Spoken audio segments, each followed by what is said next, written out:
पिछले एपिसोड में हमने देखा कि जस्टिस ने अपने ड्रीम के अंदर एक अमेजिंग मैजिकल जर्नी की। वहां उसे सी ऑफ कलेक्टिव सबकॉन्शियस में एक ड्रैगन दिखा था। पर जब उसने आगे एक्सप्लोर करने की एडवाइस मांगी तो सबने उसे साफ मना कर दिया, क्योंकि वो जगह डेमिगॉड्स और इविल स्पिरिट्स की वजह से बहुत ज्यादा डेंजरस है।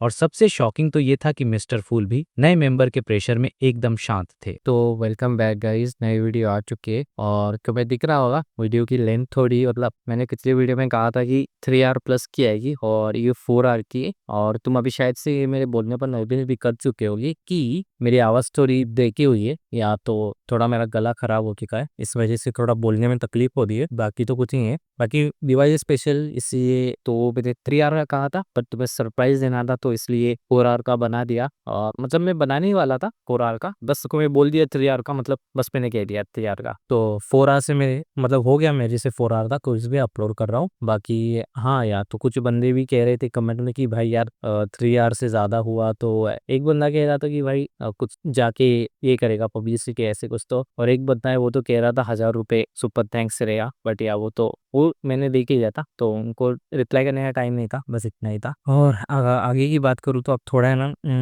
जो पहला चैप्टर आएगा अभी उसमें ना 8 मिनट का कुछ तो हुआ है, तो उसमें थोड़ी मेरी आवाज़ ये होगी क्योंकि मेरा गला ये हो गया है। और शायद से 2 घंटे होने के बाद थोड़ी देर तो मैं और भी गला बैठे वाली आवाज़ सुननी पड़ेगी, तो उतना सहन कर लेना। बाकी वीडियो तो काफ़ी बड़ा बना है और मज़ेदार भी बना है, तो दिवाली स्पेशल तो मैंने कर दिया है। बाकी इतना ही था और कुछ कहना तो नहीं था। और या कुछ बंदों ने ना, मतलब कुछ है उन्होंने सुपर थैंक्स किया था, तो उनके नाम ले ही लेता हूँ मैं। मिस्टीरियस नाइट्स, इन्होंने 3 डेज एगो सुपर थैंक्स किया था 40 रुपीज का। और द एम्परर ने एम्परर 00 भाई ने भी सुपर थैंक्स दिया था। बाकी जो Red Shankar ZJ3XU को भी बिग शॉट आउट और thank you for super thanks. अपने मेंबर्स हैं ना, तो कुछ नए मेंबर्स भी ऐड हो चुके हैं, जैसे RCS001 इन्होंने सीक्वेंस 9 का लिया है, और तबरीज इन्होंने भी सीक्वेंस 9 का लिया है। और मोसिफ खान, और क्या ही बताओ यार,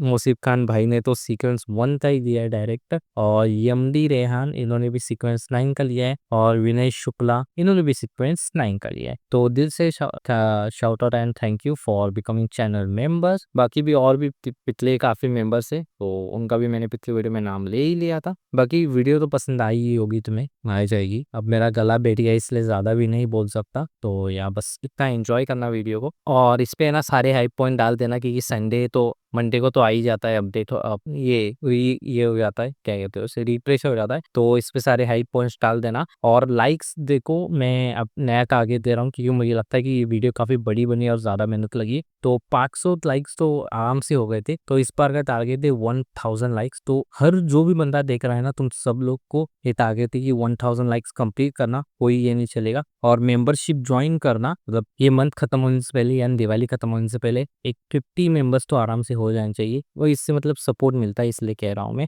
बाकी 1000 लाइक्स कर देना और वीडियो की रीच बढ़ा देना, हाइप कर देना, और मेंबर्स बन जाना तुम्हारी मर्जी के। बाकी एंजॉय द वीडियो, और कैसी लगी ये बताना, एंड या एंजॉय द वीडियो। और लास्ट चीज जो मैं कहना भूल गया, happy Diwali to you all. तो भाई लोग, चैप्टर 591 शुरू होता है और क्लेन के दिमाग में कुछ पुरानी यादें ताज़ा हो जाती हैं। उसे वो काग से बनी क्रेन, मतलब पेपर क्रेन वाला इंसिडेंट याद आता है। अब जो लोग नए हैं उनको थोड़ा कॉन्टेक्स्ट देता हूँ, ये सीन बहुत ज़रूरी है। तो बात ये थी कि विल ओसेप्टिन नाम का एक बहुत ही पावरफुल बंदा, जो कि एक स्नेक ऑफ फेट है, उसने इस पेपर क्रेन का इस्तेमाल किया था। किस लिए? डॉक्टर एरन नाम के एक बंदे के एस्ट्रल प्रोजेक्शन को लोकेट करने के लिए। और सिर्फ लोकेट ही नहीं किया, बल्कि जब डॉक्टर एरन सपनों की दुनिया में था तो उसके सपने में घुसकर इन्फॉर्मेशन इंजेक्ट कर दी। मतलब सोचो कितना हाई लेवल मैनिपुलेशन है किसी के सपनों को कंट्रोल करना। और इस सब से हुआ ये कि डॉक्टर एरन को एक अजीब सा सपना आया जो एक रेवलेशन जैसा था। खैर, क्लेन ने बाद में क्या किया, उसने खुद एक पे क्रेन बनाई और विल ओसेप्टिन वाली ओरिजिनल क्रेन से बदल दी। और फिर उस ओरिजिनल क्रेन को ग्रे फॉग के उगले जाकर डिवाइन करने की कोशिश की, लेकिन उसे कोई खास रिजल्ट नहीं मिला। सब कुछ बहुत वेग और कंफ्यूजिंग था। ये मामला तब थोड़ा क्लियर हुआ जब डॉक्टर एरन की वाइफ प्रेग्नेंट हुई। टाइमिंग और सीक्वेंस 1 और सीक्वेंस 0 के बीच की सिचुएशन को समझकर क्लेन ने गेस किया। उसने अंदाजा लगाया कि विल ओसेप्टिन एक साइक्लिक रिस्टार्ट कर रहा है, मतलब फिर से जन्म लेने की तैयारी में है। और वो सीक्वेंस 0 की पोजीशन के लिए एक दूसरे स्नेक ऑफ फेट के साथ एक बहुत ही खतरनाक लड़ाई में फंसा हुआ है। और वो जो डरावना सपना था वो तो बस एक साइड इफेक्ट था। असली मकसद तो विल ऑसेप्टिन का चुपके से एक बच्चे के रूप में जन्म लेना था। अब इस पूरे मामले में सबसे बड़ी बात क्या थी पता है? जिस पेपर क्रेन को क्लेन ने खुद बनाया था, उसे नाइटहॉक्स वालों ने विल ऑसेप्टिन की ओरिजिनल क्रेन समझ लिया और उन्होंने और भी घटिया तरीके से एक नकली क्रेन बनाकर उसे भी बदल दिया। मतलब ओरिजिनल की जगह क्लेन की कॉपी और क्लेन की कॉपी की जगह नाइटहॉक्स की कॉपी। पूरा कन्फ्यूजन ही कन्फ्यूजन। खैर, विल ऑसेप्टिन की असली पेपर क्रेन तब से ग्रे फॉग के ऊपर ही पड़ी थी। क्लेन तो ऑलमोस्ट भूल ही गया था। उसे याद आया कि उस पर डिवाइन करने से सिर्फ हल्की फुल्की जानकारी मिलने कुछ कंफर्म नहीं होता। लेकिन तभी उसके दिमाग की बत्ती जली। उसने सोचा कि जैसे एरोडेस ग्रेफॉग के ऑरा का इस्तेमाल करके रेडियो ट्रांसीवर से कनेक्ट कर सकता है, वैसे ही विल ऑसेप्टिन भी अपनी पेपर क्रेन को स्पिरिट वर्ल्ड में लोकेट कर सकता है। और बस यहीं पर क्लेन को बहुत ही क्रेजी, बहुत ही क्रिएटिव आइडिया आया। वो सीधा होकर बैठ गया और उसके चेहरे पर एक खतरनाक वाली स्माइल थी। उसने सोचा कि क्यों इस पेपर क्रेन का इस्तेमाल करके विल ऑसेप्टिन से सपने में बात की जाए। अब देखो, ये एक बहुत बड़ा रिस्क था। विल ऑसेप्टिन कोई छोटा मोटा बियॉन्डर नहीं, वो किंग ऑफ एंजल्स के लेवल का बंदा है। उससे डायरेक्ट कांटेक्ट करने का मतलब है मुसीबत को दावत देना। लेकिन क्लेन ने सोचा कि अभी शायद इसका कोई फायदा न हो, बल्कि छुपे लुतरे भी हो सकते हैं। पर अगर विल ऑसेप्टिन सच में लाई स्कूल ऑफ थॉट वाला स्नेक ऑफ फेट है, तो उसे अभी इन्फॉर्मेशन देकर मैं उसका फेवर जीत सकता हूँ। ये एक तरह की इन्वेस्टमेंट थी। किंग ऑफ एंजल्स जैसे पावरफुल लोगों के साथ पहले से अच्छे रिलेशन बनाना बहुत काम आता है। उसने सोचा कि जब वो सच में पैदा हो जाएगा तो शायद मुझे इस मदद का दर्जनों गुना ज्यादा फायदा मिले। और वैसे भी कोशिश करने में क्या जाता है, मर गया तो रिवाइव तो हो ही सकता हूँ। हालांकि उसने ये सोचा, लेकिन वो था बहुत केयरफुल। उसने पहले फॉग के ऊपर डिवाइन करके चेक किया कि इस प्लान में कितना खतरा है। जब कन्फर्म हो गया कि खतरा उठाया जा सकता है, तब उसने एक रिचुअल करके उस पेपर क्रेन को ग्रे फॉग से वापस ली दुनिया में बुला लिया। शायद इसलिए कि वो एक sequence one snake of fate की चीज थी। ग्रे फॉग पर इतने टाइम रहने के बाद भी उसमें कोई चेंज नहीं आया था। वो बिल्कुल नॉर्मल लग रही थी। क्लेन को थोड़ी चिंता हुई कि कहीं ग्रे फॉग के ऑरा ने उसकी यूनिकनेस खत्म तो नहीं कर दी। अगर ऐसा हुआ तो विल ऑसेप्टिन उसे लोकेट ही नहीं कर पाएगा। फिर उसने सोचा, स्नेक ऑफ फेट से पहले वाला सीक्वेंस तो सूटसेयर होता है। क्या पता ये सब विल ऑसेप्टिन के प्लान का ही हिस्सा हो। क्या उसने डॉक्टर एरन को इसीलिए चुना क्योंकि वो मेरा दोस्त है, ताकि वो मुझसे एक कनेक्शन बना सके? क्लेन को लगा कि शायद मैं कुछ ज्यादा ही सोच रहा हूँ, लेकिन फिर भी ये सवाल बहुत वैलिड था। विल ऑसेप्टिन डॉक्टर एरन को लोकेट करने के बाद सीधा रीइंकारनेट हो सकता था। उसने बार बार उसे डरावने सपने क्यों दिखाए और उन सपनों में स्नेक्स ऑफ फेट की लड़ाई का जिक्र क्यों किया? एक आम इंसान के लिए तो ये सब बातें किसी काम की नहीं थीं। तो क्या विल ऑसेप्टिन ने वो सपना मेरे लिए ही बनाया था? ये सब सोचते हुए क्लेन ने अपनी उलझन को साइड में रखा और एक फाउंटेन पेन उठाया। वो सोचने लगा कि पेपरेन पर ऐसा क्या लिखा जाए जिससे विल ऑसेप्टिन का ध्यान खींचा जा सके। उसे एरोडेस से मिली जानकारी याद आई और उसके दिमाग में एक बहुत ही फ्रेश और इमोशन से भरी लाइन आई। वो लाइन थी, तुम्हारा घोड़ गया, मतलब योर होम ब्लू अप। लेकिन फिर उसे लगा कि ये बहुत ज़्यादा डायरेक्ट और रूड है, इसमें मैनर्स की कमी है। और क्या पता विल ऑसेप्टिन लाइफ स्कूल ऑफ थॉट का प्रेसिडेंट न हो। काफ़ी सोचने के बाद उसने पेपर क्रेन को थोड़ा सा खोला, उसकी अलग अलग सतहों पर कुछ शब्द लिखे जिससे एक छोटा सा सेंटेंस बना, रॉय किंग पकड़ा गया है। ये मैसेज लिखकर क्लेन ने पेन नीचे रखा और उस पेपर क्रेन को अपने वॉलेट में डाल लिया, बिल्कुल वैसे ही जैसे डॉक्टर एरन ने किया था। अब सीन शिफ्ट होता है और हम आते हैं रोरस्टेड सी के पास, मेन समुद्री रास्तों से बहुत दूर एक विशाल धुंध से ढके आइलैंड पर। यहाँ हमारा एक और कैरेक्टर एल्गर विल्सन एक मिशन पर है चीक के साथ। एक नीले रंग का शिकारी पक्षी जो एक परछाई जैसा दिखता था, आसमान से नीचे गिरा और जमीन से टकराया। उसका नाम था ब्लू शैडो फाल्कन, एक बहुत ही खतरनाक बियॉन्डर क्रिएचर। एल्गर अभी भी सावधान था। वो दूर खड़ा रहा और उसने अपना बायां हाथ उठाया, जिसके अंगूठे में एक लोहे जैसी काली अंगूठी थी। उसने अंगूठी को उस मरे हुए फाल्कन की तरफ पॉइंट किया। अंगूठी के ऊपर एक कील जैसा डिजाइन था जिस पर पुराने खून के धब्बे थे जो उसे बहुत ही डरावना बना रहे थे। ये वो मिस्टिकल आइटम था जो उसने स्टील मवेटी के इनाम के पैसों से एक आर्टिसन से खरीदा था। उसने सबको बताया कि इसकी कीमत 5200 पाउंड है, जबकि असल में ये सिर्फ 1100 पाउंड का था। इस अंगूठी का नाम था विप ऑफ माइंड। ये दुश्मन को बहुत ही इंटेंस मेंटल डैमेज दे सकती थी, इतना कि कोई उसे झेल ना पाए। इसके अलावा ये एल्गर की अलग अलग हथियारों में मास्टरी को भी बढ़ाती थी। उस टाइम आर्टिसन के पास दो मिस्टिकल आइटम्स थे, एक ये और दूसरा रिंग ऑफ विचक्राफ्ट। दूसरी वाली अंगूठी में ज्यादा एबिलिटीज थी और वो ज्यादा फ्लेक्सिबल भी थी और कीमत भी लगभग सेम थी। लेकिन एल्गर ने बहुत सोचने के बाद विप ऑफ माइंड को ही चुना। उसे लगा कि इस आइटम के बिना ब्लू शैडो फाल्कन का शिकार करना कई गुना ज्यादा मुश्किल होता, क्योंकि वो उड़ सकता था। और सच में उसका फैसला सही साबित हुआ। लेकिन इस पावर की एक कीमत थी। एल्गर को लगातार सिरदर्द होता रहता था, एक ऐसी बेचैनी की मन करता था मैं सिर मार लूं। कुछ मिनट इंतजार करने के बाद उसने देखा कि फाल्कन की बॉडी से लाइट के डॉट्स निकले और उसके पंख के पास 6 क्रिस्टल जैसे फेदर्स बन गए। ये देखकर एल्गर ने राहत की सांस ली और आगे बढ़ा। उसने माथे पर एक कपड़ा बांधा हुआ था जिसमें खून जैसा लाल रत्न जड़ा था जो चांदनी जैसी रोशनी दे रहा था। ये आइटम असल में एमलिन व्हाइट के लिए वैम्पायर बाय बैरन की विरासत थी। लेकिन एल्गर कोने की कोई जल्दी नहीं थी। उसने इस आइटम का इस्तेमाल अपने शिकार के लिए एक एक्स्ट्रा के तौर पर किया। वो मन ही मन मुस्कुराया। कभी कभी बिचौलिया बनना काफी अच्छा होता है। एल्गर ने वो 6 क्रिस्टल फेदर्स उठाए और आइलैंड के ऊंचे पहाड़ और घने जंगल की तरफ देखा। उसे महसूस हुआ कि वहां बहुत से अनजाने खतरे छुपे हुए हैं। उसने सोचा कि मेरी ताकत अभी वहां एक्सप्लोर करने के लिए काफी नहीं है। यह सोचकर वो वापस आइलैंड किनारे की तरफ चल दिया और फिर समुद्र में कूद गया। एक सीफेयर होने की वजह से वो आसानी से तैरकर दूर चला गया जहां उसकी घोस्ट शिप खड़ी थी। अब वापस आते हैं क्लेन के पास, जो पूरा दिन आराम करने के बाद रात में अपने बिस्तर पर लेटा था। जैसे ही उसे नींद आने वाली थी, उसके दिमाग में एक ख्याल आया, अब जब डैनिट्स गोल्ड ड्रीम शिप पर वापस चला गया है, तो क्या मेरा अकेले इतने बड़े स्वीट में रहना पैसों की बर्बादी नहीं है। उसने फैसला किया कि सुबह होते ही वो चेक आउट करके किसी दूसरे होटल में शिफ्ट हो जाएगा। ये फैसला करने के बाद उसे जल्दी ही नींद आ गई और अचानक नींद की धुंध के बीच उसका दिमाग एकदम क्लियर हो गया। वो समझ गया कि कोई बाहरी ताकत उसके सपने में घुस आई है। वो मन ही मन बोला, मैं काफ़ी इम्प्रेसिव हूँ कि एक स्नेक ऑफ फेट के ड्रीम इंट्रूजन को महसूस कर पा रहा हूँ। नहीं, ग्रे फॉग बहुत इम्प्रेसिव है। क्लेन ने अपने चारों ओर देखा। वो एक अंधेरे, सुनसान मैदान में था और पास में एक काली वही सीन था जो उसने पहले डॉक्टर एरन के सपने में देखा था। लेकिन इस बार मीनार के ऊपर वो रहस्यमयी सिल्वर स्नेक नहीं था। क्लेन उस काली मीनार के अंदर गया। वो अभी भी पुरानी और टूटी फूटी थी। अंदर का लेआउट बहुत अजीब था। सीढ़ियां कभी ऊपर जा रही थीं, तो कभी तिरछी नीचे। कुछ कमरे सीधे थे, तो कई दरवाजों और दीवारों को पार करने के बाद क्लेन उस टावर के सबसे गहरे हिस्से में पहुंचा। वहां चारों तरफ टैरो कार्ड्स बिखरे हुए थे और बीच में जमीन पर सिल्वर स्याही से कुछ शब्द और एक पोर्ट्रेट बना हुआ था। पोर्ट्रेट एक मोटे फार्मासिस्ट का था और सिल्वर शब्दों से एक सेंटेंस लिखा था, डार्कविल को इन्फॉर्म करो। तो उस मोटे फार्मासिस्ट का नाम डार्कविल है और विल ओसेप्टिन सच में लाइफ स्कूल ऑफ थॉट का स्नेक ऑफ फेट है और मैं सच में पेपर क्रेन का इस्तेमाल करके उससे सपने में बात कर सकता हूँ। क्लेन ने थोड़ी देर इंतजार किया, लेकिन जब कोई और रेवलेशन नहीं मिला तो वो सपने से बाहर आ गया और फिर से सो गया। अगली सुबह क्लेन ने टॉर्च पहना और एक गाड़ी लेकर रेड थिएटर के बाहर पहुंचा। वो सीधा डार्कविल की जड़ी बूटियों की दुकान पर गया और दरवाजा खटखटाया। थोड़ी देर बाद डार्कविल ने नींद भरी आंखों से दरवाजा खोला और क्लेन को देखकर बोला, तुम बीमार तो नहीं लग रहे।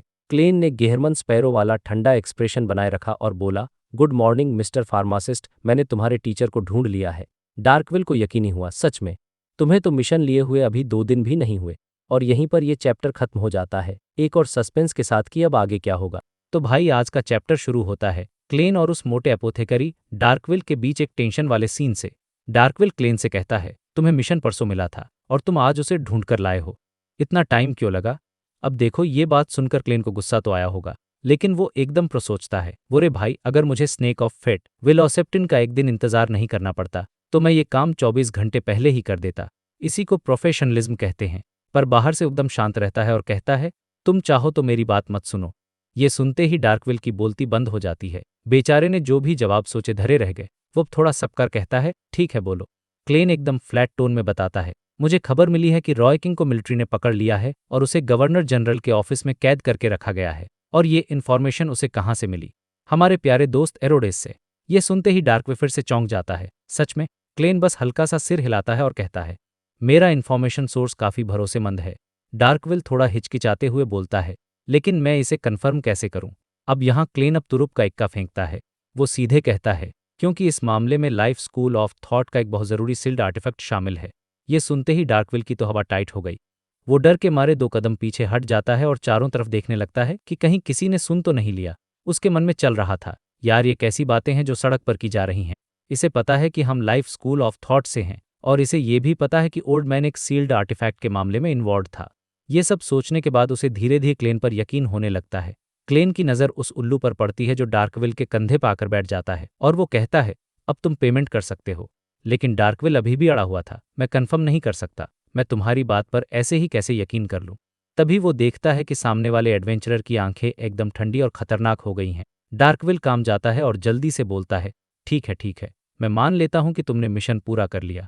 और फिर वो बहुत ही अनमने ढंग से अपने विच डॉक्टर वाले कपड़ों की एक सीक्रेट जेब से नोटो गड्डी निकालता है और क्लेन को पूरे 100 पाउंड देता है। देखो, भले ही वो एक बियॉन्डर है, लेकिन एपोथेकेरी और बीस टेमर पाथवे से उसे कोई खास कॉम्बैट पावर नहीं मिली थी। उसके पास जो पेट था वो भी लड़ने में जीरो था, तो एक अनुभवी और खतरनाक एडवेंचरर के सामने उसकी और उसके उल्लू की कोई औकात नहीं थी। इसलिए उसे पैसे देने ही पड़े। बेचारा मन में रो रहा था, इतनी मुश्किल से ये पैसे बचाए थे। अब देखो, एपोथेकरी होना वैसे तो प्रॉफिटेबल काम था, खासकर कॉलोनियों में जहां पायरेट्स, सेलर्स और हर तरह के लोग थे। वो कुछ बैन दवाइयां भी बेच लेता था और कोई पूछता भी नहीं था। लेकिन एक बियॉन्डर होने के खर्चे भी बहुत होते हैं।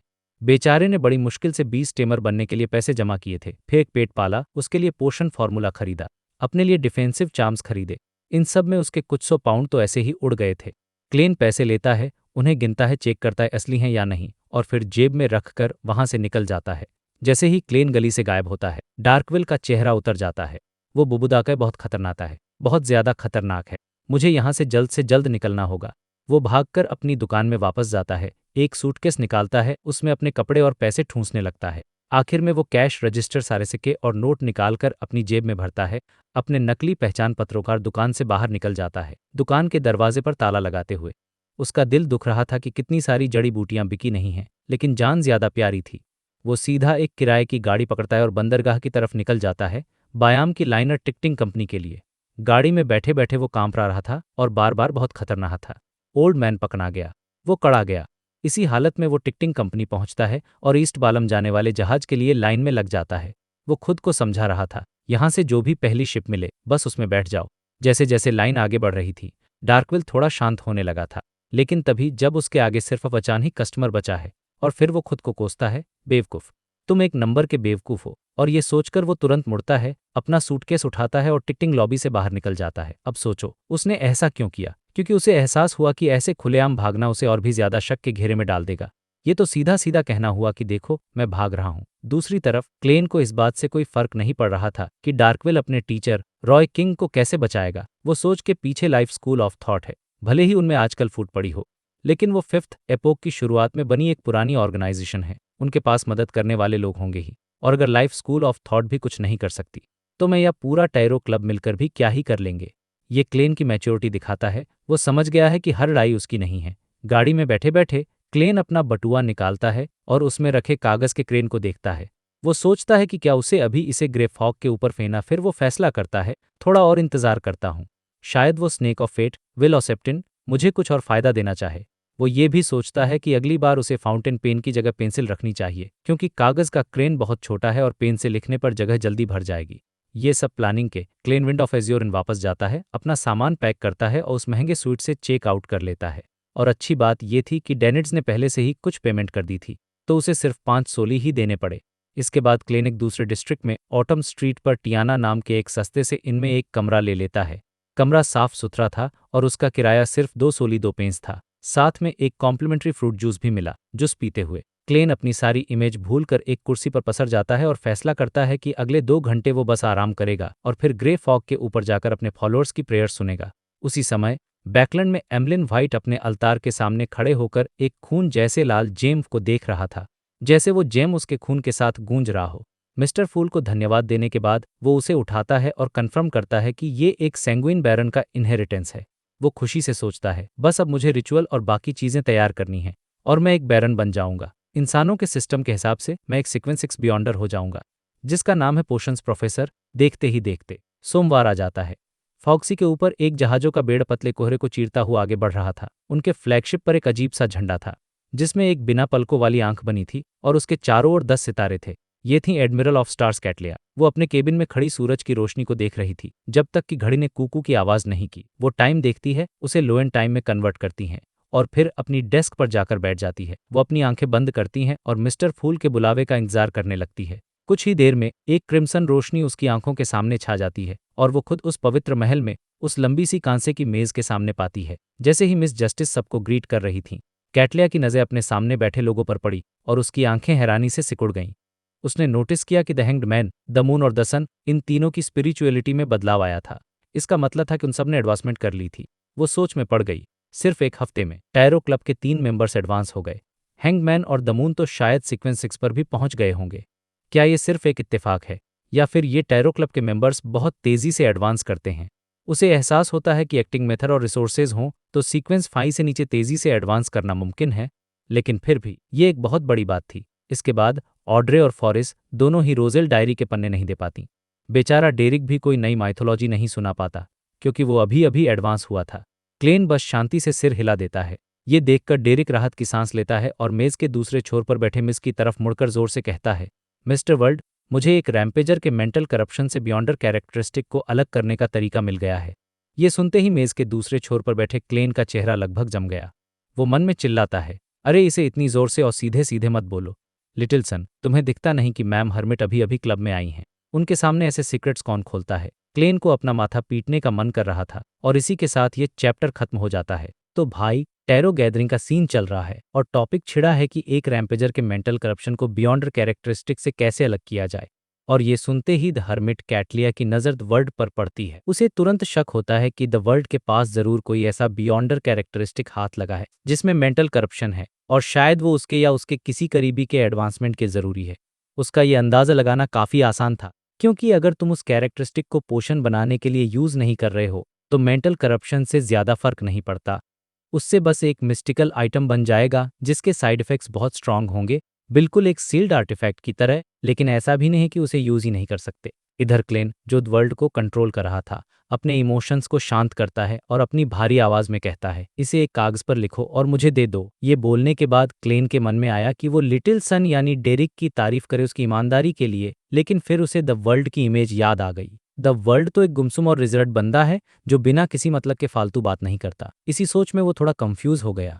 एक मतलब तो है, अगर लिटिल सन अपने प्रिंसिपल्स पर टिका रहेगा तो फ्यूचर में चीजें आसान होंगी, मतलब उसे बेवकूफ बनाना और भी इजी हो जाएगा। हालांकि उसकी ईमानदारी से कभी कभी नुकसान भी झेलना पड़ेगा। लेकिन मिस जस्टिस और मिस्टर हैंगमैन की नज़रों में द वर्ल्ड एक एक्सपीरियंस्ड और चालाक बियॉन्डर है, तो उन्हें कोई प्रॉब्लम नजर नहीं आएगी। ये सब सोचते हुए क्लेन ने द वर्ल्ड से एक गहरी हंसी हंसवाई और कहा, ये तुम सच में एक भरोसेमंद इंसान हो, तुम्हारा कैरेक्टर तारीफ के काबिल है। ये सुनकर हैंग्ड मैन भी बीच में कूद पड़ता है और डेरिक से कहता है, मुझे भी इस नॉलेज में इंटरेस्ट है, बताओ मैं इसके बदले तुम्हें क्या दे सकता हूँ। उसका प्लान था कि अगर डील सस्ती हुई तो कर लेगा, वरना छोड़ देगा, क्योंकि फिलहाल उसके पास इसका कोई काम नहीं था। अपनी तारीफ सुनकर डेरिक तो खुशी से फूला हुआ था। उसने 2 सेकंड सोचा और पूरी ईमानदारी से कहा, मिस्टर हैंगडमैन, इसकी कोई ज़रूरत नहीं, आपने मुश्किल समय में हमेशा मेरी मदद की है, इसे बस मेरी तरफ से एक थैंक यू समझ लीजिए। अगर द वर्ल्ड कोई असली इंसान होता और पानी पी रहा होता तो ये सुनकर पक्का सारा पानी मुंह से बाहर फेंक देता।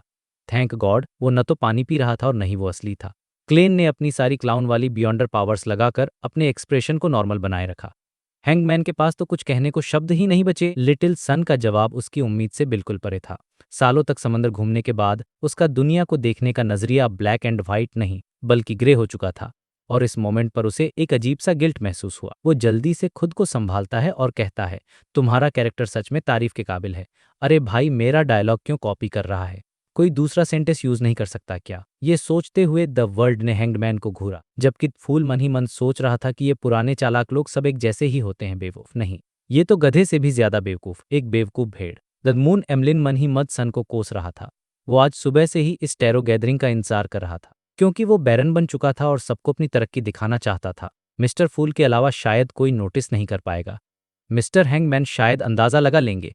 मुझे बाद में कुछ ऐसा करना होगा जिससे उन्हें पता चले कि मैं एक ऑनरेबल लॉर्ड बैरन हूँ। एमलिन ये सब सोचते हुए उनकी बातें सुन रहा था। लिटिल सन की बात सुनकर जस्टिस ऑड्रे को कोई गिल्ट या गुस्सा नहीं आया, क्योंकि वो जानती थी कि मिस्टर हैंगमैन ने ही हमेशा उसे गाइड किया है। बाकी सब तो बस कभी कभी सजेशन देते थे।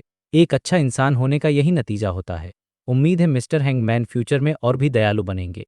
वो खुशी से ये सीन देख रही थी। उसका इस मेथड को खरीदने का कोई इरादा नहीं था। डेरिक ने जल्दी से मिस्टर फूल से परमिशन ली और 2 पीले भूरे रंग के गोटस्किन पार्चमेंट बना दिए। क्लेन ने द वर्ल्ड को कंट्रोल करके एक पीस उठाया और जल्दी से उसे पढ़ने लगा। उसमें लिखा था, 2 तरीके हैं। पहला, किसी ऐसी चीज का इस्तेमाल करो जो दूसरों की बियॉन्डर पावर्स चुरा सकती हो। रैम्पेजर के मेंटल करप्शन को निकालो और इससे पहले कि चोरी का असर खत्म हो, बियॉन्डर कैरेक्टरिस्टिक को एक पोशन में बदल दो। इस तरह मेंटल करप्शन को कहीं की जगह नहीं मिलेगी और वो खुद ही खत्म हो जाएगा। दूसरा तरीका है, एक रिचुअल करो और हमारी सिटी ऑफ सिल्वर के 2 मिस्टिकल आइटम्स में से किसी एक से प्रेयर करो। उसके फीडबैक से बियॉन्डर कैरेक्टरिस्टिक को तोड़ दो और मेंटल करप्शन को खत्म होने दो। उसके बाद बियॉन्डर कैरेक्टरिस्टिक धीरे धीरे अपने आप वापस जुड़ जाएगा। मुझे सिर्फ रिचुअल का प्रोसीजर पता चला, आइटम की डिटेल्ड डिस्क्रिप्शन नहीं मिली। ये जानने का हक सिर्फ 6 मेंबर काउंसिल के एल्डर्स को है। रिचुअल का प्रोसीजर ये है। ये पढ़ते पढ़ते क्लेन इतना खो गया कि वो वर्ल्ड डमी को कंट्रोल करना ही भूल गया। पहला तरीका तो मैंने कभी सोचा ही नहीं था। टिंगेन सिटी में चैनिस गेट के पीछे जो sealed artifact blood vessel thief है, वो टारगेट की बियॉन्ड पावर्स चुरा सकता है। अगर मेंटल करप्शन को भी एक पावर माने तो ये लॉजिक सही है। लेकिन प्रॉब्लम यह है कि ऑल ब्लैक आई के अंदर का मेंटल करप्शन किसी नॉर्मल बियॉन्डर का नहीं, बल्कि ईविल गॉड ट्रू क्रिएटर का है। चाहे पावर चुराने वाला बियॉन्ड हो या कोई मिस्टिकल आइटम, कोई भी इतने खतरनाक मेंटल करप्शन को झेल नहीं पाएगा। बियॉन्डर तो 100% कंट्रोल खो देगा और आइटम सीधे करप्ट हो जाएगा। थ्योरी के हिसाब से मैं एक ऐसा ही मिस्टिकल आइटम सैक्रिफाइस करके ऑल ब्लैक आई के रिप्लेस कर सकता हूँ, लेकिन टाइमिंग एकदम परफेक्ट होनी चाहिए, वरना दोनों आइटम्स करप्ट हो जाएंगे। क्लेन ने जल्दी से पहले ऑप्शन की पॉसिबिलिटी को एनालाइज किया। दूसरा ऑप्शन उसके और एडविना के पिछले गेस जैसा ही था, बस डिटेल्स थोड़ी अलग थीं। बस सिटी ऑफ सिल्वर के दो पावरफुल मिस्टिकल आइटम्स ज़्यादा से ज़्यादा ग्रेड जीरो के होंगे। किसी असली गॉड के सीक्वेंस जीरो रिमेन्स तो नहीं हो सकते, वरना वो फोरसेकन लैंड ऑफ गॉड में इतनी बुरी हालत में न होते। तो क्या इसका मतलब है कि एक बियॉन्डर कैरेक्टरिस्टिक को तोड़ने के लिए गॉड की स्ट्रेंथ की ज़रूरत नहीं है, एक एंजल का लेवल काफ़ी है? लिटिलसन के हिसाब से एक एंजल एक सब्सिडियरी गॉड के बराबर होता है और उसे गॉड माना जा सकता है। हाँ, ये बात वेरीफाई हो सकती है। सी गॉड काल्वेतुआ को कैलेमिटी कोहिनेम के कैरेक्टरिस्टिक का सिर्फ एक हिस्सा मिला था, बाकी बुक ऑफ कैलेमिटी में है, शायद तीसरा हिस्सा भी हो। सबूत एक दूसरे को सपोर्ट कर रहे हैं, तो मैं मान सकता हूं कि अगर रिचुअल सही हो तो एक एंजल लेवल के पावर हाउस का फीडबैक एक बियॉन्डर कैरेक्टरिस्टिक को तोड़ सकता है। अब सवाल यह है कि मैं एक एंजल कहाँ से ढूंढूं? मिस्टर अजिक शायद अपने पीक पर एक एंजल थे, लेकिन वो अभी तक पूरी तरह से रिकवर नहीं हुए हैं। ये सब सोचते हुए क्लेन ने फैसला किया कि वो टैरो गैदरिंग के बाद इस प्रॉब्लम का सलूशन ढूंढेगा। इसी बीच हैंग्ड मैन ने भी सब कुछ पढ़ लिया था और उसकी अपनी एक थ्योरी थी। द वर्ल्ड का मेंटल करप्शन हटाने का तरीका शायद खुद मिस्टर फूल का अपने ब्लेस्ड के लिए एक टेस्ट था। लेकिन क्या इसका मतलब ये है कि मिस्टर फूल की पावर अभी सिर्फ एक सेंट के लेवल तक ही रिकवर हुई है, एंजल के लेवल तक नहीं? वरना उन्हें इतनी मेहनत करने की क्या जरूरत थी? वो इसे सीधे हटा सकते थे। अभी सिर्फ 7 महीने हुए हैं और मिस्टर फूल इतनी जल्दी रिकवर हो गए। अरे हाँ, वो तो उसी गॉड काल्वेतुआ की जगह रिस्पॉन्ड भी कर सकते। 1-2 साल में वो शायद अपने सील से आज़ाद हो जाएंगे और एक एंजल के रूप में अल्टीमेट गोल से बस एक कदम दूर होंगे।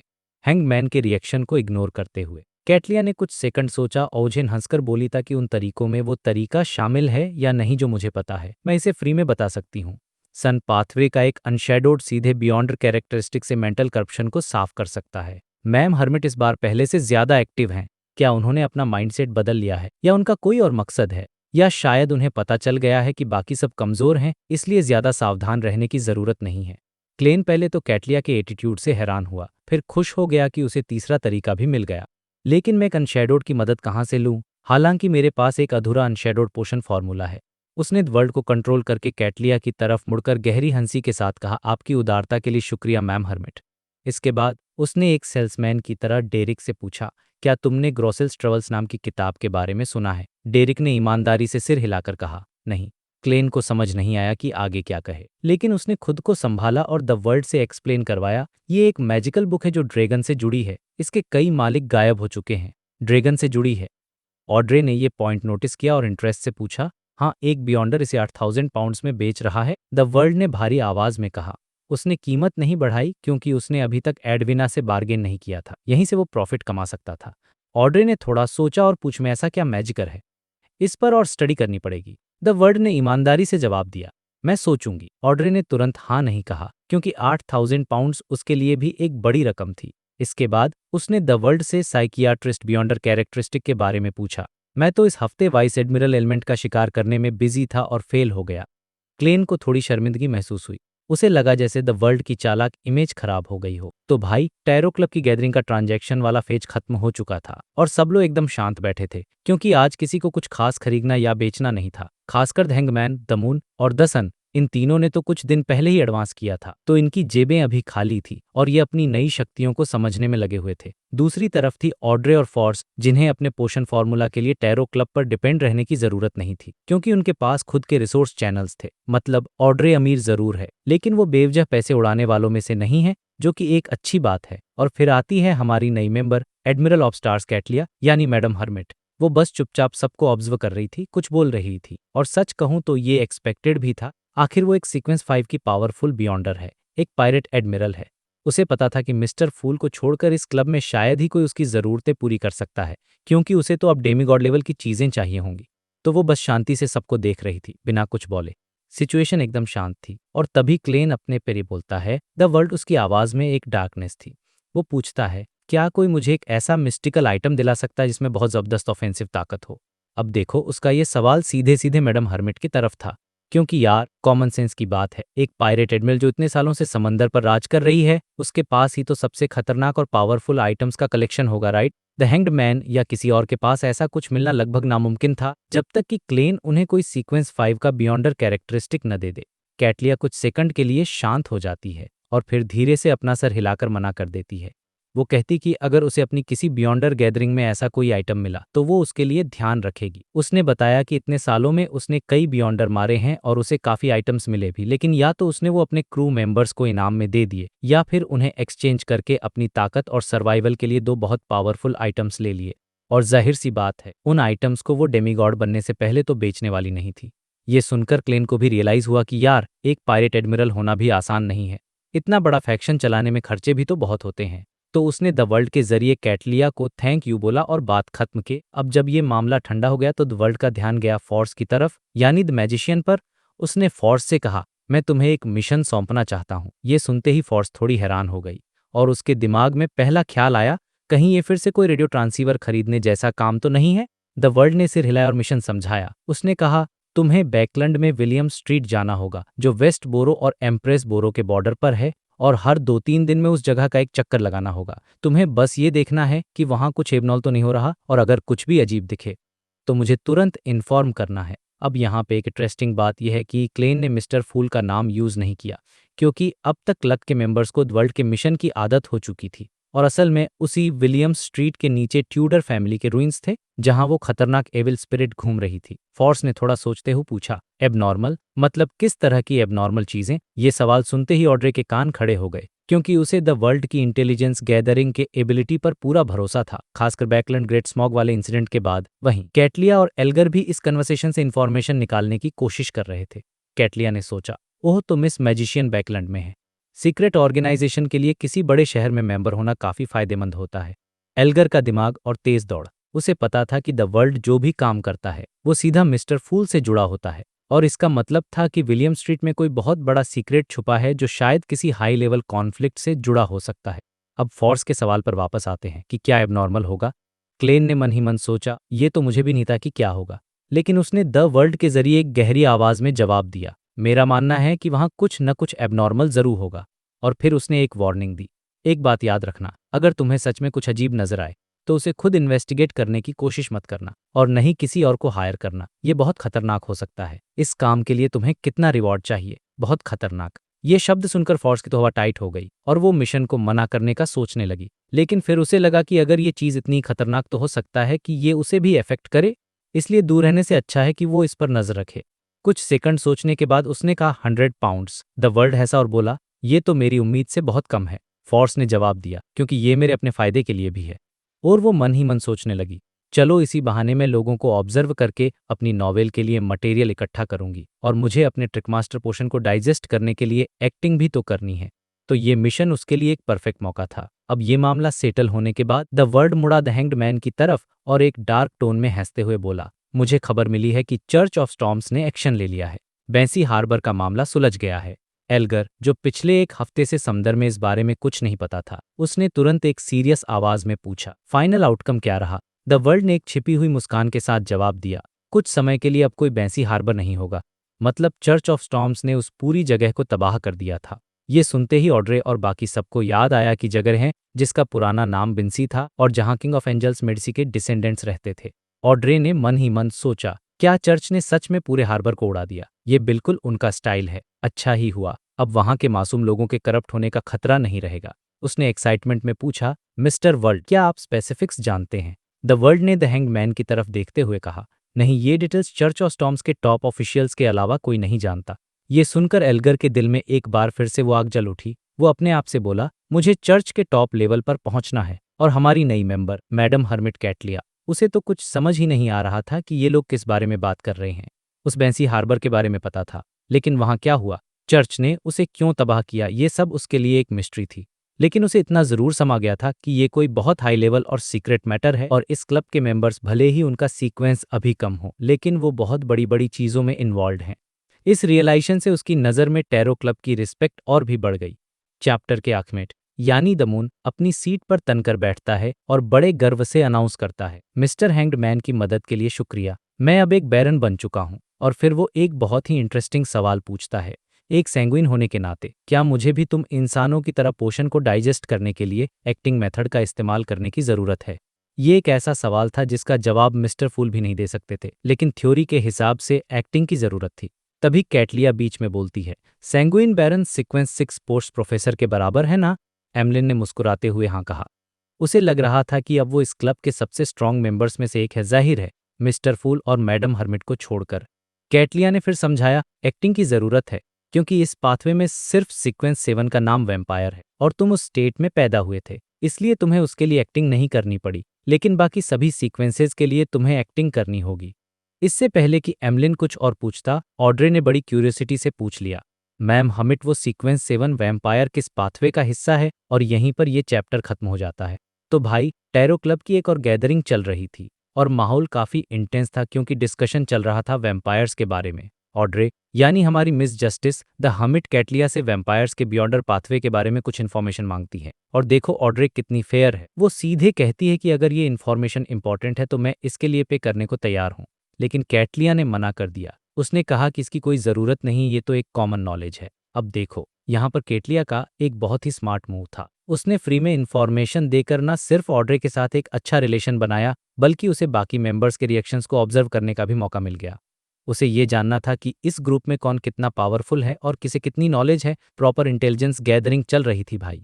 और दूसरी तरफ हमारे क्लेन के मन में क्या चल रहा था, ये तो और भी फनी था। वो सोच रहा था, यार मैं अर्थ मदर चर्च के बिशप को इतने अच्छे से जानता हूँ, लेकिन मुझे तो इस बारे में कुछ भी नहीं पता था। सच कहूँ तो उनसे थोड़ा डर भी लगता है, उनकी हाइट और बिल्ड ही इतनी डरावनी है। मैं तो जब भी वहां जाता हूँ सिर्फ एमलिन व्हाइट को ही ढूंढता हूँ।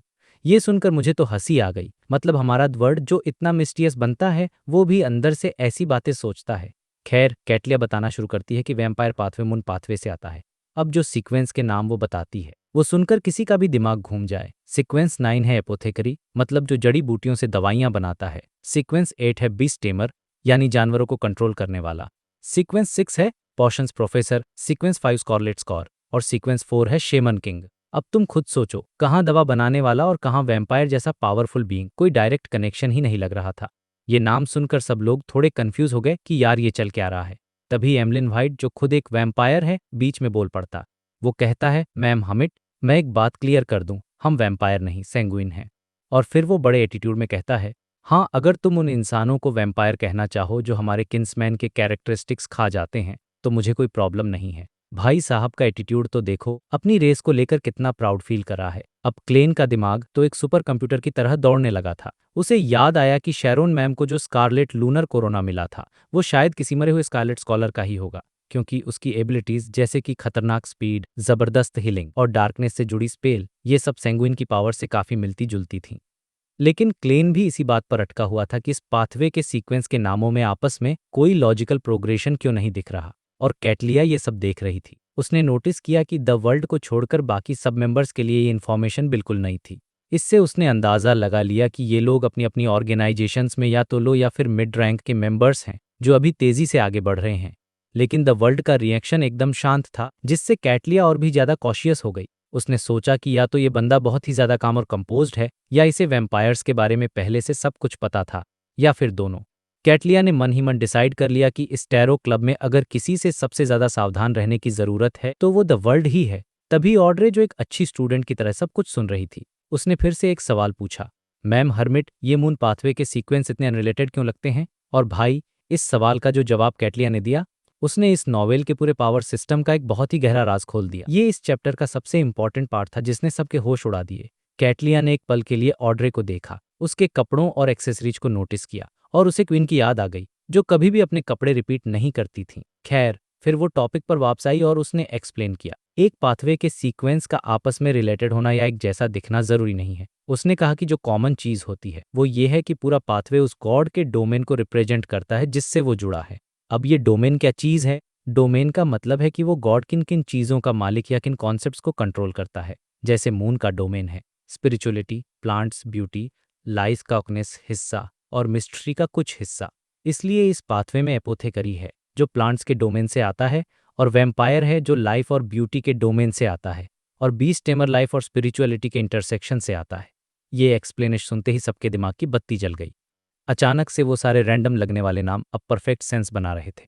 एमलिन ने तो तुरंत अपनी कॉलर ऊंची कर ली और कहा, ओह, तो इसका मतलब हम सैंगुइन इतने हैंडसम और ब्यूटीफुल इसीलिए होते हैं क्योंकि हम ब्यूटी के डोमेन से हैं। भाई को तो बस अपनी तारीफ करने का मौका चाहिए था, लेकिन बेचारा डेरिक दसन मन ही मन सोच रहा था, नहीं ऐसा तो नहीं है, मैंने जो वैम्पायर्स देखे हैं वो तो बहुत ही घिनौने और खूंखार थे। ये छोटा सा मोमेंट काफी फनी था। उधर क्लेन का दिमाग और भी तेज चल रहा था। उसने सोचा, तो ये है असली वजह। ये एक्सप्लेनेशन तो कैप्टन और डेली ने जो बताया था उससे बिल्कुल अलग और कहीं ज्यादा डीप है। तो क्या हर पाथवे एक सीक्वेंस जीरो गॉड के डोमेन को रिप्रेजेंट करता है? फिर उसने अपनी चेयर के पीछे बने सिंबल को देखा और सोचा, तो मेरे सीयर पाथवे का डोमेन क्या होगा? शायद स्ट्रेंजनेस और चेंज। ये एक बहुत बड़ी डिस्कवरी थी जिसने क्लेन को पावर सिस्टम को एक नए नजरिए से देखने पर मजबूर कर दिया। डिस्कशन के बाद गैदरिंग खत्म होने ही वाली थी कि ऑड्रे को कुछ याद आया। वो मिस्टर फूल की तरफ मुड़ी और बड़ी ही खुशी से बताया, मिस्टर फूल, सिविल सर्वेंट यूनिफाई एग्जामिनेशन का दूसरा राउंड आज ऑफिशियली खत्म हो गया है। उसकी आवाज में एक बच्चे जैसी खुशी थी, जैसे कोई स्टूडेंट अपने पेरेंट्स को अपने अच्छे रिजल्ट्स के बारे में बता रहा हो। अब देखो, ये बात सुनने में छोटी लग सकती है, लेकिन इसके पीछे की कहानी बहुत बड़ी है। ये एग्जाम करवाने का आइडिया मिस्टर फूल ने ही बातों बातों में दिया था और ऑड्रे ने अपनी बियॉन्ड पावर्स का इस्तेमाल करके पहली बार रियल वर्ल्ड में इतना बड़ा चेंज लाया था। वो इस एग्जाम के जरिए लोअर और मिडिल क्लास के लोगों को ऊपर आने का मौका दे रही थी। ये सुनकर क्लेन को अचानक ने भाई बेंसन की याद आ गई और वो सोचने लगा कि पता नहीं उसका एग्जाम कैसा गया होगा। उसने ऑड्रे की तारीफ की, जिससे ऑड्रे और भी खुश हो गई और ये सब देख कैटलिया के तो होश ही उड़ गए। उसे अब समझ में आया कि ये टैरोप कोई छोटा मोटा ग्रुप नहीं है। ये लोग तो लोएन किंगडम की पॉलिटिक्स और सोसाइटी को पर्दे के पीछे से बदल रहे हैं। उसे लगा कि मुझे इस ग्रुप को फिर से इवेल्युएट करना होगा। ये लोग जितना दिखते हैं उससे कहीं ज्यादा इन्फ्लुएंशियल हैं। इसके बाद गैदरिंग खत्म हो गई और सीन शिफ्ट होता है बैकलैंड में, जहां क्लेन की बहन मिल्सा एक कैफे में बैठकर अपने भाई बेंसन का इंतजार कर रही थी। बेंसन एग्जाम देकर पूरे कॉन्फिडेंस में बाहर आता है और कहता है कि मैथ्स का पेपर तो उसके लिए बच्चों का खेल था। दोनों भाई बहन के बीच एक प्यारी सी नोक झोंक होती है कि आज रात को सेलिब्रेट करने के लिए बाहर खाएंगे या घर पर। और हमेशा की तरह बेंसन को अपनी छोटी बहन की बात माननी पड़ती है, क्योंकि मेलिसा पहले से ही खाना बनाने का सामान खरीद चुकी थी। ये एक बहुत ही हार्ट वार्मिंग सीन था जो हमें याद दिलाता है कि इतनी सारी मिस्ट्री और डेंजर के बीच क्लेन की एक नॉर्मल फैमिली भी है। और चैप्टर के एंड में हम देखते हैं कि क्लेन वापस ग्रे फॉग के ऊपर है और अब वो इस प्रॉब्लम को सॉल्व करके बारे में सोच रहा है कि ऑल ब्लाई से ट्रू क्रिएटर के मेंटल करप्शन को कैसे हटाया जाए। तो भाई, ये चैप्टर नॉलेज और वर्ल्ड बिल्डिंग के लिहाज से बहुत ही जबरदस्त था, जिसने कहानी को एक नई डेप्थ दी है। तो भाई, लॉर्ड ऑफ द मिस्ट्रीज के चैप्टर 596 में आपका स्वागत है, जिसका नाम है क्लू। और यकीन मानो, ये चैप्टर क्लेन की प्रॉब्लम सॉल्विंग स्किल्स का एक मास्टर क्लास है। तो सिचुएशन ये थी, क्लेन अपने मिस्टीरियस ग्रे फॉग वाले स्पेस में उस आलीशान पैलेस में अपनी कुर्सी पर बैठा हुआ था। उसके दिमाग में एक बहुत बड़ी टेंशन चल रही थी, ऑल ब्लैक आई की। ये एक सुपर पावरफुल मिस्टिकल आइटम था, लेकिन प्रॉब्लम ये थी कि इस पर ट्रू क्रिएटर मेंटल करप्शन था। अब सोचो, आपके पास एक फरारी है लेकिन उसके ब्रेक फेल हैं। चलाओगे तो सीधा मौत के मुंह में जाओगे। बस वही हाल क्लेन का था। तो वो सोच रहा था कि इस करप्शन को साफ कैसे किया जाए। सबसे पहला ऑप्शन उसके दिमाग में आया सन पाथवे के सीक्वेंस 4 यानी अनशैडोड से मदद लेने का। ये लोग प्यूरिफिकेशन और क्लींजिंग के एक्सपर्ट होते हैं, लेकिन क्लेन ने फौरन इस आइडिया को रिजेक्ट कर दिया। पहली बात तो ये कि उसकी Cachar for the eternal blazing सन से कोई जान पहचान नहीं थी, तो वो मदद किससे मांगता। और दूसरी जो ज्यादा जरूरी बात थी, उसे शक था कि एक अनशैडोड शायद ट्रू क्रिएटर के लेवल के करप्शन को साफ ही न कर पाए। यार, ये कोई नॉर्मल बेयंडर का गुस्सा नहीं था, ये एक असली भगवान का मैल था। इसको साफ करना बच्चों का खेल नहीं था। फिर उसने सोचा, चलो किसी एंजल या भगवान से ही डायरेक्ट मदद मांग लूं। थ्योरी में तो ये पॉसिबल था। वो ग्रे फॉग के ऊपर से इटर्नल ब्लेजिंग सन को डिवाइन कर सकता था और उनकी पावर से ऑल ब्लाई को तोड़कर करप्शन को भाप बना सकता था। लेकिन इसमें रिस्क बहुत बड़ा था, मतलब इतना बड़ा कि उसकी पूरी दुनिया हिल सकती थी। उसे डर था कि अगर इटर्नल ब्लेजिंग सन जैसे पावरफुल बीइंग ने इस मौके का फायदा उठाकर ग्रे फॉग पर ही कब्जा कर लिया तो मतलब प्रॉब्लम सॉल्व करने के चक्कर में वो अपनी सबसे बड़ी ताकत ही खो देता। ये तो बहुत ही घाटे का सौदा होता। और वैसे भी इतनी बड़ी पावर को कंट्रोल करना उसके बस की बात नहीं थी। वो पावर सीधा उस पर अटैक करती, उसे ऑल ब्लैक आई की तरफ मोड़ने का टाइम ही नहीं मिलता। तो अब क्या करें? उसके पास कुछ और मीडियम थे जैसे मिस्टर डोर या हिंसेज, लेकिन उनके साथ भी सेम प्रॉब्लम थी। वो लोग हेल्प करने के बजाय उल्टा उस पर ही अटैक कर देते। मिस्टर एजिक अभी तक पूरी तरह से रिकवर नहीं हुए थे। स्नेक ऑफ फेट विल ऑसेप्टिन अभी तक पैदा भी नहीं हुआ था। मतलब कोई एंजल लेवल की हेल्प तो मिलने से रही। उसे एहसास हुआ कि यार, उसके कॉन्टेक्ट्स तो बहुत ही कम हैं, खासकर हाई लेवल लोगों में। एक और ऑप्शन था, बैकलैंड के खंडहरों में बंद वो बुरी आत्मा, जिसके बारे में शक था कि वो किंग ऑफ एंजल्स मेडिसी है। लेकिन भाई, उस बंदे से मदद मांगना मतलब शैतान से डील करना था। वो कब क्या खेल खेल जाए, कोई भरोसा नहीं। क्लेन ने सोचा, जब तक कोई और रास्ता नहीं है, मैं इस ऑप्शन के बारे में सोचूंगा भी नहीं। तो हारकर क्लेन ने एक नया प्लान बनाया। उसने सोचा, भाड़ में गई ऑल ब्लैक आई, मैं इसे साफ करने की कोशिश ही क्यों कर रहा हूँ। इससे अच्छा है मैं मैरियोनेटिस्ट बनने के लिए जरूरी मेन इंग्रेडिएंट्स ढूंढ लूं। मतलब प्रॉब्लम को सॉल्व करने के बजाय प्रॉब्लम को साइड में रख दो और दूसरे रास्ते पर चल पड़ो। ये काफी स्मार्ट मूव था। या फिर दूसरा ऑप्शन ये था कि वो ब्लड वेसल थीफ जैसे किसी मिस्टिकल आइटम को ढूंढे जो दूसरों की पावर्स चोरी कर सकता हो। अगर उसे ऐसा कोई आइटम मिल गया तो वो ग्रे फॉग की प्रोटेक्शन में रहकर उस आइटम की मदद से ट्रू क्रिएटर के करप्शन को ऑल ब्लैक आई से अलग कर सकता था। और एक बार चोरी हो गई तो वो करप्टेड हिस्से को कहीं दूर फेंक देता और प्योर ब्लैक आई को अपने पास रख लेता। ये प्लान सुनने में परफेक्ट लग रहा था, लेकिन अब सवाल ये था कि ऐसा आइटम मिलेगा कहाँ। उसने सोचा कि अगली टैरो गैदरिंग में वो सबसे पूछेगा, शायद किसी के पास कोई जानकारी हो, लेकिन तक वो खुद भी कोशिश कर सकता था। उसका पहला टारगेट था वाइस एडमिरल आइसबर्ग एडविना। उसके थर्ड मेट फ्लावरी बोटाई जोडेसन के पास चोरी करने की बियॉन्डर पावर्स थीं, तो शायद उसे ऐसे आइटम्स के बारे में पता हो। ये सोचते ही क्लेन का दिमाग एकदम क्लियर हो गया और वो फौरन काम पर लग गया। वो ग्रे फॉग से वापस असली दुनिया में आया और एक रिचुअल सेटअप किया। इस बार उसने God of knowledge and wisdom का सिंबल बनाया। ये रिचुअल वाइस एडमिरल आजबर्ग से कांटेक्ट करने के लिए था, जिसे सोलफॉल रिचुअल कहते हैं। मंत्र पढ़ने के बाद रिचुअल सक्सेसफुल हो गया। क्लेन को महसूस हुआ कि गोल्डन ड्रीम यानी एडविना का जहाज अभी भी 500 नॉटिकल माइल्स के दायरे में ही है। अब इस रिचुअल में होता यह है कि आपकी बॉडी खाली हो जाती है और टारगेट की आत्मा का एक हिस्सा उसमें आकर आपसे बात करता है। ये थोड़ा रिस्की था क्योंकि टारगेट आप पर अटैक भी कर सकता था, लेकिन क्लेन को एडविना पर भरोसा। तभी एक ठंडी पावर उसके शरीर में घुसने की कोशिश करने लगी, पर सरप्राइजिंगली क्लेन ने पाया कि वो उसे रोक सकता है। ऐसा इसलिए हुआ क्योंकि फेसलेस बनने के बाद ग्रे फॉग की थोड़ी सी पावर अब असली दुनिया में भी लीक होने लगी थी। ये एक बहुत बड़ा अपग्रेड था। तो क्लेन ने चालाकी से उस ठंडी पावर को पास में टंगे अपने एक कोट पर फेंक दिया और भाई साहब जो सीन हुआ वो देखने लायक था। वो काला कोट हवा में तैरने लगा जैसे किसी अदृश्य इंसान ने उसे पहन लिया हो। फिर उस कोट की आस्तीनें उठीं और उन्होंने एक का साइन बनाया। क्लेन पहले तो कंफ्यूज हो गया, फिर उसे समझ आया कि एडविना ये कहना चाह रही है, मेरे पास मुंह नहीं है, मैं बोल नहीं सकती, मेरे पास हाथ नहीं है, मैं लिख नहीं सकती। ये सिचुएशन बड़ी ऑकवर्ड हो गई थी। तो क्लेन ने ये ही पूछ लिया, मुझे एक ऐसा मिस्टिकल आइटम चाहिए जो दूसरों की बियॉन्डर पावर्स चुरा सके। क्या आपके पास है, या आप अपने थर्ड मेट से पूछ सकती हैं। जवाब आप एक लेटर में मेरे मैसेंजर को भेज दीजिएगा। कोर्ट ने हाँ में सिर हिलाया, मतलब आस्तीनों को नीचे किया और फिर जमीन पर गिर गया। क्लेन ने जल्दी से रिचुअल खत्म किया और फिर यही सवाल मिस्टर इज को एक लेटर में लिखकर भेजा। इसके बाद उसने तीसरा तरीका आजमाया। उसने अपनी जेब से वो पेपर क्रेन निकाला जो उसे पहले मिला था और उस पर अपना सवाल लिखा, मुझे दूसरों की पावर चुराने वाला मिस्टिकल आइटम कहाँ मिल सकता है, और फिर उसे वापस मोड़ दिया। उस रात जब क्लेन सो रहा था तो अचानक उसे महसूस हुआ कि कोई उसके सपने में घुस आया है। ये स्नेक ऑफ फेट विल ऑसेप्टिन था। सपने में उसे एक काले टॉवर के अंदर 3 लाइनें लिखी हुई मिली। पहली लाइन थी, मैं बस एक बच्चा हूं जो अभी तक पैदा नहीं हुआ है। मतलब वो कह रहा था कि प्लीज मुझे परेशान मत करो, मेरे लिए ये सब करना बहुत मुश्किल है। दूसरी लाइन थी, क्लू तुम्हारे अंदर ही है। और तीसरी लाइन थी, मुझसे मत पूछना कि क्लू क्या है, क्योंकि मुझे खुद भी नहीं पता। ये सुनकर क्लेन दिमाग घूम गया। मतलब ये तो वही बात हो गई कि खजाना तुम्हारे घर में ही है, पर कहाँ है ये तुम्हें खुद ढूंढना पड़ेगा। अगली सुबह जब वो यही सोच रहा था कि आखिर वो क्लू क्या हो सकता है, तभी उसका स्केलेटन मैसेंजर आया। इस बार वो बड़ा तमीज से आया था, जमीन से आधा निलकर, ताकि उसका सिर छत से न टकराए। क्लेन को देखकर हंसी भी और गुस्सा भी। उसने मन में सोचा, अच्छा तो अब तुम्हें तमीज आ गई है।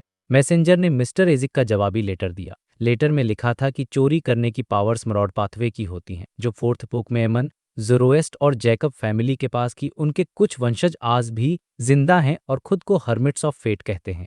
एमन, Jacob, hermits of fate, fate, hermit, clue मेरे अंदर है। ये सब शब्द क्लेन के दिमाग में घूमने लगे और अचानक जैसे बिजली कौंधी हो वो सीधा बैठ गया। उसे एक चीज याद आने से मिला, वो मिस्टीरियस बैज। उस बैज पर जो सिंबल बने थे वो किसी और चीज के नहीं बल्कि फेट और कंसीलमेंट यानी हर्मिट के ही थे।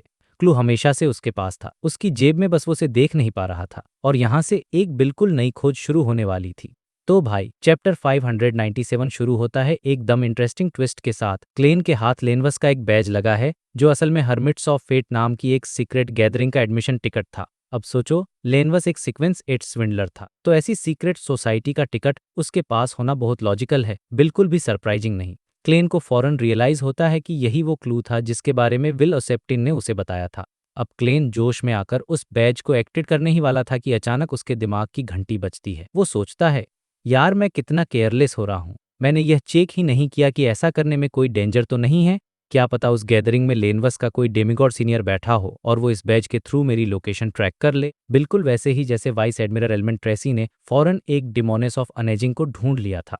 यहाँ पर क्लेन एक बहुत इंपॉर्टेंट बात कहता है, जरूरत पड़ने पर इंसान को रैश होना चाहिए और जरूरत पड़ने पर कायर भी बन जाना चाहिए। और मेरे हिसाब से यही आदत उसे जिंदा रखती है। तो वो फौरन ग्रे फॉग के ऊपर जाता है और डिविनेशन करता है। जब उसे पता चलता है कि कोई खतरा नहीं है, तब वो चैन की सांस लेता है। फिर वो बैज में अपनी स्पिरिचुअलिटी इंजेक्ट करता है और उसे गैदरिंग की डिटेल्स मिलती हैं। 6 जून 1350 टसॉक रिवर के पास। अब प्रॉब्लम ये थी कि इसमें अभी 4 महीने बाकी थे। क्लेन के पास इतना टाइम नहीं था। उसको एक मैरियोनेटिस्ट बनने के लिए जो मेन इंग्रेडिएंट चाहिए वो उसे जल्दी हासिल करना था, और उसके लिए ज़रूरी थी एक ऐसी मिस्टिकल आइटम जो दूसरों की बियॉन्डर पावर्स चुरा सके। अब यहाँ से शुरू होता है क्लेन का ब्रिलियंट माइंड गेम। जब वो हर्मिट्स ऑफ फेट के बारे में सोच रहा था, उसके दिमाग में अचानक एक नाम आता है, लियोनार्ड मिशेल। याद है ना, अपना पोएट दोस्त और क्लेन का पुराना कलीग। लियोनार्ड ने भी एक बार ऐसी ही गैदरिंग अटेंड की थी।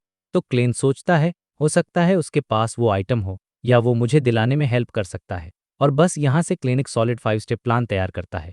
स्टेप 1, वो अपने रेडियो ट्रांसीवर को ग्रे फॉग के ऊपर रखेगा कि उसमें वहां का ऑरा आ जाए। स्टेप 2, कुछ दिन बाद वो उस रेडियो ट्रांसीवर से एरोडेस यानी मैजिक मिरर से कांटेक्ट करेगा। स्टेप 3, वो एरोडेस से पूछेगा कि ऐसी मिस्टिकल आइटम कहाँ मिल सके। अगर आंसर क्लियर मिल गया तो वो सीधा वही करेगा, लेकिन अगर आंसर अजीब या डेंजरस हुआ तो शुरू होगा स्टेप 4, वो एरोडेस से लियोनार्ड की करंट लोकेशन पूछेगा। और फाइनली स्टेप 5, वो एमलिन व्हाइट अपने सैंगुइन दोस्त को यह बैज देकर लियोनार्ड के पास भेजेगा। वो खुद नहीं जाएगा, क्योंकि अगर लियोनार्ड ने उसे पहचान लिया तो बहुत बड़ी प्रॉब्लम हो सकती है।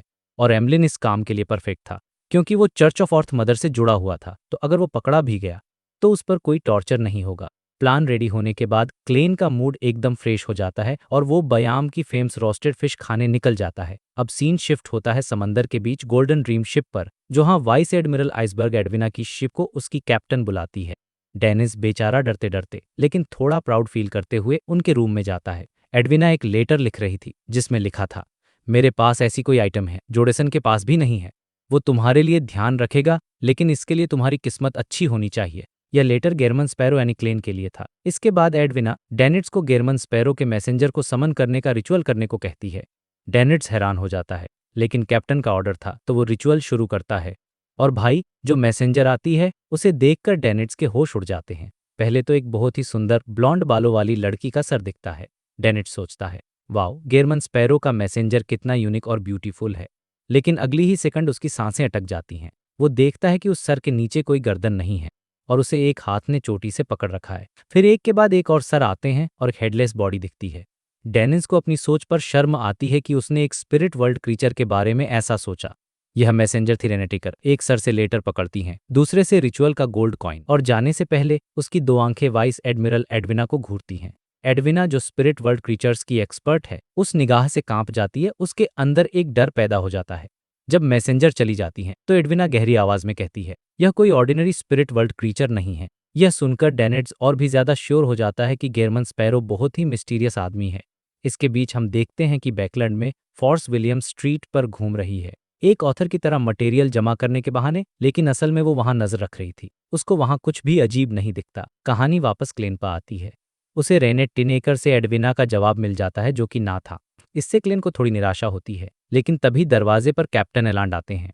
वो क्लेन को बताते हैं कि उनका व्हाइट एगेट वापस जा रहा है, लेकिन वो उसे एक लोकल कॉन्टैक्ट से मिलवा देंगे ताकि उसे आगे कोई हेल्प चाहिए हो तो मिल सके। और चैप्टर एंड होता है एकदम क्लिफहैंगर पर। एलांड क्लेन को एमरिस लीफ बार ले जाता है और उसी बार के बेसमेंट में वर्मटंग मिथोरकिंग और स्ट्रॉन्गमैन ओजिल नाम के 2 लोग ब्लेजिंग डेनिट्स के बारे में रीसेंट इंटेल जमा कर रहे थे। मतलब डेनिस के पीछे कोई पड़ा हुआ है, और अब आगे क्या होगा यह नेक्स्ट चैप्टर में ही पता चलेगा। तो भाई, चैप्टर 598 शुरू होता है एमिरिस लीफ बार के एक कोने से।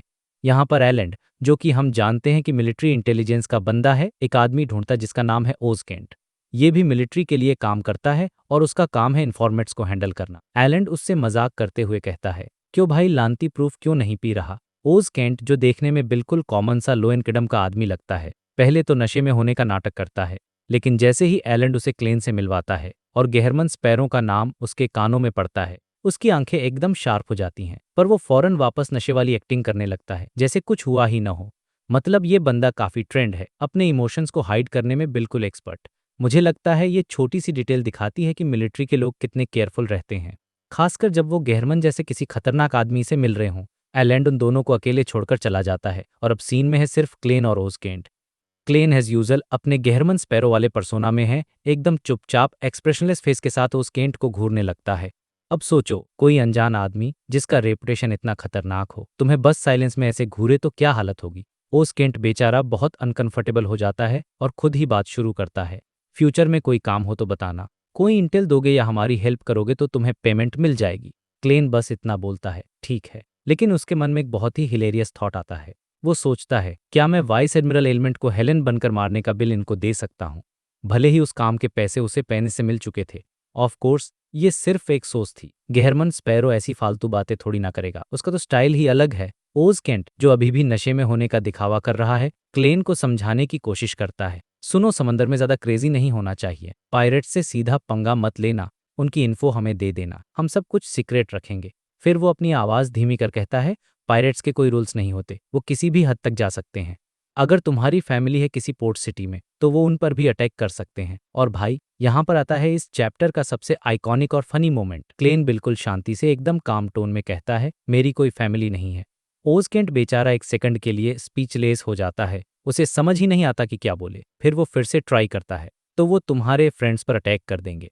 और क्लेन का अगला जवाब तो लिटरली लेजेंडरी है। वो कहता है, मेरे कोई फ्रेंड्स नहीं है। भाई साहब, ये सुन के तो ओज केंट का सिस्टम ही हैंग हो गया होगा। वो बेचारा घबराकर अपनी ज़रहार बियर पीने लगता है। उसके पास बोलने के कुछ बचा ही नहीं था। वो एक लास्ट ट्राई मारता है, वो तुम पर घात लगाकर अटैक कर सकते हैं, तुम्हारे शिप को रोक सकते हैं, तुम्हारा शेड्यूल पता लगा सकते हैं। इस पर क्लेन का जवाब सुनो, जो दिखाता है कि गेहरमन स्पैरो की सोच किस लेवल पर चलती है। वो कहता है, अगर वो मुझे पैसे देने आ रहे हैं तो मुझे कोई प्रॉब्लम नहीं है, ये तो बेसिक कर्टसी है। मतलब क्लेन पायरेट्स को मोबाइल बाउंटी समझ रहा है कि वो खुद उसके पास आएंगे और वो उन्हें मारकर पैसे कमा लेगा। ओज केंट बेचारा टोटली कंफ्यूज्ड हो जाता है, उसे समझ ही नहीं आता कि ये बंदा कह क्या रहा है। फिर उसे रियलाइज होता है कि गेहरमन स्पैरो पायरेट्स को चलता फिरता पैसा समझता है। यह है पीक गेहरमन स्पैरो एनर्जी, एकदम अनप्रेडिक्टेबल और क्रेजी। अब सीन शिफ्ट होता है उसी बार के बेसमेंट में। यहाँ पर है वर्मटंग मिथोर किंग, जो वाइस एडमिरल एलिमेंट का थर्ड मेट है। आपको याद है ना, पिछले चैप्टर्स में क्लेन ने हेलेन का भेस बदलकर इनकी शिप पर अटैक किया था, तो मिथोर को सजा के तौर पर बायाम भेजा गया है उस अटैकर को ढूंढने के लिए कि एक अननोन एडवेंचरर है जो काफी डेंजरस है। मिथोर को तुरंत डाउट होता है कि कहीं ये वही बंदा तो नहीं जिसने कैप्टन पर अटैक किया था। वो उस एडवेंचरर का पोर्ट्रेट मंगवाता है। पोर्ट्रेट देखते ही वो ऑलमोस्ट श्योर हो जाता है। पोर्ट्रेट में एक कोल्ड लुकिंग आदमी था, ब्लैक हेयर, ब्राउन आईज, बिल्कुल गेहरमन स्पैरो जैसा। लेकिन मिथोर को उसे देखकर कोई फैमिलियरिटी फील नहीं होती, इसलिए वो थोड़ा कंफ्यूज है। वो अपने आदमी स्ट्रॉन्गमैन ओजिल को उसकी लोकेशन पता करने को कहता है। और यहाँ आता है कहानी में ट्विस्ट। थोड़ी देर बाद एक बाउंसर आकर अपने बॉस स्ट्रॉन्गमैन ओजिल के कान में कुछ फुसफुसाता है। ओजिल के चेहरे पर एक अजीब सी स्माइल आती है और वो मिथोर को बताती है, ओ अननोन एडवेंचरर मिल गया। मिथोर पूछता है, कहाँ है वो? ओजिल ऊपर की तरफ इशारा करके कहता है, इसी बार में। भाई सोचो जरा क्या सिचुएशन है, जिसको वो पूरे शहर में ढूंढ रहे हैं, वो उनके आने से पहले से उसी जगह पर बैठा हुआ है। मिथोर डिसाइड करता है कि वो खुद ऊपर जाकर चेक करेगा। उसके मन में बहुत कुछ चल रहा है। उसे अपनी कैप्टन ट्रेसी के पास वापस जाना है, अपनी इज्जत वापस पानी है। उसे लगता है कि अगर वो इस केस को सॉल्व कर देगा तो कैप्टन उसे माफ कर देगी। यहाँ राइटर ने मिथोर की साइकोलॉजी भी दिखाई है। वो एक ब्रूटल पायरेट लेकिन अपनी कैप्टन के लिए काफी लॉयल है, ऑलमोस्ट मेस्मराइज रहता है। और ये शायद ट्रेसी की बेयॉन्डर पावर्स का ही असर है जो लोगों को अपनी तरफ खींचती हैं। तो मिथोर ऊपर जाता है। वो दूर से क्लेन को देखता है जो एक कोने में बैठा है। वो पोर्ट्रेट से बिल्कुल मैच कर रहा था, लेकिन मिथोर को अभी भी कोई जानी पहचानी फीलिंग नहीं आ रही। वो सोचता है, क्या इसका डिस्गाइज इतना अच्छा है या ये कोई और है, जैसे कि वाइस एडमिरल आइसबर्ग एडविना। वो बस 2 सेकंड के लिए क्लेन को देखता है और अपनी नज़र हटा लेता ताकि वो सस्पिशियस न लगे। लेकिन भाई, वो जिसको देख रहा था वो कोई नॉर्मल इंसान नहीं, वो एक सीयर है। क्लेन की स्पिरिचुअल इंट्यूशन उसे तुरंत बता देती है कि कोई उसे ऑब्जर्व कर रहा है। क्लेन बिना किसी हेसिटेशन के सीधा उस डायरेक्शन में मुड़कर देखता है और वो तुरंत मिथोर किंग को पहचान लेता है। उसके दिमाग में 2 चीज़ एक साथ चमकती हैं। पहला थॉट था वर्मटंग मिथोर किंग 5400 पाउंड्स की बाउंटी, और दूसरा थॉट था, ये मुझे क्यों देख रहा है, क्या इसने डेनिट्स के थ्रू मुझे ढूंढ लिया। अब यहाँ क्लेन के सामने एक चॉइस थी। नॉर्मल क्लेन क्या करता? वो प्रिटेंड करता कि उसने मिथोर को नहीं पहचाना, चुपके से निकल जाता और बाद में फेसलेस की पावर यूज करके उसे हंट करता, एकदम सेफ और एफिशिएंट तरीका। पर अब वो क्लेन नहीं है, वो है गेहरमन स्पैरो, एक शांत दिखने वाला लेकिन अंदर से एकदम क्रेजी एडवेंचरर। ये उसके एक्टिंग मेथड का पार्ट है। और गेहरमन स्पैरो पीछे नहीं हटता, वो तो एक्शन लेता है। तो क्लेन क्या करता है? वो अचानक मुड़ता है, अपना रिवॉल्वर निकालता है, अपना पूरे भरे हुए बार में सीधा मिथोर किंग पर एम कर देता है। बैंग, एक गन शॉट की आवाज गूंजती है। बार में जितने भी लोग थे सब के सब एक्सपीरियंस्ड फौरन नीचे झुक जाते हैं, अपने सिर को हाथों से कवर कर लेते हैं। मिथोर किंग भी उनमें से एक था। वो भी जमीन पर लुढ़क जाता है। लेकिन ये एक धोखा था, आवाज असली गोली की नहीं थी। वो थी क्लेन की इल्यूजन क्रिएशन पावर। उसने सिर्फ गोली की आवाज का एक इल्यूजन बनाया था। जैसे ही सब लोग नीचे झुके, क्लेन के सामने का रास्ता एकदम क्लियर हो गया। कोई इनोसेंट बीच में नहीं था। और अब उसने सच में ट्रिगर दबा दिया। बैंग, और चैप्टर यहीं पर खत्म हो जाता है, एक जबरदस्त क्लिफहैंगर पर। मतलब क्या मूव था ये। यही है गेहरमन स्पैरो का स्टाइल, डायरेक्ट, अनप्रेडिक्टेबल और डेडली। तो भाई कहानी का ये चैप्टर शुरू होता है एकदम फुल एक्शन के साथ। सिचुएशन ये थी, क्लेन एक बार में था और उसका टारगेट वर्मटंग मिथोर किंग ठीक उसके सामने था। बिना टाइम वेस्ट किए बैंग, क्लेन ने गोली चला दी। ब्रास बुलेट लगभग आधा बार पार करके सीधा मिथोर की तरफ बरी। लेकिन भाई मिथोर भी कोई कच्चा खिलाड़ी नहीं था। जैसे ही गोली उसे लगने वाली थी, उसकी भूरी आंखें अचानक डार्क हो गईं। और पता है क्या हुआ? गोली ने हवा में ही अपना रास्ता बदल लिया। वो थोड़ा ऊपर की तरफ मुड़ गई और सीधा बियर से भरे एक ग्लास कप पर जा लगी। जोरदार आवाज के साथ ग्लास चकनाचूर हो गया और बियर हर जगह फैल गई। ये देखकर ही समझ आ गया था कि ये कोई नॉर्मल फाइट नहीं होने वाली। मिथोर एक बियोंडर था। मतलब सोचो, बुलेट को मैनिपुलेट छोटी बात नहीं है। गोली से बचते ही मिथोर ने पलटकर हमला किया। उसने एक कस्टमर का कप छीना और पूरी ताकत से क्लेन की तरफ फेंक दिया। क्लेन को लगा, भाई ये क्या बचकाना हमला है। उसने बस हल्का सा साइड होकर उस कप को डॉज कर ले, दीवार से टकराकर टूट गया। लेकिन ये सिर्फ एक डाइवर्जन था। जैसे ही क्लेन का ध्यान भटका, मिथोर तुरंत जमीन पर लुढ़का और बेसमेंट के दरवाजे की तरफ भागा। उसका प्लान था कि या तो बेसमेंट में जाकर मदद बुलाएगा या फिर किसी सीक्रेट रास्ते से निकल जाएगा। उसे ये कन्फर्म हो गया था कि ये क्रेजी एडवेंचरर यानी क्लेन कोई मामूली हत्यारा नहीं है, बल्कि एक पायरेट एडमिरल लेवल का पावर हाउस है और 1-on-1 में वो उसका मुकाबला नहीं कर सकता। अब क्लेन भी तेजी से उसके पीछे भागा। वो इतना तेज और फुर्तीला था कि भरे हुए बार में भी उसका पैर किसी से नहीं टकराया। सिचुएशन बहुत क्रिटिकल थी। मिथोर बेसमेंट के दरवाजे तक पहुंचने ही वाला था और बेसमेंट के अंदर से बाउंसर भी रिवॉल्वर लेकर ऊपर आ रहे थे। यहाँ पर क्लेन ने अपना सबसे बड़ा ट्रम्प कार्ड इस्तेमाल करने का फैसला किया। उसने अपनी बाईं मुट्ठी भींची और भाई साहब जो हुआ वो देखने लायक था। उसका काला ग्लव तुरंत घने डार्क गोल्डन स्केल से ढक गया और उसकी डार्क ब्राउन आंखें पीली होकर वर्टिकल हो गईं, बिल्कुल एक ड्रैगन की तरह। और फिर बूम, एक इनविजिबल वेव क्लेन को सेंटर मानकर चारों तरफ फैल गई। ये थी साइकियाट्रिस्ट की पावर, और जिसे ड्रैगन स्माइट या मास कैओस भी कहते हैं। मेरे हिसाब से ये क्लेन की सबसे कूल क्राउड कंट्रोल पावर्स में से एक है। इस वेव के गुजरते ही पूरे बार में हाहाकार मच गया। जो कस्टमर सिर झुकाए बैठे थे वो या तो कांपने गए या बेहोश हो गिर पड़े। यहाँ तक कि मिलिट्री कॉन्टैक्ट ओज कैंट भी अपना होश खो बैठा, जैसे उसने दुनिया की सबसे डरावनी चीज देख ली और बस भागना चाहता हो। बाउंसरों का भी यही हाल था। उनके दिलों में इतना खौफ बैठ गया कि वो पागलों की तरह इधर उधर भागने लगे, जिससे सिचुएशन और भी ज्यादा कैओटिक हो गई। बेसमेंट से जो बाउंसर आ रहे थे उन्होंने तो डर के मारे अपने हथियार फेंक दिए। कोई कोने में जाकर एक बॉल की तरह सिकुड़ गया, तो कोई वहीं खड़े खड़े कांपने लगा और डर के मारे उनके ट्राउजर गीले हो गए। और हमारा टारगेट वर्मटंग मिथोर, उस पर तो जैसे बिजली गिर गई। वो दरवाजे पे डर के मारे गोल गोल घूमने लगा, पूरी तरह से कंफ्यूज। लेकिन यहाँ कहानी में एक जबरदस्त ट्विस्ट आता है। जब क्लेन तेजी से मिथोर के पास पहुंचा तो अचानक उसके दिमाग में एक विजन आया। उसने देखा कि मिथोर, जो डर में खोया हुआ लग रहा था, अचानक अपना सिर उठाएगा और सीधा क्लेन के सिर पर एक मुक्का मारेगा। ये क्लेन के क्लाउन की डेंजर इंट्यूशन थी। उसने बिना एक पल सोचे उस पर पूरा भरोसा किया। वो तुरंत नीचे झुका और अपनी बॉडी को साइड में घुमा लिया। और ठीक उसी वक्त वर्मट पाएंगे मिथोर ने अपना सिर उठाया। उसकी आंखें एकदम साफ थीं, उनमें डर का कोई नामो निशान नहीं था। किसी तरह उसने ड्रैगन स्माइट के असर से खुद को आज़ाद कर लिया था। ये क्लेन के लिए एक बहुत बड़ा शौक था, क्योंकि ये पावर इतनी आसानी से कोई नहीं तोड़ सकता था।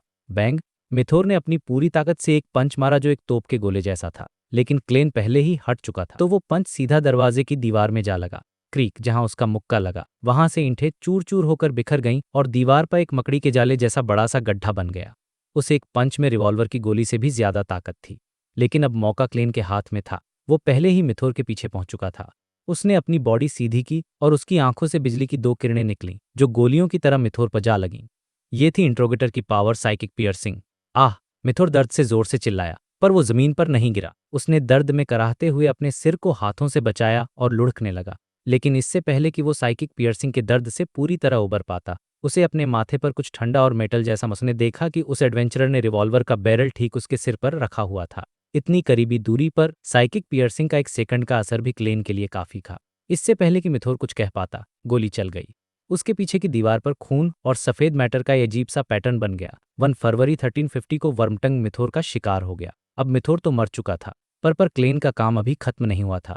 उसने बेसमेंट का दरवाजा बंद किया और फिर मिथोर की लाश के पास गया। उसने अपना क्रीपिंग हंगर वाला हाथ खोला और मिथोर की आत्मा को ग्रेज करने की तैयारी की। मतलब अब वो मिथोर की बियॉन्डर पावर्स को इस्तेमाल कर सकता था। कुछ ही देर में एक धुंधली आत्मा मिथोर की बॉडी से निकली और क्रीपिंग हंगर में समा गई। जब क्लेन ने चेक किया तो उसे खुशी का ठिकाना नहीं रहा। उसे मिथोर से 2 बहुत ही यूजफुल पावर्स मिली थीं। पता चला कि मिथोर लायर पाथ का सीक्वेंस 6 बैरन ऑफ करप्शन था। पहली पावर थी डिस्ट्रॉशन, जिससे वो टारगेट के इरादों, शब्दों और एक्शंस को तोड़ मरोड़ सकता था। दूसरी पावर थी ब्राइब, जो बहुत ही ट्रिकी थी। इस पावर को इस्तेमाल करने के लिए पहले टारगेट को कोई चीज़ देनी पड़ती थी। जैसे ही टारगेट वो चीज़ ले लेता, उसके अटैक, डिफेंस और कंट्रोल बहुत कमज़ोर हो जाते थे। अब क्लेन को समझ आया कि मिथोर ने उस पर कब क्यों फेंका था। वो एक ब्राइब, जिसकी वजह से क्लेन की ड्रैगन्स माइट और साइकिक पियर्सिंग उस पर पूरी तरह से असर नहीं कर पाई थी। कितना शातिर तरीका था ये सब समझकर क्लेन मिथोर की लाश को देखता है और फिर बेसमेंट में उतरता है क्रीपिंग हंगर के लिए खाना ढूंढने। और जैसे ही वो आगे बढ़ता है, उसे स्ट्रॉन्गमैन ओजिल अपने साथियों के साथ आता हुआ दिखता है। उनके पास बियॉन्डर्स और गनमैन की एक बड़ी टीम थी, लेकिन क्लेन का चेहरा एकदम शांत था। उसने फिर से अपना ग्लव एक्टिवेट किया। उसकी आंखें एक बार फिर वर्टिकल हो गईं और इनविजिबल ड्रैगन्स माइट की लहरें आगे बढ़ गईं। और चैप्टर यहीं एक जबरदस्त क्लिफहैंजर पर खत्म हो जाता है। तो भाई, पिछले चैप्टर के एक्शन के बाद अब क्लेन अकेला खड़ा था स्ट्रॉन्गमैन ओजिल और उसके सारे गुंडों के सामने। और जैसे ही क्लेन ने अपना इरादा पक्का किया, उसने क्रीपिंग हंगर ग्लव से ड्रैगन्स माइट की पावर ने एने कर दी। ये पावर इतनी जबरदस्त थी कि ऐसा लगा जैसे किसी ने एक बहुत बड़ा हथौड़ा सबके सिर पर दे मारा हो। स्ट्रॉन्गमैन ओजिल और उसके सारे सबऑर्डिनेट्स मौके पर ही कांपने गए। उनकी हालत खराब हो गई। अब यहाँ सीन देखने लायक था, क्योंकि हर बंदे का रिएक्शन अलग था। कुछ तो डर के मारे पागलों की तरह इधर उधर भागने लगे, बिना ये सोचे कहाँ जा रहे हैं। कुछ बेचारे अपनी जगह पर ही गोल गोल घूमने लगे, जैसे उनका दिमाग ही काम करना बंद कर गया हो। और कुछ तो बस खड़े हिल भी नहीं पा रहे थे। अब क्योंकि क्लेन के पास इस बार पूरा टाइम था, वो आराम से सिचुएशन को ऑब्जर्व कर रहा था। उसे तुरंत समझ आ गया कि ये अलग अलग रिएक्शंस उन लोगों की मेंटल स्ट्रेंथ पर डिपेंड करते हैं। जो सबसे कमजोर थे वो पागलों की तरह भाग रहे थे, जो थोड़े से स्ट्रांग थे वो बिना किसी मकसद के भाग रहे थे, और जो बियॉन्डर्स थे या फिर मेंटली बहुत स्ट्रांग इंसान थे, वो या तो अपनी जगह पर गोल गोल घूम रहे थे या फिर कांपते हुए खड़े थे, क्योंकि उनका दिमाग भागना चाहता था पर बॉडी कंट्रोल कर रही थी। और कुछ तो डर के मारे इतने खराब हालत में थे कि पूछो ही मत। तो क्लेन ने एक नज़र सब पर डाली और सोचा कि गन उठाकर उन सबको खत्म कर दे जो उसके लिए खतरा बन सकते हैं। लेकिन तभी उसकी नज़र एक बंदे पर पड़ी जो कांपते कांपते धीरे धीरे होश में आ रहा था। उसकी आंखों में क्लैरिटी वापस आ रही थी। क्लेन को समझ आ गया कि ड्रैगन्स माइट का असर खत्म होने वाला है। उसने सोचा कि इतने कम टाइम में वो सबको खत्म नहीं कर सकता, और जैसे ही वो गोली चलाएगा, उसकी आवाज़ से बाकी लोग भी होश में आ जाएंगे। और अगर सारे बियॉन्डर्स एक साथ मिलकर अटैक कर दें तो सिचुएशन बिगड़ सकती थी। तो भाई, यहाँ क्लेन ने दिखाया अपना तेज दिमाग। उसने अपना प्लान तुरंत बदल दिया। उसने अपने लेफ्ट हैंड के ग्लव को एक्टिवेट किया और बैरन ऑफ करप्शन की पावर यूज की। उसकी आंखें एकदम डार्क हो गईं और उसने अपनी विल पावर से उन लोगों के इरादों को डिस्टॉर्ट कर दिया, मतलब मोड़ दिया।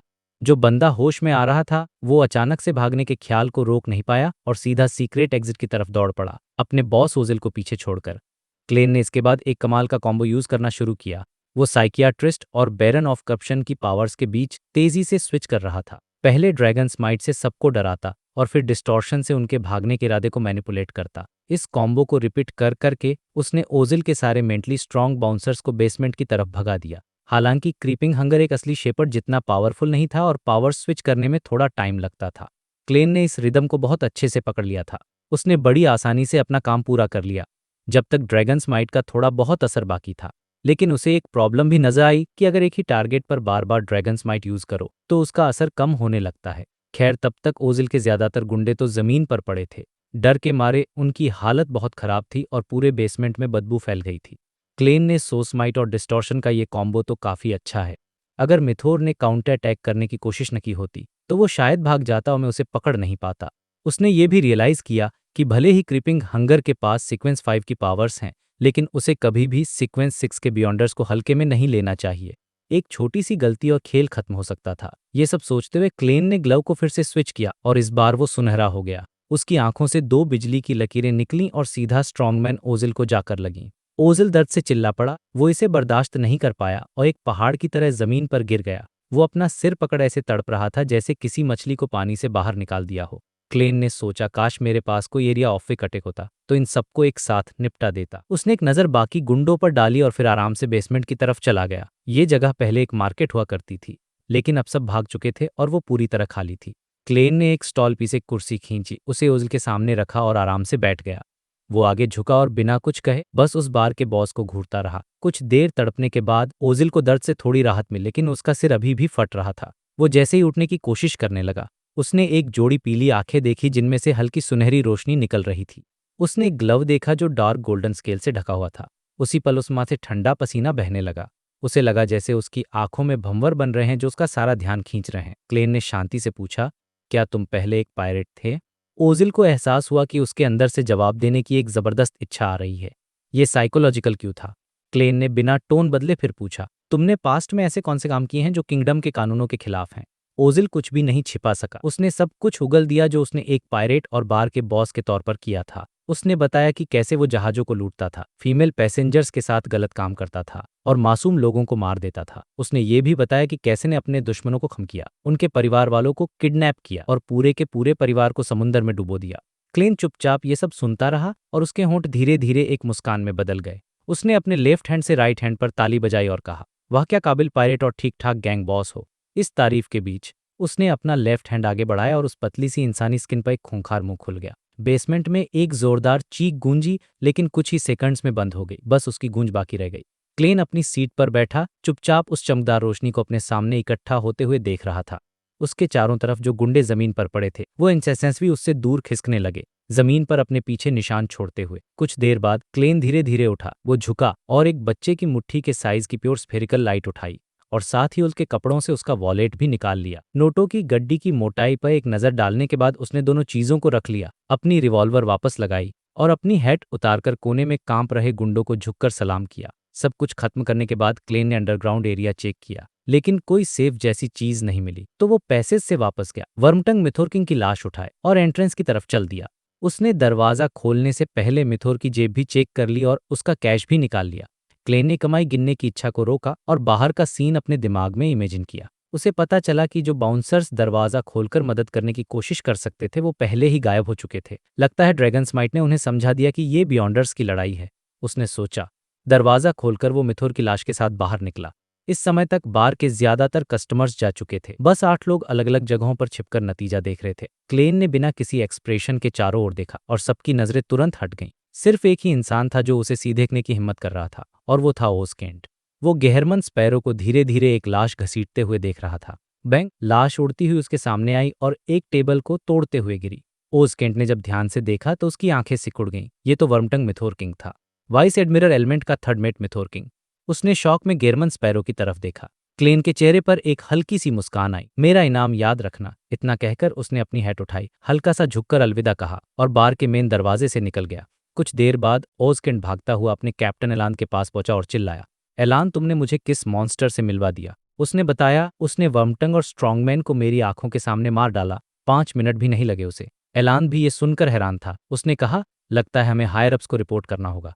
दोपहर 3 बजे गवर्नर जनरल के ऑफिस के पास एक बिल्डिंग में एलान ओजकेंट एक बड़े आदमी के जवाब का इंतजार कर रहे थे। थोड़ी देर बाद एक नौजवान नीचे आया और बोला, जनरल का कहना है कि जब तक वो कोई दुश्मनी नहीं दिखाता हमें एग्रीमेंट का सम्मान करना चाहिए और उसके साथ कोऑपरेशन जारी रखना चाहिए, लेकिन सावधान रहना होगा। उसकी असली पहचान और इरादों का पता लगाने के लिए एक टेलीग्राम भेजो और ये खबर पायरेट्स तक फैला दो कि उसने मिथोरकिंग को मार दिया है। दूसरी तरफ अपने होटल में क्लेन ने अपनी कमाई गिनी, टोटली 127 पाउंड्स 9 सोली और 5 पेंस, और साथ में एक सीक्वेंसेड प्यूगिलिस्ट का बियॉन्डर कैरेक्टरिस्टिक। ये भी कम से कम 600-700 पाउंड की चीज थी, और मिथोर का इनाम अलग से था।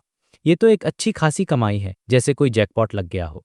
क्लेन ने खुशी से सोचा और फिर रिचुअल करके क्रीपिंग हंगर को ग्रे फॉग के ऊपर भेज दिया। सच कहूं तो उसे ड्रैगन्समाइट फ्रेंजी और साइकोलॉजिकल जैसी पावर्स बहुत यूजफुल लगी थीं और वो उन्हें छोड़ना नहीं चाहता था, लेकिन कि उसने मिस जस्टिस से वादा किया था, उसने अपना वादा निभाने का फैसला किया। तो भाई चैप्टर 601 शुरू होता है सीधा ग्रे फॉग के ऊपर। क्लेन अपनी हाईबैक चेयर पर आराम से बैठा है और उसके हाथ में क्रीपिंग हंगर। सीन काफी सीरियस और मिस्टीरियस है। कुछ सेकंड्स शांत रहने के बाद वो फाइनली उस साइकियाट्रिस्ट की सोल को रिलीज करता है। एक लंबी सी फिगर ब्रॉन्ज टेबल के पास अपीयर होती। ये एक औरत थी जिसका चेहरा थोड़ा धुंधला सा था और उसके चेहरे से ही दर्द और कंफ्यूजन साफ दिख रहा था। क्लेन उसे एकदम कैजुअली पूछता है, जैसे बस दोस्तों से बात कर, याद है तुम कौन हो? अब सोचो, एक सोल से इतने आराम से बात करना। ये दिखाता है कि हमारा क्लेन अब कितना पावरफुल और कॉन्फिडेंट हो गया है। उस मिस्टीरियस स्पेस में होने की वजह से उस साइकियाट्रिस्ट की दुश्मनी काफी कम हो जाती है। वो एक कड़वी स्माइल के साथ कहती है, हाँ मुझे सब याद है। फिर वो अपनी स्टोरी बताती हैं। वो एक सीक्रेट ऑर्गेनाइजेशन की मेंबर थी और टॉस्कार्टर आइलैंड पर अपने एक दोस्त से मिलने जा रही थी। रास्ते में उसे पायरेट्स मिल गए। उसने अपनी पावर्स यूज करके उन्हें भगा तो दिया, लेकिन जो पायरेट्स बच गए उन्होंने किलांगोस को सब बता दिया और किलांगोस उसकी पावर्स हासिल करने के लिए जानकर अपना रास्ता बदलकर उसके शिप को रोक लेता है। उसके बाद जो हुआ वो तो हम इमेजिन कर ही सकते हैं। वो कहती है कि किलांगोस बहुत मेटिकुलस था, इसलिए उसने उसे फौरन मार दिया, नहीं तो उसकी हालत भी बाकी फीमेल पैसेंजर्स जैसी हो जो मौत से भी बदतर थी। यार ये सुनकर सच में बहुत बुरा लगा। मतलब एक पावरफुल बेयंडर होने के बाद भी किस्मत ने उसका साथ नहीं दिया। क्लेन कुछ देर शांत रहता है, फिर पूछता है, क्या तुमने ग्रोसेल्स ट्रवल्स नाम की बुक के बारे में सुना है? क्लेन को लगा कि शायद उसने सुना होगा, क्योंकि वो बुक ड्रैगन से रिलेटेड थी, लेकिन वो मना कर देती है। तो क्लेन टॉपिक चेंज करके पूछता है, तुम अभी गायब होने वाली हो और तुम्हें हमेशा के लिए शांति मिलने वाली है। क्या तुम्हारी कोई आखिरी इच्छा है? वो हंसती है और कहती है, मैं जिंदा होना चाहती हूँ। फिर खुद ही बोलती है, पूरी हो सकती। पता है ये कुछ जरूरी नहीं हो सकती। मुझे मरे हुए सालों हो गए हैं। मेरी फैमिली और फ्रेंड्स को मेरी मौत की खबर मिल चुकी होगी। उन्हें दोबारा बताकर उनका दर्द वापस कुरेदना ठीक नहीं होगा। और बस इतना कहकर इसकी फिगर गायब हो जाती है और पीछे छोड़ जाती है एक बड़ा सा गोल्डन आइरिस। यही था साइकियाट्रिस्ट का बेयंडर कैरेक्टरिस्टिक। सीन ये था कि क्लेन ने उसकी लास्ट विश का रेस्पेक्ट किया और उसके सीक्रेट्स में ज्यादा नहीं घुसा। यही एक अच्छे प्रोटैगनिस्ट की निशानी है। उसके बाद वो उसकी बातों पर सोचने लगता है। टॉस्कार्ट आइलैंड, फेसैक एम्पायर का एरिया, वहां कैसा दोस्त, शायद साइकोलॉजी एल्केमिस्ट का कोई मिशन था, पर क्लेन इस पे ज्यादा नहीं सोचता। फिर वो डिसाइड करता है कि अब उसे बायाम छोड़ना पड़ेगा। उसने वहां काफी काम कर लिया है। वर्मटंग मिथोरकिंग को मारने के बाद वहां रुकना आग से खेलने जैसा है। उसका प्लान है कि वो 3-4 बेयॉन्ड गैदरिंग्स अटेंड करेगा, देखेगा कि मैरियोनेटिस्ट के मेन इंग्रेडिएंट्स मिलते हैं या नहीं, और फिर निकल लेगा।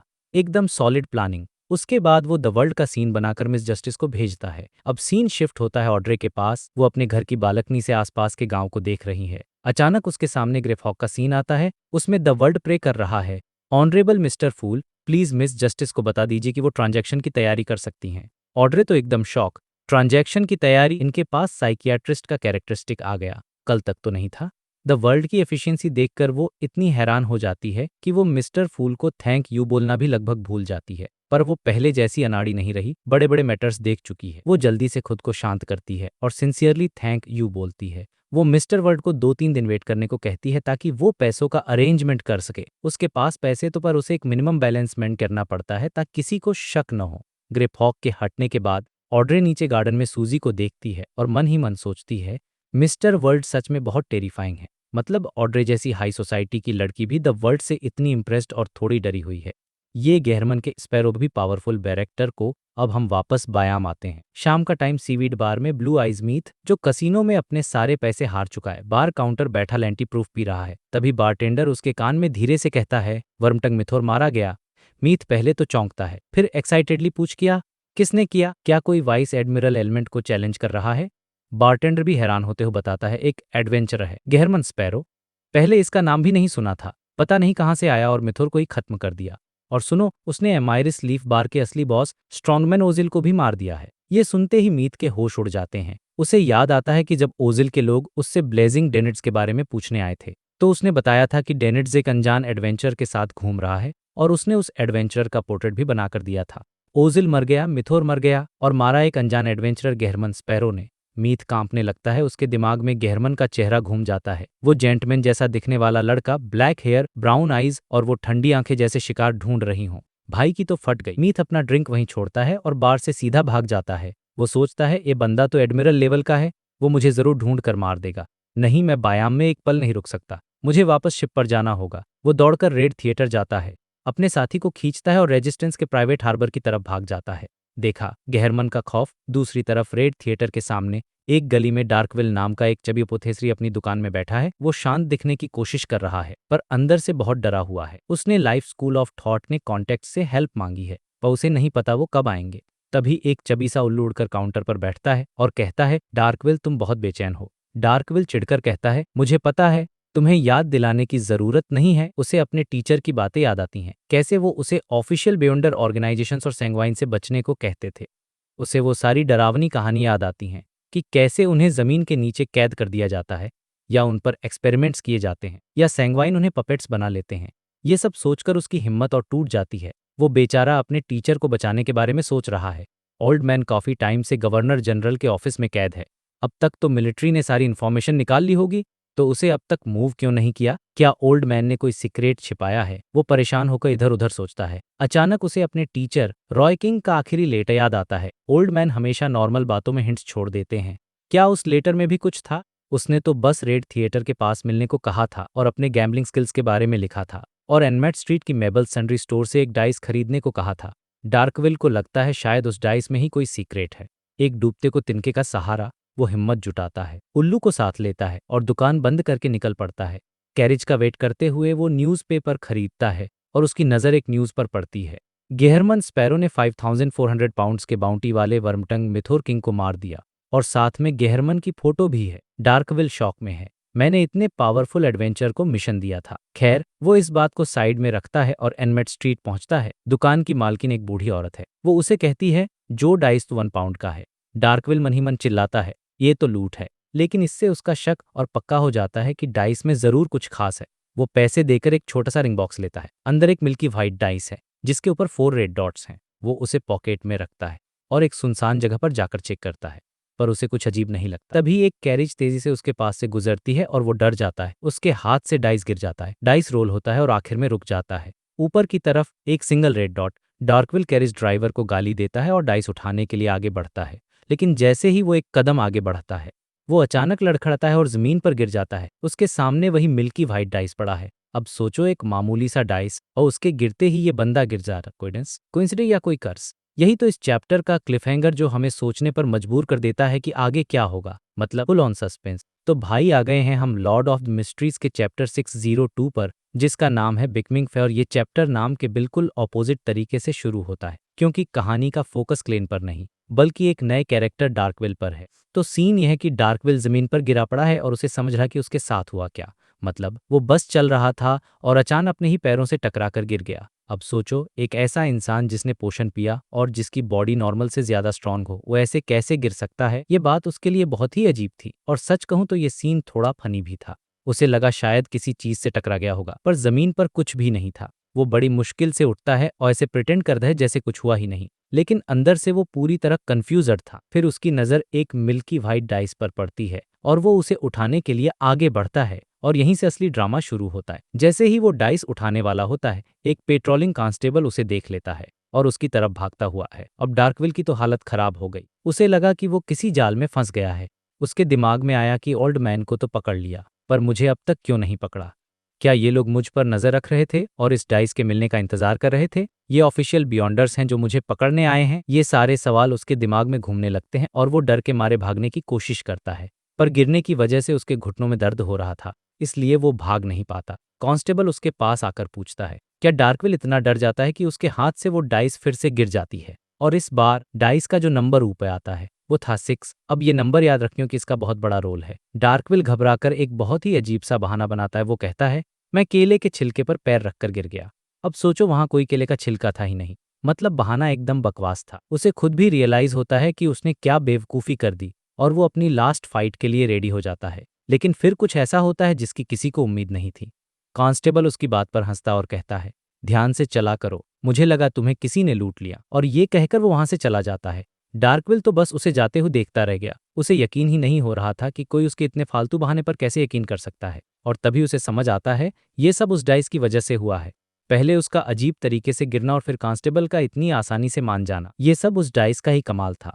उसे याद आता है कि ये वही इंपॉर्टेंट सील्ड आर्टिफैक्ट है जिसका ध्यान उसके टीचर रख रहे थे। ये सीन मेरे हिसाब से बहुत ही कूल था, क्योंकि ये हमें दिखाता है कि ये डाइस कितनी पावरफुल है, ये लक को मैनिपुलेट कर सकती है। अब डार्कविल जल्दी से उस डाइस को उठाकर एक छोटे से रिंग बॉक्स में बंद कर देता है ताकि वो रोल न हो सके। फिर वो घर जाकर उस बॉक्स को अच्छे से चेक करता है और उसे बॉक्स के नीचे एक छोटा सा फोल्ड किया हुआ पेपर मिलता है। ये उसके टीचर रॉय किंग का लेटर था और इस लेटर ने डार्कविल के होश उड़ा दिए। लेटर में लिखा था, अगर मैं 3 दिन तक वापस ना आऊं तो समझ लेना कि मुझे किसी ने धोखा दिया है और मैं पकड़ा गया हूं। टीचर ने उसे ग्रुप के किसी भी मेंबर से हेल्प मांगने से मना किया था, क्योंकि उन्हें नहीं पता था कि धोखेबाज कौन है। उन्होंने डार्कविल को सिर्फ एक काम दिया था, इस डाइस को ओरावी आइलैंड ले जाकर कार्नोट नाम के एक बेलमैन को दे देना, जो उसे रॉय किंग के टीचर रिशियार्डो तक पहुंचा देगा। और सबसे शॉकिंग बात यह थी कि रॉय किंग ने ये लेटर लिखने के बाद अपनी मेमोरी को मिटा दिया था, ताकि टॉर्चर किए जाने पर भी वो कोई सीक्रेट न बता पाएं। और फिर आता है सबसे बड़ा वार्निंग। लेटर के एंड में लिखा था, इस डाइस को कम से कम यूज करना, क्योंकि ये जिंदा है, जितना ज्यादा इसे यूज करोगे ये उतना ही जागेगा। और जब ये खुद से रोल होने लगे तो समझ लेना खतरा बढ़ गया है। और अगर इसका नंबर 1 आ गया तो तुम्हारी लाइफ में सब कुछ फेल होने लगेगा, हर चीज, यहाँ तक कि तुम्हारी बेड एक्टिविटीज भी। ये लाइन पढ़कर तो मेरे भी रोंगटे खड़े हो गए थे। मतलब सोचो कितना खतरनाक आर्टिफैक्ट ये सब पढ़ने के बाद डार्कवेल को रियलाइज होता है कि उसने कितनी बड़ी गलती कर दी है। वो तो पहले ही ग्रुप के मेंबर से हेल्प मांग चुका था, मतलब अब धोखेबाज को पता चल गया होगा कि वो यहाँ है। उसकी जान अब खतरे में थी। वो फौरन वहां से निकलने का फैसला करता है और ओरावी आइलैंड जाने की तैयारी करने लगता है। लेकिन उसे पता था कि वो अकेला नहीं जा सकता, उसे एक बॉडीगार्ड की जरूरत थी। और तभी उसकी नज़र उस न्यूज़पेपर पर पड़ती है जो वो साथ लाया था। उस पर बड़े बड़े अक्षरों में लिख रहा एक पावरफुल एडवेंचरर गेहरमन स्पैरो ने 5400 पाउंड के एक पायरेट को मार गिराया है। और बस डार्कविल के दिमाग की बत्ती जल जाती है। उसे अपना बॉडीगार्ड मिला था गेहरमन स्पैरो। अब सीन शिफ्ट होता है और हम आते हैं वाइस एडमिरल एलमेंट ट्रेसी के पास, जो एक बहुत ही पावरफुल डेमोनिस है। उसे एक टेलीग्राम मिलता है जिससे पता चलता है कि उसके एक आदमी मिथोर को बायाम में मार दिया गया है और उसे मारने वाला कोई और नहीं बल्कि गेहरमन स्पैरो था। टेलीग्राम में यह भी लिखा था कि गेहरमन ने ड्रैगन माइट जैसी पावर यूज की थी। ये सुनते ही ट्रेसी सब कुछ समझ जाती है। उसे याद आता है कि किलांगोस के पास भी ड्रैगन माइट थी और गेहरमन के पास ही किलांगोस का आर्टिक क्रीपिंग हंगर है। वो समझ जाती है कि गेहरमन ही वो इंसान है जिसने हेलेन का भेष बदल उस पर हमला किया था। और उसे ये भी पता था कि गेहरमन के पीछे डेथ कांसुल नाम का एक डेमीगॉड है। वो एक पल के लिए सोचती है कि ये इन्फॉर्मेशन लीक कर दे ताकि किलांगोस के लोग गेहरमन से बदला ले ले, पर फिर वो डर जाती है। उसे पता था कि डेथ काउंसिल स्पिरिट वर्ल्ड से ट्रेवल कर सकता है, उसे कहीं भी ढूंढ कर मार सकता है। इसलिए वो चुप रहने का फैसला करती है और सही मौके का इंतजार करने लगती है। और इन सब के बीच हमारा हीरो क्लेन यानी कि गेहरमन स्पैरो क्या कर रहा था? वो तो आराम से एक इन में बैठकर अपने इनाम का इंतजार कर रहा था। उसे पता भी नहीं था कि उसके नाम ने समंदर की दुनिया में कितना बड़ा तूफान ला दिया है। एक तरफ डार्कवेल उसे हायर करना चाहता है, दूसरी तरफ वाइस एडमिरल ट्रेसी उससे बदला लेना चाहती है और क्लेन इन सबसे अनजान है। तो दोस्तों, यहीं पर ये चैप्टर खत्म होता है और मेरे हिसाब से ये बिकमिंग फेम्स टाइटल को पूरी तरह से जस्टिफाई करता है। क्लेन अब सिर्फ एक छोटा मोटा एडवेंचरर नहीं रहा, उसका नाम अब बड़े बड़े लोगों तक पहुंच चुका है और अब असली खेल शुरू होने वाला है। तो भाई, चैप्टर की शुरुआत होती है रात के 10 बजे स्वॉर्डफिश बार में। क्लेन, जो गेहरमन स्पैरो के भेस में है, अपना बाउंटी मिलने का इंतजार कर रहा था, लेकिन उसे पता चलता है कि पैसा तो कल सुबह ही मिलेगा। तो टाइम पास करने के लिए वो अपना हुलिया बदलकर एडवेंचरर्स के एक प्राइवेट एक्सचेंज में चला जाता है। लेकिन अफसोस, उसे मैरियोनेटिस्ट पोशन का कोई मेन इंग्रेडिएंट या कोई मिस्टिकल आइटम नहीं मिलता। अब जब कोई काम नहीं था तो वो अपना असली गेहरमन वाला चेहरा वापस लाता है, अपनी हेड ठीक करता है और उस शोर शराबे वाले बार से निकलने की कोशिश करता है। और भाई, यहीं पर सीन एकदम फिल्मी हो जाता है। जैसे ही लोग गेहरमन स्पैरो का चेहरा देखते हैं, पहले तो वो चौंकते हैं और फिर 2 सेकंड के लिए उनकी सांसें ही अटक जाती हैं, जैसे उन्हें कोई भूत देख लिया हो। उसके बाद जो होता है वो और भी कमाल का था। पूरी की पूरी भीड़ उससे ऐसे दूर हट जाती है जैसे समंदर की लहरें पीछे हट रही हों। मतलब बंदे की दहशत देखो। सबने अखबारों में और अफवाहों में उसके बारे में सुन रखा था कि ये बंदा कितना खतरनाक और क्रेजी है। खासकर वो किस्सा जब उसने वर्मटंग मिथोर किंग को देखते ही बिना 1 सेकंड सोचे अपनी रिवॉल्वर निकाल ली थी। तो सीधी सी बात थी, कोई भी इस डेंजरस आदमी से पंगा नहीं लेना चाहता। अब इसी भीड़ में एक बंदा था, राल्फ, जो बार के काउंटर पर बैठकर पी रहा था। उसने जब ये हलचल देखी तो मुड़कर देखा और उसकी नज़र गेहरमन पर पड़ी। उसके दिमाग में तुरंत न्यूज़ रिपोर्ट वाली तस्वीर कौंध गई, गेहरमन स्पैरो, वर्मटंग का शिकारी। और फिर उसे याद आई रेजिस्टेंस लीडर कालत के साथ हुई अपनी बात, जिसमें उसे पता चला था कि ये क्रेजी एडवेंचरस ही गॉड से नफरत नहीं करता, बल्कि उसने तो वाइस एडमिरल आइसबर्ग और रेजिस्टेंस के बीच हुई सीक्रेट डील भी देखी थी। तो राल्फ के दिमाग की बत्ती जलते है। वो सोचता है, शायद मैं इसे सी गॉड का फॉलोअर बना सकता हूं ना। अगर ये नहीं भी बना तो फ्यूचर में किसी न किसी मामले में हमारी मदद तो कर ही सकता है। ये सोचकर वो एक गहरी सांस लेता है, अपने हाथों को ऐसे जोड़ता है जैसे सी गॉड से प्रार्थना कर रहा हो, और फिर अपनी बियर रोकर सीधे गेहरमन की तरफ चल पड़ता है। अब क्लेन ने भी नोटिस कर लिया था कि कोई उसकी तरफ आ रहा है और उसने राल्फ को पहचान लिया। अरे, ये तो वही कट्टर भक्त है जो अपनी 20,000 पाउंड की दौलत का 1/3 हिस्सा सी गॉड को दान करने को तैयार था। क्लेन मही मन सोचता है, ये वही फॉर्मर पायरेट और अब का मर्चेंट है जिसे मैंने बच्चों के लिए चैरिटी फाउंडेशन शुरू करने के लिए मनाया था। तो क्लेन काफी कंफ्यूज हो जाता है कि आखिर ये आदमी गेहरमन स्पैरो के पास क्यों आ रहा है। क्या उसे कोई काम सौंपना है, कोई ऐसा काम जो रेजिस्टेंस वाले नहीं कर सकते? क्लेन अपनी स्पीड धीमी कर देता है और राल्फ का इंतजार करता है। और राल्फ पास आकर अपनी बियर का कप उठाते हुए पूछता है, मिस्टर गेहरमन स्पैरो?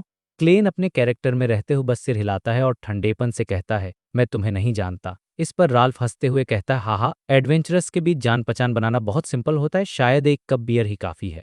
बॉर काउंटर की तरफ इशारा करता है, क्या आप एक ड्रिंक लेना चाहेंगे? क्लेन, जो अभी भी बहुत कंफ्यूज था, बस इतना कहता है, ठीक है। दोनों बार के एक कोने में बैठ जाते हैं। क्लेन अपने लिए साउथविल बियर ऑर्डर करता है और चुपचाप राल्फ को घूरता रहता है, बिना एक शब्द कहे। अब सोचो, एक पायरेट एडमिरल लेवल का पावर हाउस आपको ऐसे घूरे तो किसी की भी हालत खराब हो जाएगी। राल्फ अपनी घबराहट छिपाने के लिए एक घूंट बियर पीता है और कहता है, मैंने आपके बारे में सुना है और मुझे पता है कि आप एक सच्चे जेंटलमैन हैं। क्लेन अपने गैरमन वाले पर्सोना में रहते हुए सीधे पॉइंट पर आता है। मुद्दे की बात करो। राल्फ बेचारा लगभग खांसते खांसते बचा। वो अपना गला साफ करता है और कहता है, क्या मुझे आपको हमारे गॉड से मिलाने का सम्मान मिल सकता है? समुद्र के रक्षक कालवेतुआ से।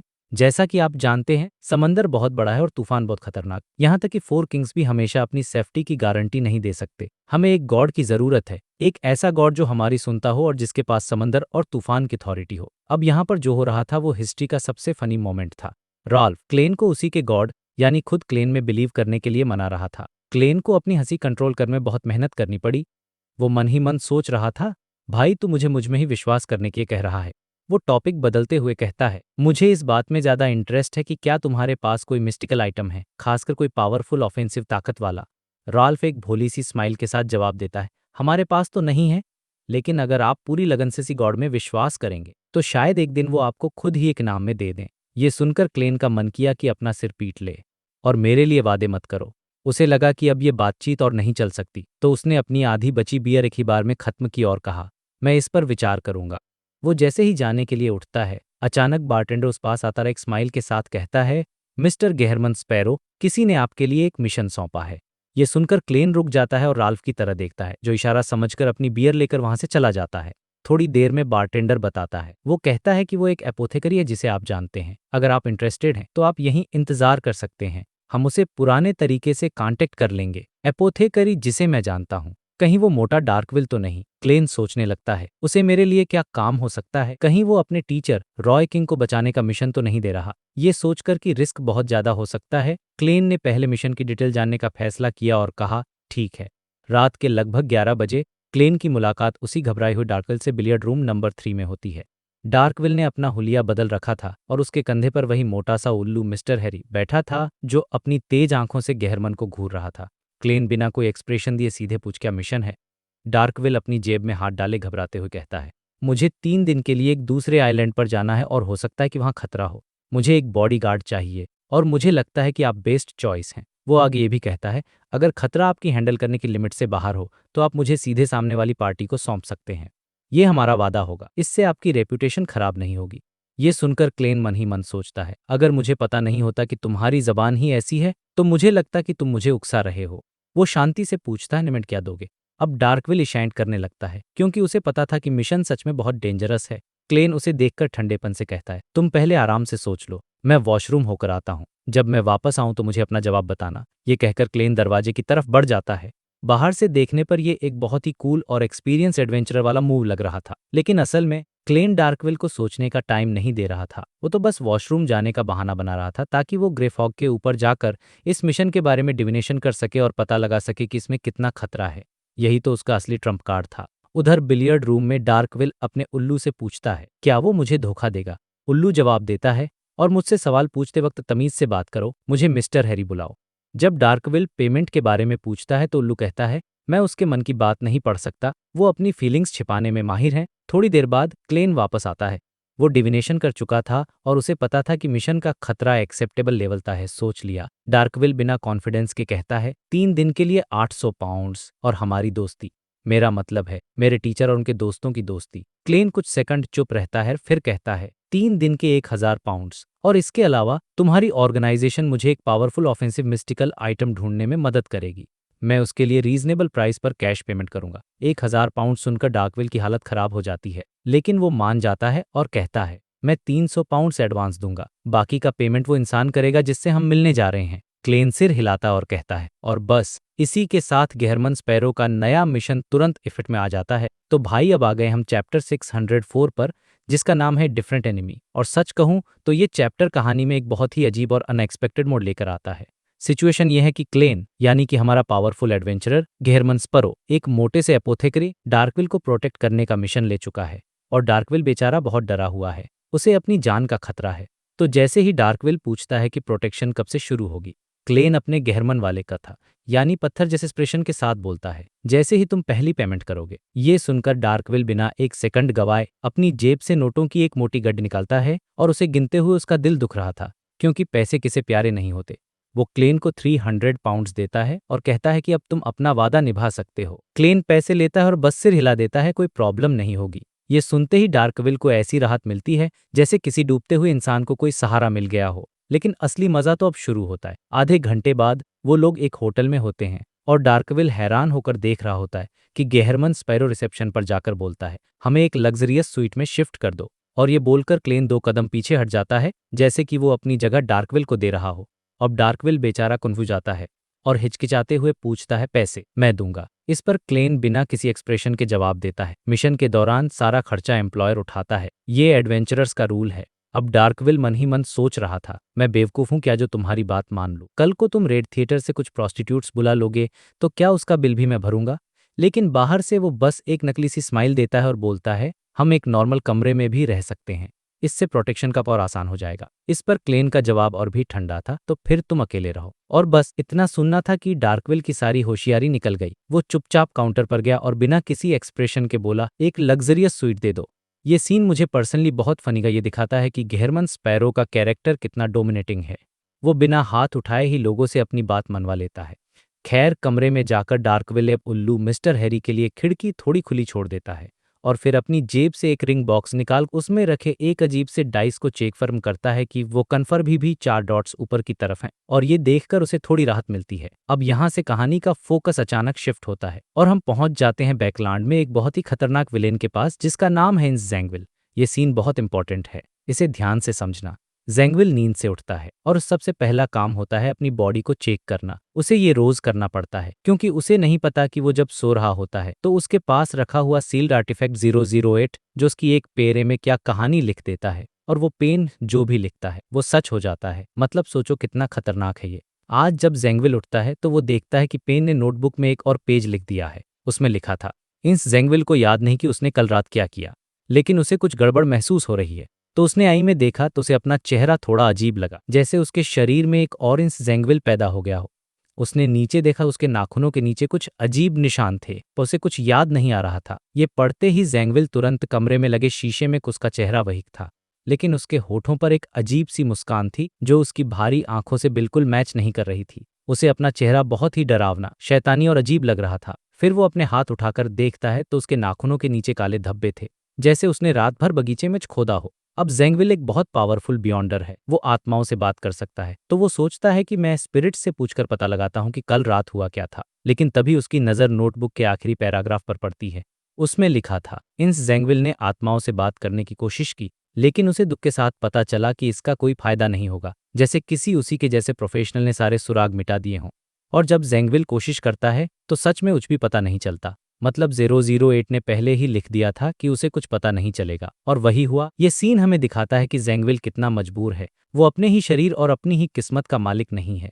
खैर, अब वापस आते हैं क्लेन के पास। अगली सुबह क्लेन मिलिट्री के बंदे ओज केंट से मिलता है जो उसे एक सूटकेस देता है। इस सूटकेस में क्लेन का इनाम था जो उसे एक समुद्री डाकू को मारने के लिए मिला था। Total 5400 pounds. भाई, ये उस जमाने में एक बहुत बहुत बड़ी रकम थी, इतनी कि कोई नॉर्मल इंसान पूरी जिंदगी में नहीं कमा पाता। छुपकर ये सब देख रहे डार्कविल की तो आंखें ही चौंधिया जाती हैं। वो सोचने लगता है, एडवेंचर बनना तो सच में फायदे का सौदा है।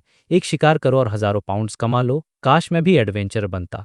लेकिन फिर उसे याद आता है कि ज्यादातर एडवेंचर्स की लाइफ ऐसी नहीं होती। वो या तो मारे जाते हैं या अपनी कमाई का बड़ा हिस्सा दवाइयों और इलाज पर खर्च कर देते हैं। तो वो सोचता है, नहीं नहीं, एपोथेकरी बनना ही ज्यादा सेफ है। उधर क्लेन पैसे गिनकर सूटकेस बंद करता है और ओस्केंट को बताता है कि वो कुछ टाइम के लिए बायाम शहर से जा रहा है। वो लोग एक दूसरे को इन्फॉर्मेशन देने का तरी करते हैं और फिर क्लेन और डार्कविल बंदरगाह की तरफ निकल जाते हैं। उन्हें ओरावी आइलैंड के लिए जहाज पकड़ना था। वो लोग फर्स्ट क्लास केबिन में पहुंच जाते हैं और डार्कविल बेचारा बहुत ज्यादा बेचैन था। उसे डर था कहीं उसके टीचर का दुश्मन उस पर हमला न कर दे। वो बस यही दुआ कर रहा था कि जहाज जल्दी से चलना शुरू कर दे, क्योंकि एक बार जहाज समंदर में चला गया तो उसे पकड़ना लगभग नामुमकिन हो जाएगा। लेकिन तभी अचानक से आसमान काला हो जाता है, तेज हवाएं चलने लगती हैं और एक भयंकर तूफान आ जाता है। ये देखकर डार्कविल के तो होश ही उड़ जाते हैं, क्योंकि इसका मतलब था कि जहाज अब टाइम पर नहीं निकलेगा, वो खतरे में पड़ जाएगा। वो घबराकर क्लेन से पूछता है, तुम्हारे पास कोई तरीका है इसे रोकने का? अब क्लेन मन ही मन सोचता है, हाँ एक तरीका है, तुम अभी सी गॉड से प्रार्थना करो और मैं ग्रे फॉग के ऊपर तुम्हारी प्रार्थना का जवाब देकर तूफान को रोक दूंगा। लेकिन फिर कुछ ही सेकंड में सी किंग यहाँ आ जाएगा और वो मुझसे भी पहले हमला कर देगा। लेकिन बाहर से वो शांति से कहता है, मैं सिर्फ एडवेंचर हूँ। डार्कविल बेचारा मौसम को कोसता हुआ खिड़की से बाहर देखने लगता है और तभी बूम, एक जोरदार बिजली कड़कती है और इससे पहले कि क्लेन कुछ समझ पाता, वो बिजली सीधा डार्कविल के ऊपर गिरती है। डार्कविल वहीं गिर जाता है। उसकी बॉडी से धुआं निकल रहा था और उसकी स्किन पूरी तरह से जल चुकी थी। क्लेन खुद शॉक में था। उसने पहली बार किसी को तूफान में बिजली से जलते हुए देखा था। वो सोचता है, यार ये बंदा कितना नलकी है। तभी डार्कविल के कंधे पर बैठा उल्लू चिल्लाता है, जल्दी करो। उसकी बाईं जेब में एक दवा की बोतल है, उसे पिलाओ। क्लेन को ये देखकर भी हैरानी होती है कि ये उल्लू बोल सकता है, लेकिन वो तुरंत दवा निकालकर डार्कविल को पिला देता है। कुछ मिनट बाद डार्कविल को होश आता है और वो लड़खड़ाते हुए अपने कमरे में जा दरवाजा बंद कर लेता है और वहां जाकर वो कांपते हुए हाथों से वही रिंग बॉक्स खोलता है। अंदर वो दूधिया सफेद रंग का डाइस अब बदल चुका था। पहले उस पर 4 डॉट्स ऊपर थे, अब सिर्फ 2 डॉट्स ऊपर थे। बाहर लिविंग रूम में खड़ा क्लेन ये सब सोच रहा था और उसका माथा ठनक गया। उसे एक अजीब सी फीलिंग आई कि इस बार उसका दुश्मन कोई इंसान या बियॉन्डर नहीं है जैसा उसने आज तक फेस किया है। ये दुश्मन कुछ और ही है, कुछ बिल्कुल अलग। और जैसे ही डार्कविल कमरे से बाहर आता है, क्लेन अपनी कुर्सी पर आगे झुककर उससे पूछता है, सब कुछ समझाओ। इसी बात पर डिपेंड करेगा कि मैं तुम्हें कैसे प्रोटेक्ट करूंगा। तो कहानी में आगे बढ़ते हैं और सिचुएशन बहुत इंटेंस हो चुकी है। हमारा नया कैरेक्टर डार्कविल पूरी तरह से डरा हुआ है और वो जर्मन स्पैरो यानी हमारे क्लेन के सामने खड़ा है। उसके दिमाग में सबसे पहली बात ये आई कि वो उस अजीब से डाइस के बारे में सब कुछ सच सच बता दे। मतलब सोचो, उसने इतने सारे पैसे खर्च करके इस खतरनाक एडवेंचरर को हायर किया कि वो चाहेगा ही कि प्रॉब्लम जड़ से खत्म हो जाए।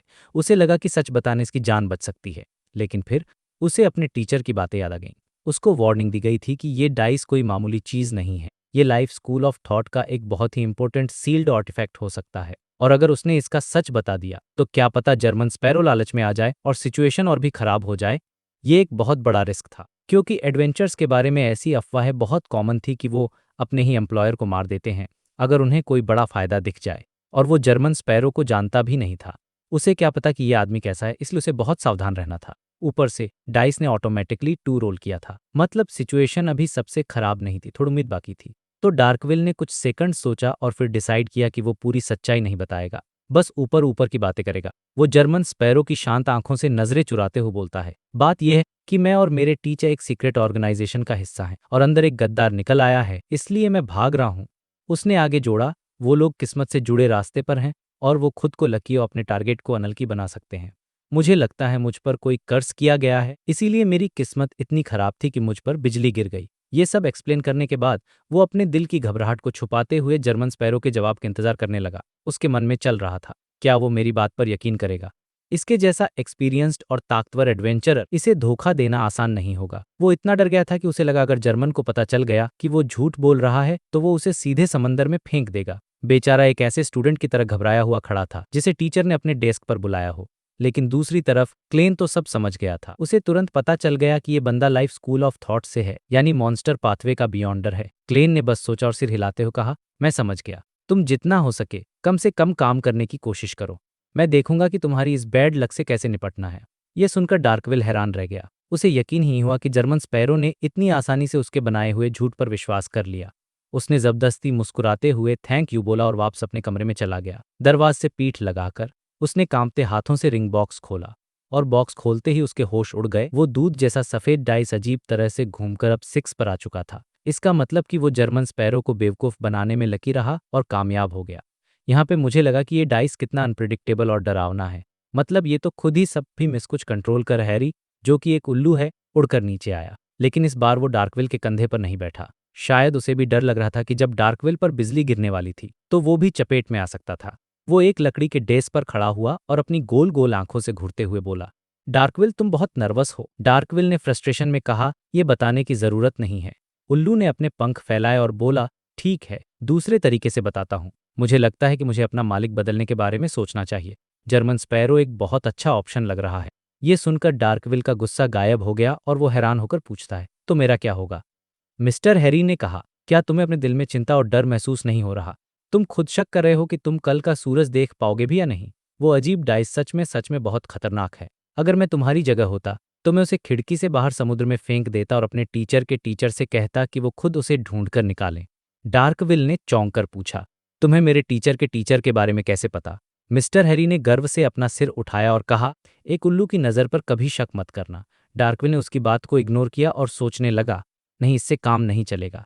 डाइस को समुद्र में फेंकने से मेरी सारी प्रॉब्लम सॉल्व नहीं होंगी। ओल्ड मैन के मुताबिक अगर इसे समुद्र में दफना भी दिया जाए तो कोई भी पावरफुल इंसान इसे कुछ ही दिनों में ढूंढ निकालेगा। इसका मतलब होगा कि मैं इसे हमेशा के लिए खो दूंगा। बेवकूफ पक्षी, तुम्हें मिस्टिसिज्म का जनरल नॉलेज नहीं है। तुम्हें नहीं पता कि कुछ important sealed artifacts red theatre की सबसे पॉपुलर प्रोस्टिट्यूट्स की तरह होते हैं। वो हमेशा भूखे मर्दों को अट्रैक्ट कर ही लेते हैं। हैरी ने शांति से जवाब दिया, जिसमें तुम भी शामिल हो। और जहां तक मिस्टिसिज्म के जनरल नॉलेज की कमी की बात है, तो एक फेमस कोट है। एम्परर रोजेल ने कहा था कि अगर किसी बच्चे को अच्छी एजुकेशन नहीं मिलती तो यह उसके पिता की गलती है। यही बात एक पेट और उसके मालिक के बीच भी लागू होती है। खैर डार्कविल, मेरा मानना है कि तुम्हें उस डाइस के बारे में जर्मन स्पैरो से बात करनी चाहिए, वरना खतरा और भी बढ़ेगा। डार्कविल ने हिचकिचाते हुए कहा, मुझे थोड़ा और इंतजार करने दो, शायद ये 6 पर ही फिक्स हो जाए। और वो बिस्तर पर लेट गया। उधर फर्स्ट क्लास केबिन में क्लेन खिड़की से बाहर देख रहा था। तूफान शांत हो चुका था और आसमान में धुंधले इंद्रधनुष दिखाई दे रहे थे, लेकिन उसका दिल शांत नहीं था। उसे दुश्मनों से ज्यादा डर नहीं लगता था, लेकिन किस्मत एक ऐसी चीज थी जिस पर उसका कोई कंट्रोल नहीं था।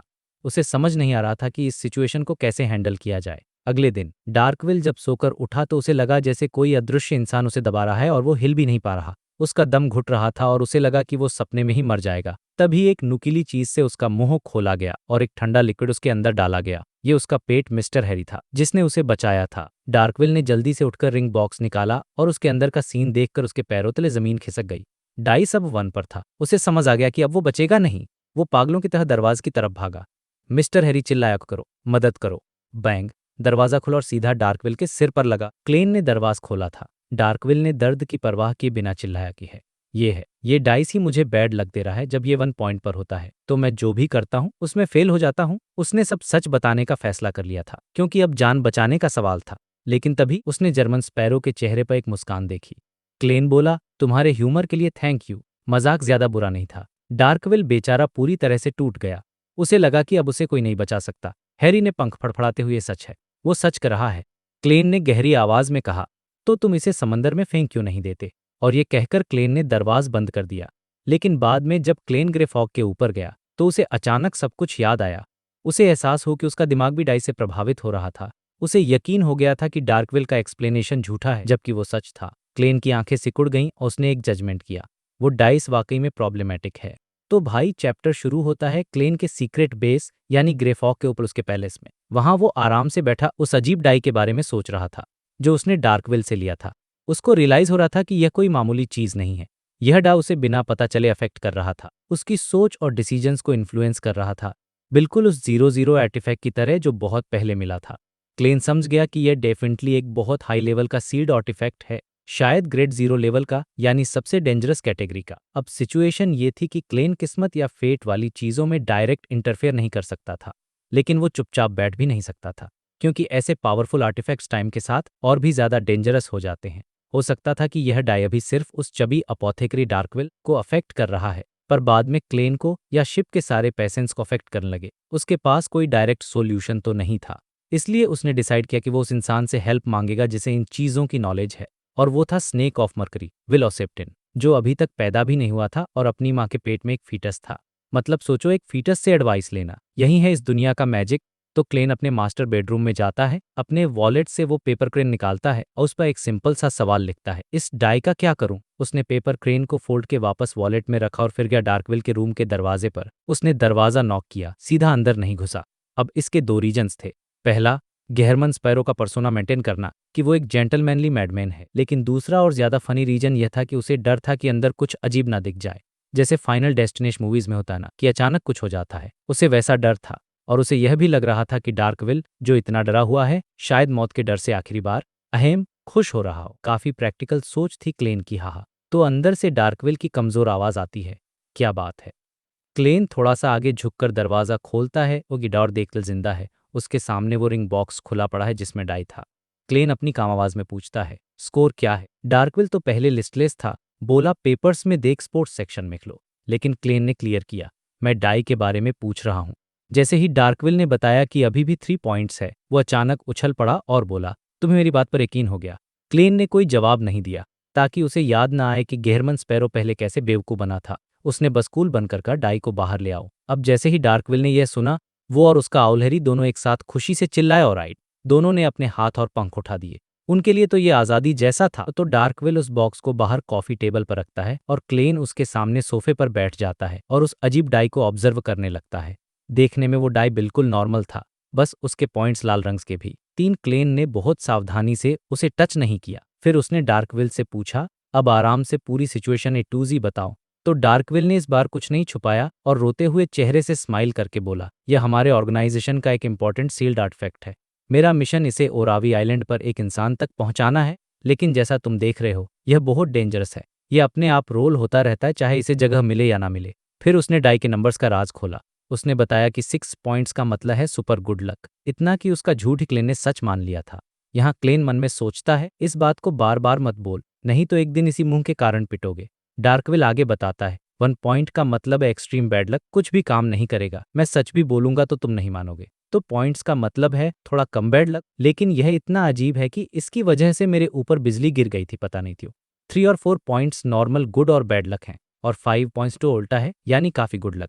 यह सब सुनने के बाद क्ले ने अपना प्लान बनाया। उसने एकदम कामली ऑर्डर दिया, अब से तुम दोनों यानी तुम और तुम्हारा आउल बदल बदल कर इस डाई पर नजर रखोगे। जैसे ही का स्कोर 3 से नीचे जाता है तुरंत मुझे इन्फॉर्म करना। डार्कविल तो अजीब शक्ल बनाकर बोला, हम दोनों? और पीछे से आउल जिसका नाम हैरी था उसने भी अपना पंख उठाकर पूछा अभी। क्लेन सोफे पर स्टाइल से बैठ गया और बोला, हाँ, इससे फोकस और एनर्जी बनी रहेगी। चलो पहले तुम्हारी बारी है। उसने हैरी की तरफ इशारा किया और फिर उसने डार्कविल को बोला कि रूम सर्विस से ही खाना मंगवाएंगे और जब तक ओरावी आइलैंड नहीं आ जाता वो लिविंग रूम से बाहर नहीं जाएगा। यहाँ तक कि वॉशरूम जाने के लिए भी उसे डाई का स्कोर 3 या 4 होने का वेट करना पड़ेगा और अगर नहीं कंट्रोल हुआ तो क्लेन उसे एक बकेट दे देगा। डार्कविल ने जब गेहरमन स्पैरो का यह प्रोफेशनल और थरो प्लान देखा तो वो शांत हो गया। उसका सबसे बड़ा डर यह था कि या तो गेहरमन लालच में आकर उसे मार देगा या फिर डाई से डर कर मिशन छोड़ देगा, लेकिन उसे लगा कि गेहरमन स्पैरो को बिल्कुल डर नहीं लग रहा, बल्कि वो बहुत कॉन्फिडेंट है। डार्कविल ने सोचा, यह बंदा सच में प्रोफेशनल है, यह तो पायरेट एडमिरल लेवल का पावर हाउस होगा। लेकिन जैसे ही डार्कविल सर्विस बेल बजाने के लिए उठा, उसका आउल हैरी जोर से चिल्लाया, यह बदल गया, यह बदल गया। 2 पॉइंट्स। और भाई जैसे ही 2 पॉइंट्स हुए असली गेम शुरू हो गया। अचानक बाहर से एक गनशॉट की आवाज आई और क्लेन को फील हुआ कि एक बुलेट सीधा डार्कविल की तरफ आ रही है। क्लेन ने एक सेकंड भी वेस्ट नहीं किया, वो सोफे से उछला, डार्कविल का हाथ पकड़ा और उसे एक तरफ फेंक दिया। बैंग, बुलेट दीवार में जाके लगी। जा एक सेकंड पहले डार्कविल खड़ा था। यह क्या था? किसी सेलर की गन मिसफायर हो या वो किसी बर्ड पर एम कर रहा था और गोली रिकोशे हो गई। जो भी हो, इसके होने के चांसेस बहुत कम थे, लेकिन 2 पॉइंट्स के साथ कुछ भी हो सकता था। इसके बाद तो एक्सीडेंट्स की लाइन लग गई, जैसे फाइनल डेस्टिनेशन लाइव चल रहा हो। अचानक रूम का शैंडलियर गिर गया। एक मेंटेनेंस वर्कर का हाथ स्लिप हुआ और उसका हथौड़ा सीधा डार्कविल के सर की तरफ आने लगा। यहां तक कि खाना खाते हुए डार्कविल मछली के कांटे से मरते मरते बचा।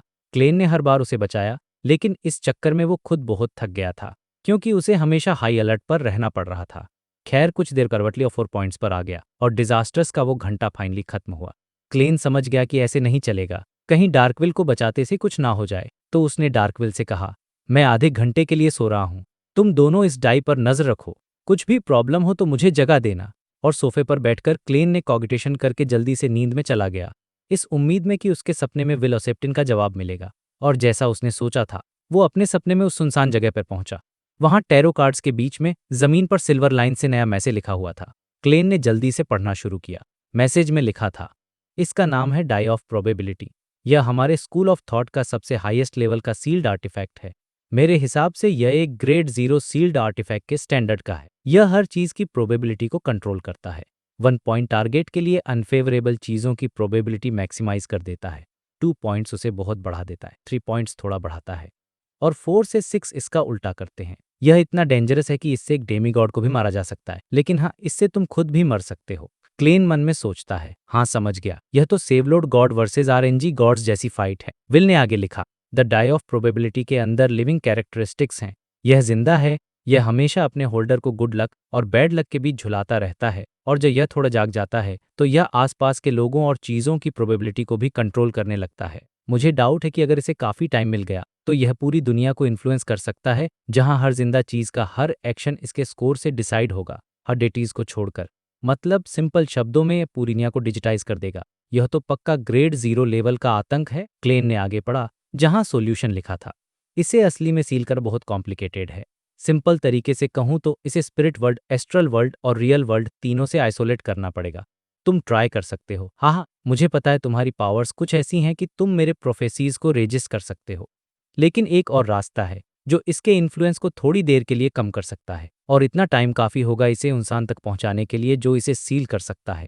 वो मेथड है इसकी लिविंग कैरेक्टरिस्टिक का फ़ायदा उठाना। इसे इंटिमिडेट करो, इसे डराओ। ऐसा करने से यह थोड़ी देर के लिए शांत हो जाएगा, लगभग 12 घंटे के लिए। लेकिन ध्यान रखना, बार बार डराने से इसका असर कम होगा और एक हफ्ते बाद यह तुम्हें अपना टारगेट बना लेगा और पागलों की तरह हमारी प्रोबेबिलिटी कंट्रोल करेगा। जैसे ही क्लेन ने यह पढ़ा, उसके दिमाग की बत्ती जली। ग्रे फॉग में सील करने का आइडिया उसने रिजेक्ट कर दिया क्योंकि वो बहुत रिस्की था। हो सकता था कि डाई ही ग्रे फॉग का मालिक बन जाए। तो उसने एक दूसरा बहुत ही ब्रिलियंट प्लान सोचा। क्लेन सपने से जागा और उसने डार्कविल से कहा, मेरे पास इसके इन्फ्लुएंस को दबाने का एक तरीका है। डार्कविल खुशी से बोला, क्या है वो? क्लेन ने कोई जवाब नहीं दिया, बस वो 4 पॉइंट्स वाला डाई उठाया और वॉशरूम के अंदर चला गया। डार्कविल बेचारा सोच रहा था, यह क्या करने वाला है? कहीं ये इस पर पॉटी तो नहीं करेगा? पुरानी कहानियों में तो ऐसे ही इविल चीजों से डील करते थे।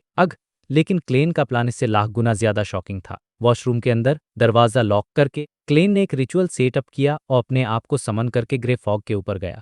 वहां से वो अपना आयरन सिगार केस ले आया जिसके अंदर मैरियोनेटिस्ट का ऑल ब्लैक आई रखा था।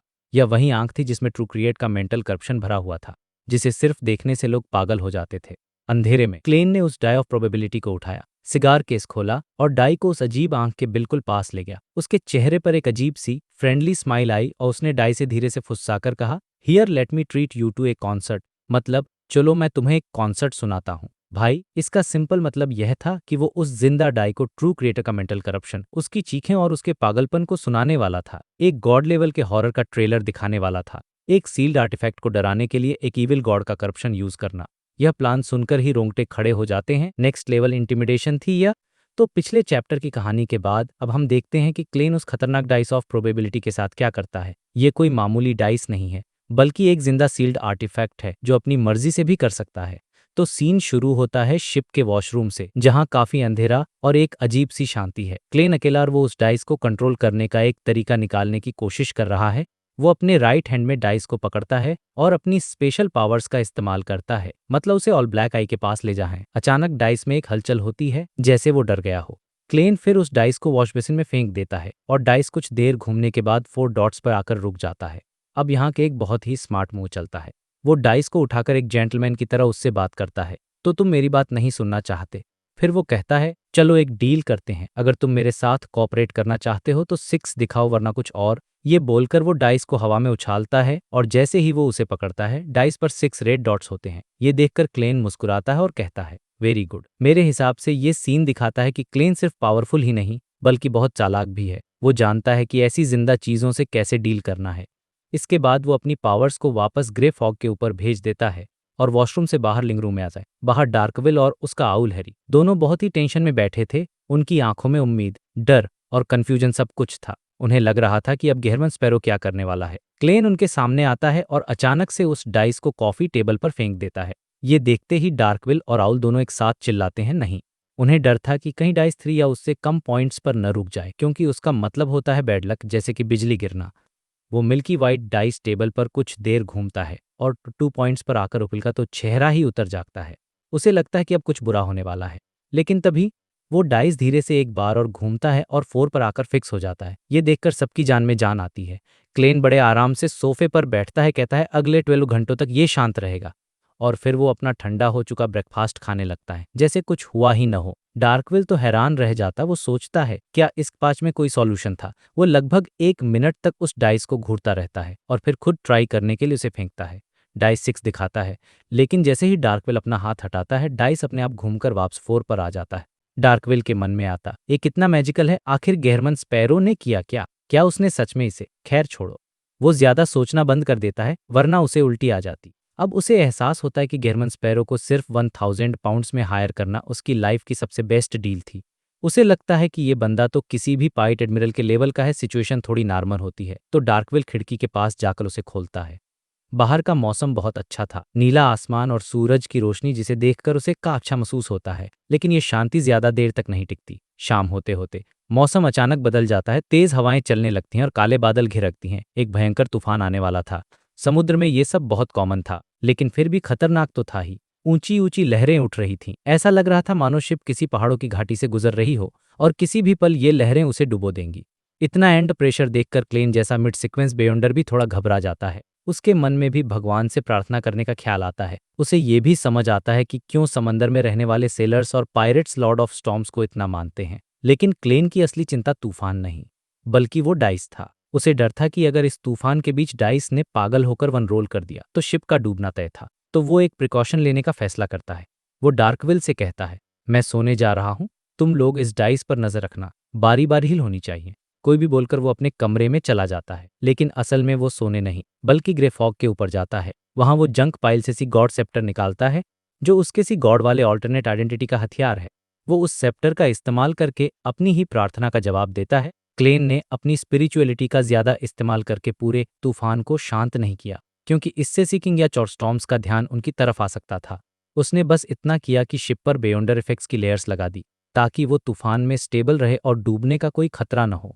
एक डेमी गॉड के लिए ये काम बहुत आसान था, लेकिन किसी नॉर्मल बेयोंडर के लिए ऐसा करना लगभग नामुमकिन था। ये सीन हमें दिखाता है कि एक डेमी गॉड की पावर कितनी ज्यादा होती है। इसके बाद शिप उस भयानक तूफान के निकला बीच अब सीन शिफ्ट होता है और हम बैक ऑने पहुंचते हैं, जहां फोर्स वॉल विलियम स्ट्रीट पर इन्वेस्टिगेशन कर रही थी। ये काम उसे मिस्टर वर्ल्ड यानी क्लेन ने दिया था। घूमते घूमते वो एक पुराने छोड़े हुए चैपल के पास पहुंचती है। वो चैपल के चारों ओर चक्कर लगती आती, लेकिन उसे कुछ भी अजीब नहीं मिलता।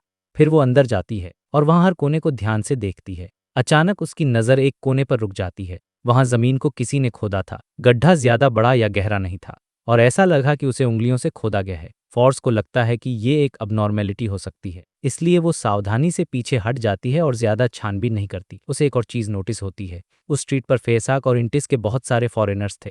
वो अपनी सारी फाइंडिंग्स को नोट करती है और मिस्टर फूल को सैक्रिफाइस के जरिए भेज देती है, ताकि वो उसे द वर्ड तक पहुंचा दे। अब कहानी वापस क्लेन पर आती है, जो ग्रे फॉग के ऊपर बैठकर मिस मैजिशियन की रिपोर्ट पढ़ रहा था।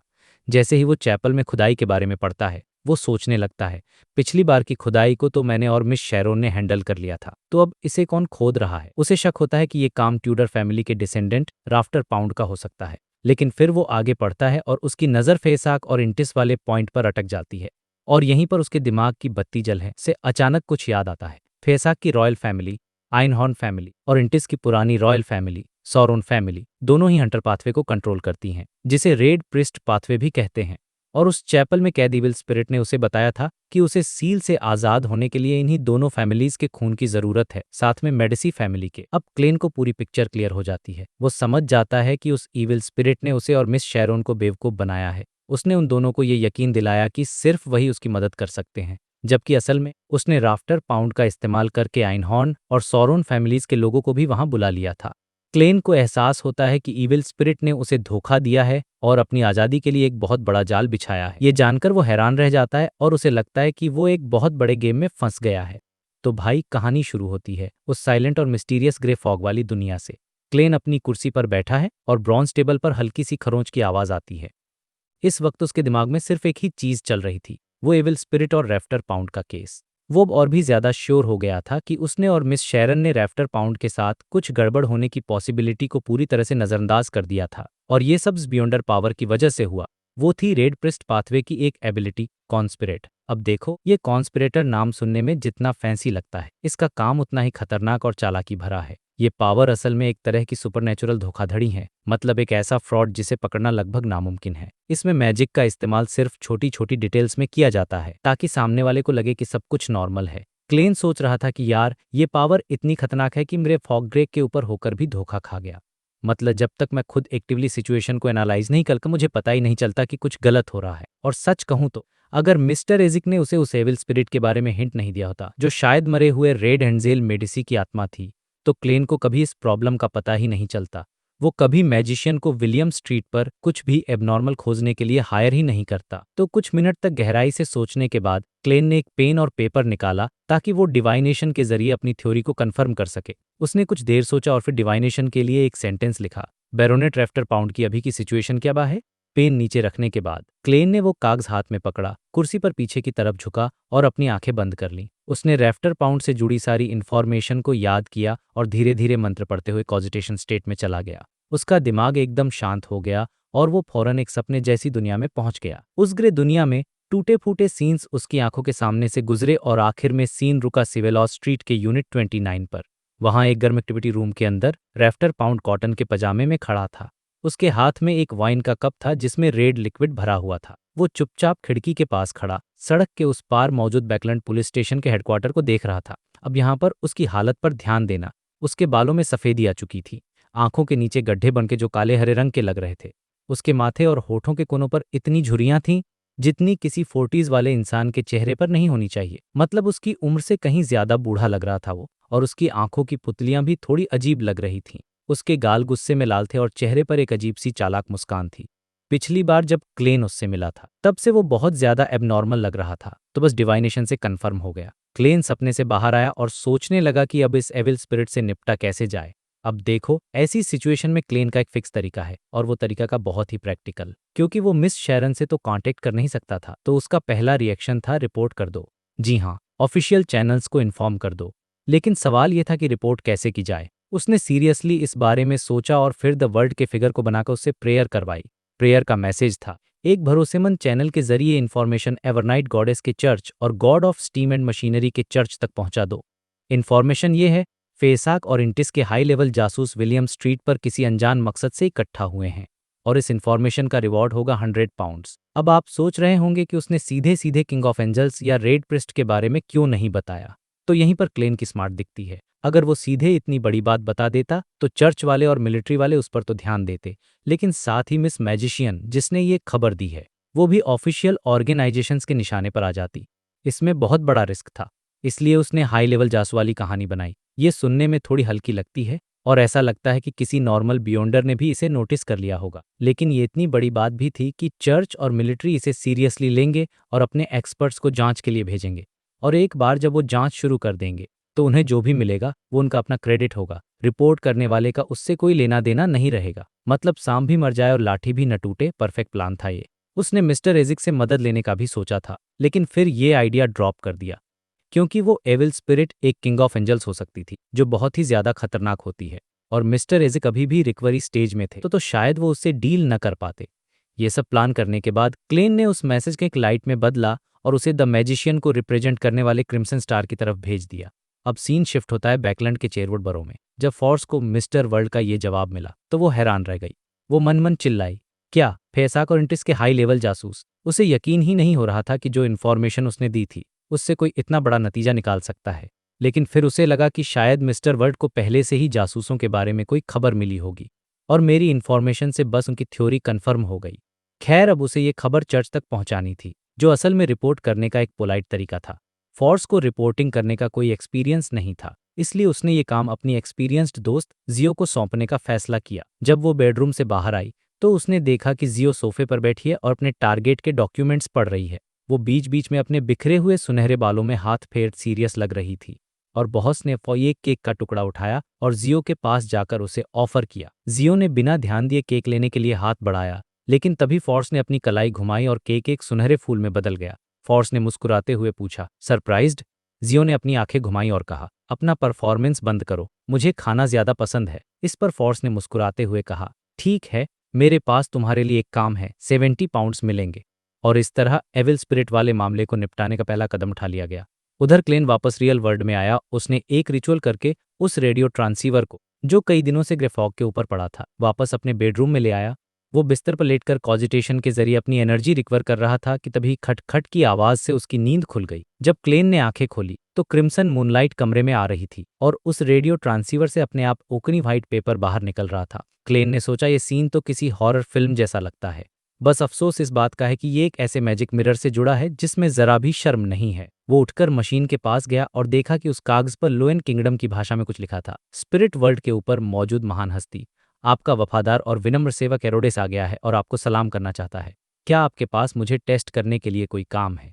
ये पढ़ते ही क्लेन हैरान रह गया। उसने मन में सोचा, देखो इसे कहते हैं मक्खन लगाना। ये होता है एक प्रोफेशनल बंदा। उस पल क्लेन को लगा कि काश वो डार्कविल को यहाँ लाकर इस मैजिक मिरर की बातें करने की कला दिखा पाता। मतलब सवाल तो क्लेन को पूछना था, लेकिन मिरर ने बात को ऐसे घुमाया जैसे क्लेन उसका टेस्ट ले रहा हो। क्लेन ने अपनी हंसी कंट्रोल करते हुए गहरी आवाज में कहा, हाँ। खटखट की आवाज के बीच कागज पर लिखा आया, प्लीज बोलिए अज्ञानी और लिमिटेड एरोडेस तैयार है। और इस बार टेक्स्ट के साथ एक चापलूसी वाला स्माइली फेस भी बना हुआ था। क्लेन ने सोचा, वाह, अब तो इमोटिकॉन्स भी आ गए। ये बंदा तो बहुत तेजी से सीख रहा है। क्लेन ने सीधा अपना सवाल पूछा, मुझे एक ऐसा मिस्टिकल आइटम कहाँ मिल सकता है जो दूसरों की बियॉन्डर पावर्स चुरा सके। खटखट की आवाज़ अचानक तेज हो गई और कागज़ पर एक के बाद एक सीन स्क्रीन शॉट हो गए, जैसे किसी मूवी के टोटल 12 सीन्स थे और आखिर में एक लाइन लिखी थी, ये वो जगहें और लोग हैं जिनसे आप आसानी से वो आइटम हासिल कर सकते हैं। बाकी और भी बहुत हैं, लेकिन या तो वो बहुत मुश्किल हैं या फिर इतने हाई लेवल के हैं कि मैं उन्हें देख नहीं सकता। क्लेन ने मन में सोचा, नॉट बैड, इसे ये भी पता है कि मेरे लिए रिजल्ट्स को फिल्टर करना है। ये तो फैंटेसी और मिस्ट्री की दुनिया का गूगल है। फिर उसने कहा, अब तुम्हारी बारी है पूछने की। एरोडेस का जवाब आया, आपने जवाब दे दिया है। क्लेन मन ही मन हंसा और उसने अपना अगला सवाल पूछा, लियोनार्ड मिशेल इस वक्त कहाँ रह रहा है? खटखट की आवाज़ फिर से तेज हुई और क्लेन की आंखों के सामने एक सीन आया। ये बैकलैंड का एक फेमस लैंडमार्क था, एक ऊंचा गोथिक बेल टावर, और वहां एक रोड साइन पर पिंस्टर स्ट्रीट लिखा था। सीन्स यूनिट नंबर 7 के अंदर लियोनार्ड मिशेल दिखा, जो क्लेन का पोएट दोस्त था। वो एक ब्लैक कोट और रेड ग्लव्स पहने हुए था और लेनवस और कैपिक के केस की फाइलें पढ़ रहा था। ये देखकर क्लेन के होश उड़ गए। ये बंदा बैकलैंड में है और वो भी लेनवस और कैपिक केस की जांच कर रहा है। ये क्या हो रहा है? उसने जल्दी से सोचा कि उन 2 केस में उसने क्या क्या सुराग छोड़े थे। उसे याद आया कि दोनों केस में डिटेक्टिव शर्लॉक मोरियार्टी का नाम आया था, और अगर लियोनार्ड ने डेजी के सपने में झांका तो उसे ये पता चल जाएगा। लेकिन क्लेन को थोड़ी राहत मिली जब उसे याद आया कि उस वक्त उसने दाढ़ी रखी हुई थी और उसका डिस्गाइज काफी अच्छा था। उसने सोचा, जब तक वो मुझे पहचान नहीं लेता तब तक कोई फर्क नहीं पड़ता। शर्लॉक मोरियार्टी की प्रॉब्लम का मुझ गेरमन स्पैरो से क्या लेना देना? ये सोचकर उसने लियोनार्ड का एड्रेस याद कर लिया, 7 पिंस्टर स्ट्रीट बैकलैंड, और फिर उसने रेडियो ट्रांसीवर से कहा, अब तुम्हारी बारी है पूछने की। वो सच में जानना चाहता था कि इस बार एरोडेस क्या पूछेगा। खटखट की आवाज के साथ नया कागज निकला और उस पर लोएन भाषा में एक सवाल लिखा था, ग्रेट मास्टर लियोनार्ड मिशेल के पास एक बहुत बड़ा सीक्रेट है, क्या आप जानना चाहते हैं? क्लेन हैरान और खुश होकर बोला, क्या इसे भी एक सवाल माना जा सकता है? और फिर उसने ईमानदारी से जवाब दिया, तो भाई कहानी आगे बढ़ती है और रेडियो ट्रांसीवर से खटखट की आवाज आने लगती है। एकदम डिम लाइट में क्रिम्सन मूनलाइट के नीचे एक नया कागज बाहर निकलता है और उस कागज पर जो लिखा था उसने क्लेन के होश उड़ा दिए। उस पर लिखा था, लियोनार्ड मिचेल के अंदर ज़ोरोएस्ट फैमिली का एक एंजेल रहता है, और ये भी कि उसने मेरा सवाल बदल दिया था। सोचो जरा, एंजेल, लियोनार्ड के अंदर एक एंजेल, और वो भी फोर्थ पक की ज़ोरोएस्ट फैमिली का। हालांकि क्लेन पहले से ही किसी बड़े सीक्रेट के लिए मेंटली प्रिपेयर्ड था, लेकिन ये सुनकर वो शॉक हो गया। उसके लिए ये बहुत बड़ी और चिंता की बात थी। देखो, इस दुनिया में एंजेल का मतलब होता है सीक्वेंस 1 या 2 के बियॉन्डर्स, जो एक सच्चे गॉड के लेवल के बहुत करीब होते हैं। उनके पास हर तरह की मिस्टिकल पावर्स होती हैं और वो अपने पाथवे के लो सीक्वेंस बियॉन्डर्स को दूर से ही इन्फ्लुएंस कर सकते हैं। ये वो लोग थे जो दुनिया के टॉप पर खड़े थे। अलग अलग चर्चेस में सिर्फ उनके पोप या कुछ लेजेंडरी लोग ही इस लेवल पर थे। तो क्लेन को लगा कि इतने पावरफुल बीइंग का किसी के अंदर पैरासाइट की तरह रहना ये कोई अच्छी बात नहीं है। और हिस्ट्री में जितने भी एंजल्स का जिक्र था, जैसे ब्लेस्फेमर आमोन या कैलेमिटी क्वीन कोहिनेम, उनमें से ज्यादातर बहुत ईविल थे। उनके लिखे शब्द पढ़ने से ही कोई इंसान पागल हो सकता या अपना कंट्रोल खो सकता था। क्लेन को टेंशन होने लगी कि कहीं उसका दोस्त, हमारा प्यारा पोएट, इस एंजल पैरासाइट का एक सेक्रीफाइस न बन जाए। अब क्लेन को सब कुछ समझ आने लगा। उसको ये क्लियर हो गया कि लियोनार्ड खुद को हमेशा एक कहानी का हीरो, एक प्रोटागोनिस्ट क्यों समझता, वो इतना स्पेशल क्यों फील करता, और उसने क्लेन का सीक्रेट छुपाने में क्यों मदद की। क्योंकि उसके अंदर एक ग्रैंडपा लेवल का एंजेल बैठा था जो उसे गाइड कर रहा था। यहाँ ग्रैंडपा एक कॉमन ट्रॉप है जिसमें किसी कैरेक्टर के अंदर एक पावरफुल एंटिटी रहती है और उसे दूसरों से आगे बढ़ने मदद करती है। ज़ोरोएस्ट फैमिली माराउडर पाथवे को कंट्रोल करती थी, जो दूसरों की बियॉन्ड पावर्स चुरा सकता है। इसी वजह से लियोनार्ड हर्मिट्स ऑफ फेट की गैदरिंग में हिस्सा ले पाया था, और तभी उसने मैगोस की सबसे पावरफुल पावर को एक झटके में चुरा लिया था, क्योंकि उसके ग्रैंडपा ने उसकी हेल्प की थी। क्लेन मन ही मन हंसा, क्या हर्मिट्स ऑफ फेट, ये तो चोरों और फ्रॉड्स का एक ग्रुप है। तो शॉर्ट में उसके पोएट दोस्त का ग्रैंडपा कोई अच्छा इंसान नहीं था। क्लेन ने सोचा कि उसे लियोनार्ड को वार्न करना होगा, लेकिन प्रॉब्लम ये थी कि वो दोनों हमेशा साथ रहते थे। कोई भी वार्निंग प्रॉब्लम को और बढ़ा सकती थी।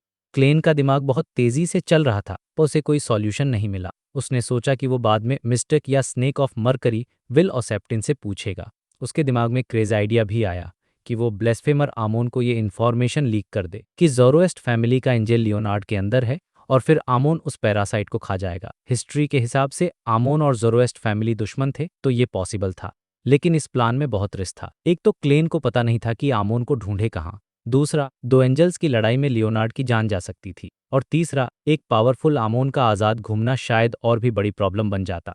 तो आखिर में उसने ये प्लान भी ड्रॉप कर दिया।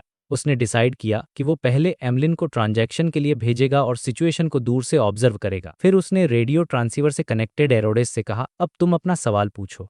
रेडियो ट्रांसीवर से फिर आवाज आई और एक नया कागज बाहर निकला। नहीं, कोई जरूरत नहीं है, ये मेरे सवाल का एक एडेंडम था जिसे रूल्स फॉलो करने की जरूरत मास्टर।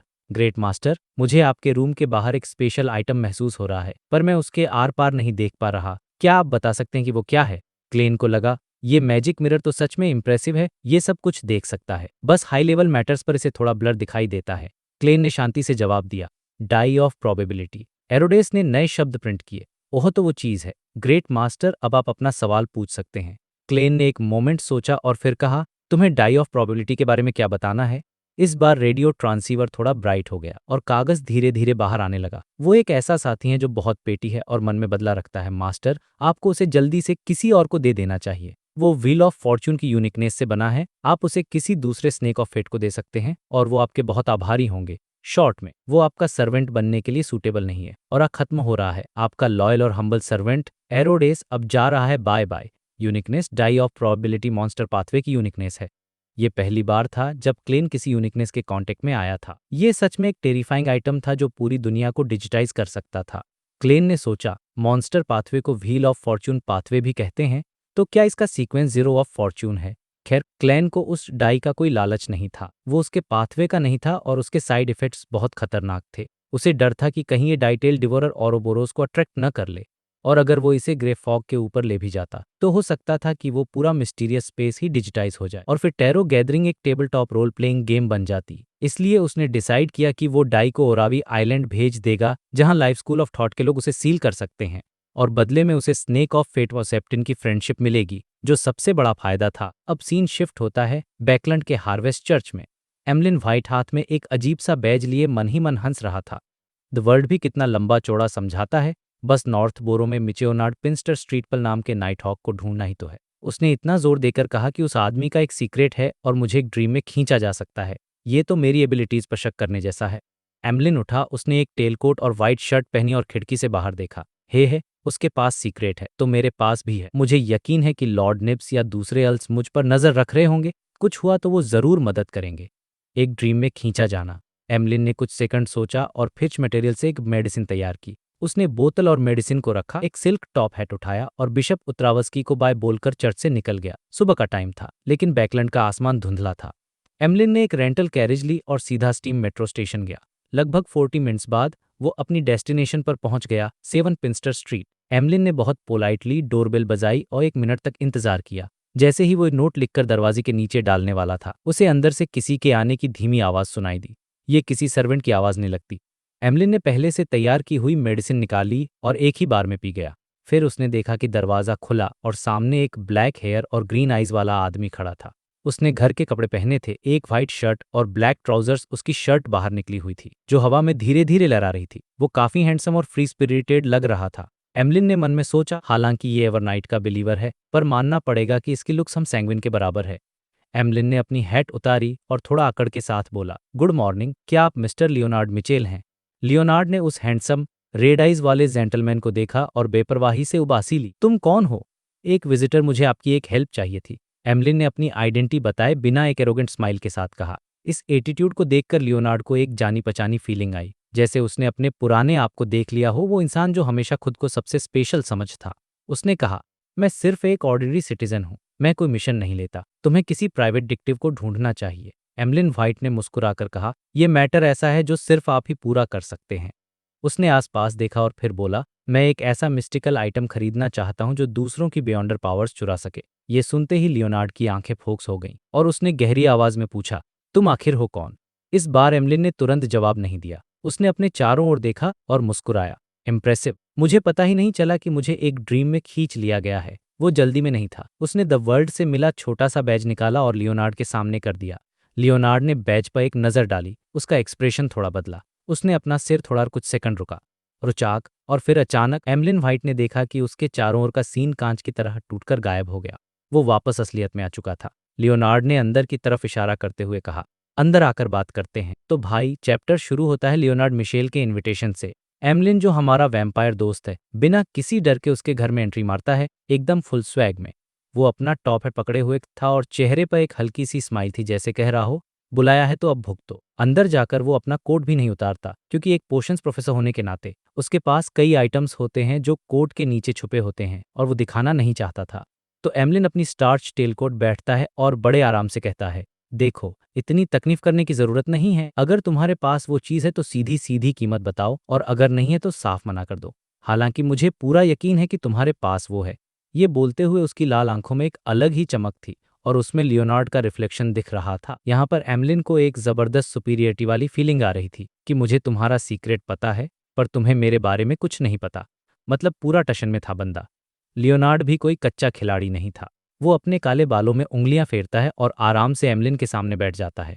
उसके चेहरे पर कोई पैनिक या कंफ्यूज नहीं था। वो मुस्कुराते हुए कहता है, कम से कम मुझे ये तो पता होना चाहिए कि ये आइटम चाहिए किसे। एमलिन भी स्टाइल में जवाब देता है, शायद मुझे या शायद मेरे किसी दोस्त को। इस पॉइंट पर दोनों के बीच एक साइलेंट माइंड गेम चल रहा था और माहौल काफी इंटेंस था। फाइनली लियोनार्ड हंसता है और कहता, ठीक है, जब तुमने वो बैज दिखा ही दिया है तो मैं साफ साफ बताता हूँ। मेरे पास एक मिस्टिकल आइटम है जिससे दूसरों की बेयोंडर पावर्स चुराई जा सकती हैं, पर मेरे पास सिर्फ एक ही है। अगर तुम्हें खरीदना है तो कीमत है 7,000 पाउंड्स। कोई नेगोशिएशन नहीं हो भाईस। ये सुनते ही एमलिन के तो होश ही उड़ में था। वो तो शॉक में था। मतलब उसे पैसे नहीं देने थे, फिर भी उसे यकीन नहीं हुआ कि कोई आइटम इतना महंगा कैसे हो सकता है। वो मन ही मन कैलकुलेट करने लगा कि इतने पैसों में कितनी सारी डॉल्स और उनके ड्रेसेस आ जाते, लेकिन उसने खुद को संभाला, अपने संगवाइन वाले एटीट्यूड को मेंटेन किया और 2 सेकंड सोचने के बाद स्माइल करके बोला, मैं इस पर सोचूंगा, 2 दिन में जवाब देता हूँ। श्योर, लियोनार्ड ने भी आराम से जवाब दिया। वहां से निकलने के बाद एमलिन ने एक कैरिज हायर किया और ऐसे बिहेव किया जैसे कुछ हुआ ही नहीं। वो स्टीम मेट्रो स्टेशन की तरफ गया और फिर हार्वेस्ट चर्च में घुस गया। लेकिन कहानियां खत्म नहीं होती। जैसे ही एमलिन चर्च में गया, पास में ही एक पेड़ और लैंप के बीच से एक परछाई निकली और वो कोई और नहीं लियोनार्ड मिशेल था। वो चुपके से एमलिन को फॉलो कर रहा था और जब उसने एमलिन को चर्च ऑफ अर्थ मदर यानी हार्वेस्ट चर्च में जाते देखा तो वो थोड़ा कंफ्यूज हो गया और खुद से बोला, ये तो अर्थ मदर के चर्च का बंदा है। मतलब लियोनार्ड को अब एमलिन पर और भी ज्यादा शक हो गया था। अब सीन शिफ्ट होता है ग्रेफॉग के ऊपर, जहां हमारा हीरो क्लेन है। जैसे ही उसे एमलिन से फीडबैक मिला वो भी शॉक में था। 7,000 पाउंड्स, इससे अच्छा तो वो बैंक क्यों नहीं लूट लेता। क्लेन के मुंह से बस यही निकला। मजे की बात यह है कि गेहरमन स्पैरो के नकली कैरेक्टर में वो खुद भी ऐसी बातें बोलता था, पर इस बार सिचुएशन और मूड बिल्कुल अलग था। क्लेन ने अंदाजा लगाया था कि ऐसे आइटम की कीमत मैक्सिमम 5 से 6,000 पाउंड्स होनी चाहिए, पर लियोनार्ड ने सीधा 7,000 मांग लिए। वो सोचने लगा, मेरा प्यारा पोएट, मुझे तो पता ही नहीं था कि तुम इतने बड़े वाले बनिए हो। तुम तो ऐसे बिहेव करते हो जैसे तुम्हें पैसों में कोई इंटरेस्ट ही नहीं। अब जब एक क्लू मिल गया था और उम्मीद की एक किरण दिखी थी, तो क्लेन कोई और रास्ता नहीं ढूंढना चाहता था। उसने जल्दी से अपनी वेल्थ कैलकुलेट की और सरप्राइजिंगली वो ये प्राइस अफोर्ड कर सकता था। उसके पास टोटल 12,767 पाउंड्स और 5 गोल्ड कॉइन्स थे और अभी मिस जस्टिस से भी पैसे आने बाकी थे। क्लेन को रियलाइज हुआ, अरे वाह, मैं तो सोचा था उससे ज्यादा अमीर हूँ। बैकलैंड में एक छोटा मोटा टाइकून माना जा सकता हूँ। उसने बिना देर किए पैसों का इंतजाम किया। 7,000 पाउंड्स आइटम के लिए और 500 पाउंड्स एमलिन के हजार्ड्स पे यानी रिस्क लेने के इनाम के तौर पर। देखो अपने एजेंट का कितना ख्याल रखता है हमारा हीरो। पैसों का ढेर भी इतना बड़ा था, वो आधे से भी कम हो गया, जिसे देखकर क्लेन को थोड़ा दुख तो हुआ। फिर उसने द वर्ल्ड को समन करके एमलिन को मैसेज भेजा कि डील पक्की समझो और 15 मिनट में मिस्टर फूल से तोहफा रिसीव करने के लिए तैयार रहो। साथ ही क्लेन ने एमलिन को वार्न भी किया कि पैसे मिलते ही तुरंत डील करने मत चले जाना, कल तक का इंतजार करना। इसके पीछे एक बहुत बड़ा रीजन था। क्लेन को डर था कि लियोनार्ड के अंदर जो ज़ोरोआस्ट फैमिली का एंजेल है वो कैश पर ग्रे फॉग का ऑरा सेंस कर सकता है। इसलिए वो चाहता था कि कैश को थोड़ा एरिंग प्रोसेस से गुजारा जाए, मतलब उसका ऑरा नॉर्मल हो जाए। अब वापस आते हैं रियल वर्ल्ड में, जहां क्लेन एक शिप पर है। उसे एक बहुत ही dangerous artifact die of probability को कंट्रोल करना था, तो वो उसे डराने के लिए ऑल ब्लैक आई का इस्तेमाल करता है, जो कि एक और खतरनाक आइटम था कि डार्कविल को शक हो सकता है। इसलिए वो ये काम वॉशरूम में जाकर करता है। ये सीन बहुत ही टेंशन वाला था क्योंकि ऑल ब्लैक आई पर ट्रू क्रिएटर का मेंटल करप्शन था और उसे बार बार बाहर निकालने का मतलब था एक एविल गॉड को अपनी लोकेशन का सिग्नल देना। क्लेन खुद को ही कोस रहा था कि मैं क्यों अपने लिए मुसीबत खड़ी कर रहा हूँ। वी मैं कुछ नहीं सोच रहा था। ये सब करके वो वापस लिविंग रूम में आता है और सोफे पर बैठ जाता। टाइम बीतता जा रहा था और सूरज ढल रहा था और भाई जिसका डर था वही हुआ। अचानक क्लेन को एक एक्सट्रीम डेंजर का एहसास हुआ, इतना ज्यादा कि सियर की इंट्यूशन से भी परे था। उसे समझ आ गया कि कोई बहुत पावरफुल दुश्मन आ गया है और अगर यहाँ एक भी गलती हुई तो उसे दोबारा जिंदा होने के बारे में सोचना पड़ेगा। ऊपर आसमान में स्पेस अचानक से फट गया और एक इनविजिबल दरवाजा खुला जिसमें अजीब सिंबल्स बने हुए थे। उस दरवाजे से 2 पीले हाथ बाहर निकले और फिर एक आदमी बाहर आया। उसने ब्लैक बोनट और क्लासिक डार्क रोब पहना हुआ था और उसकी आंखों में अनगिनत दुनियाओं के रिफ्लेक्शंस दिख रहे थे। क्लेन समझ गया कि सिचुएशन बहुत सीरियस है। उसने बिना एक पल गवाए अपना पहले से बनाया हुआ प्लान एग्जीक्यूट किया।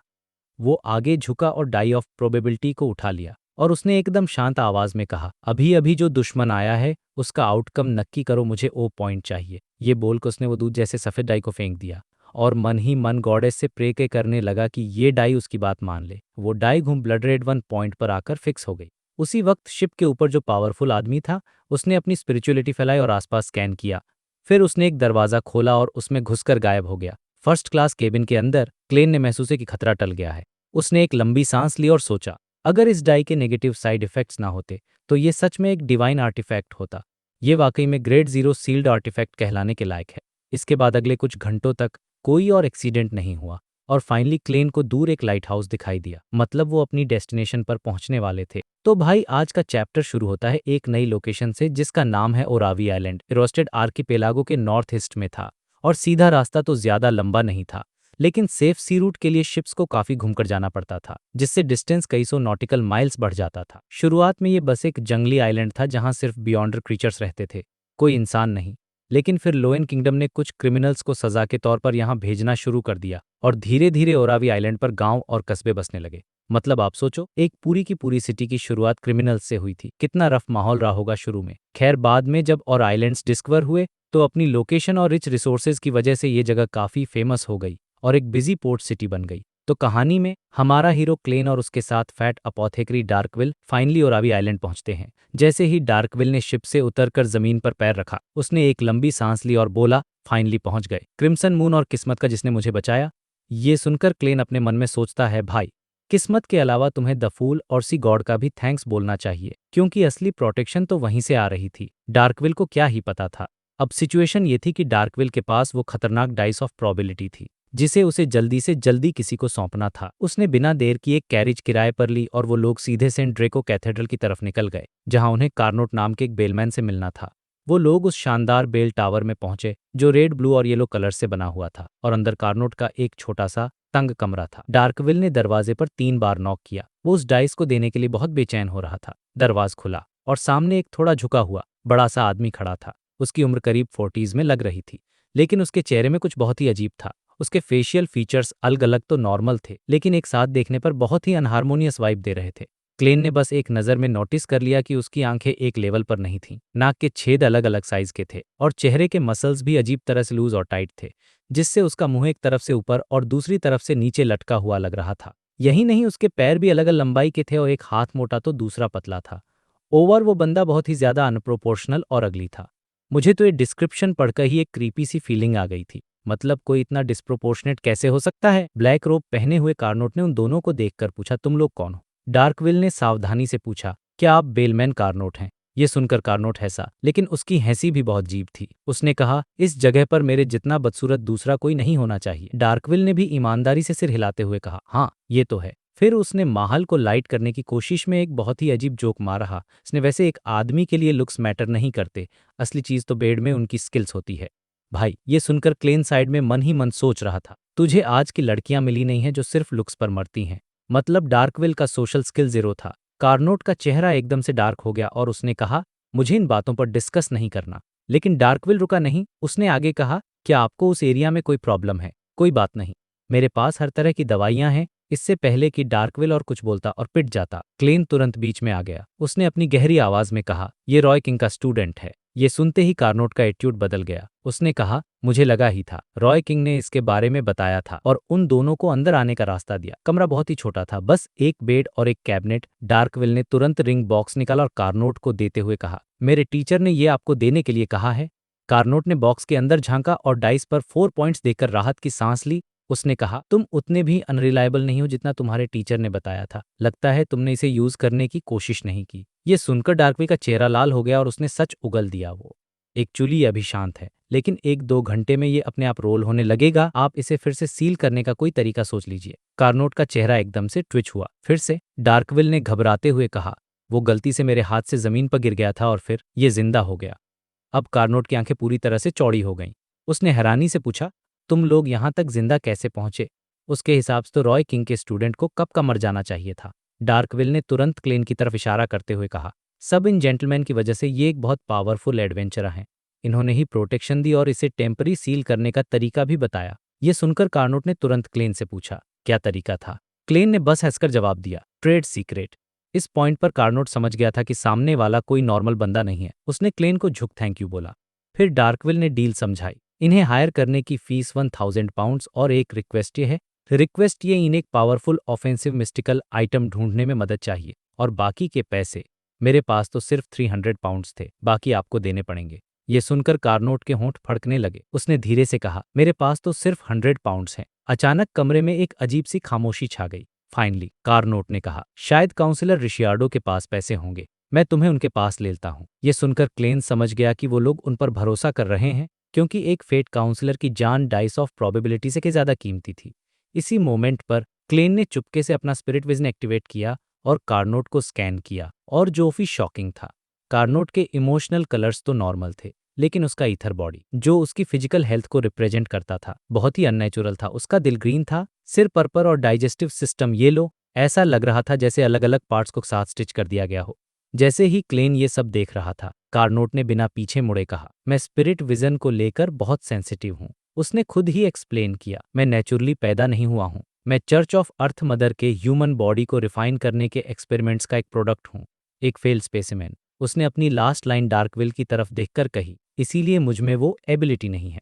मतलब वो डार्कविल के जोक का जवाब दे रहा था। ये सुनकर क्लेन के दिमाग में कई सवाल घूमने लगे।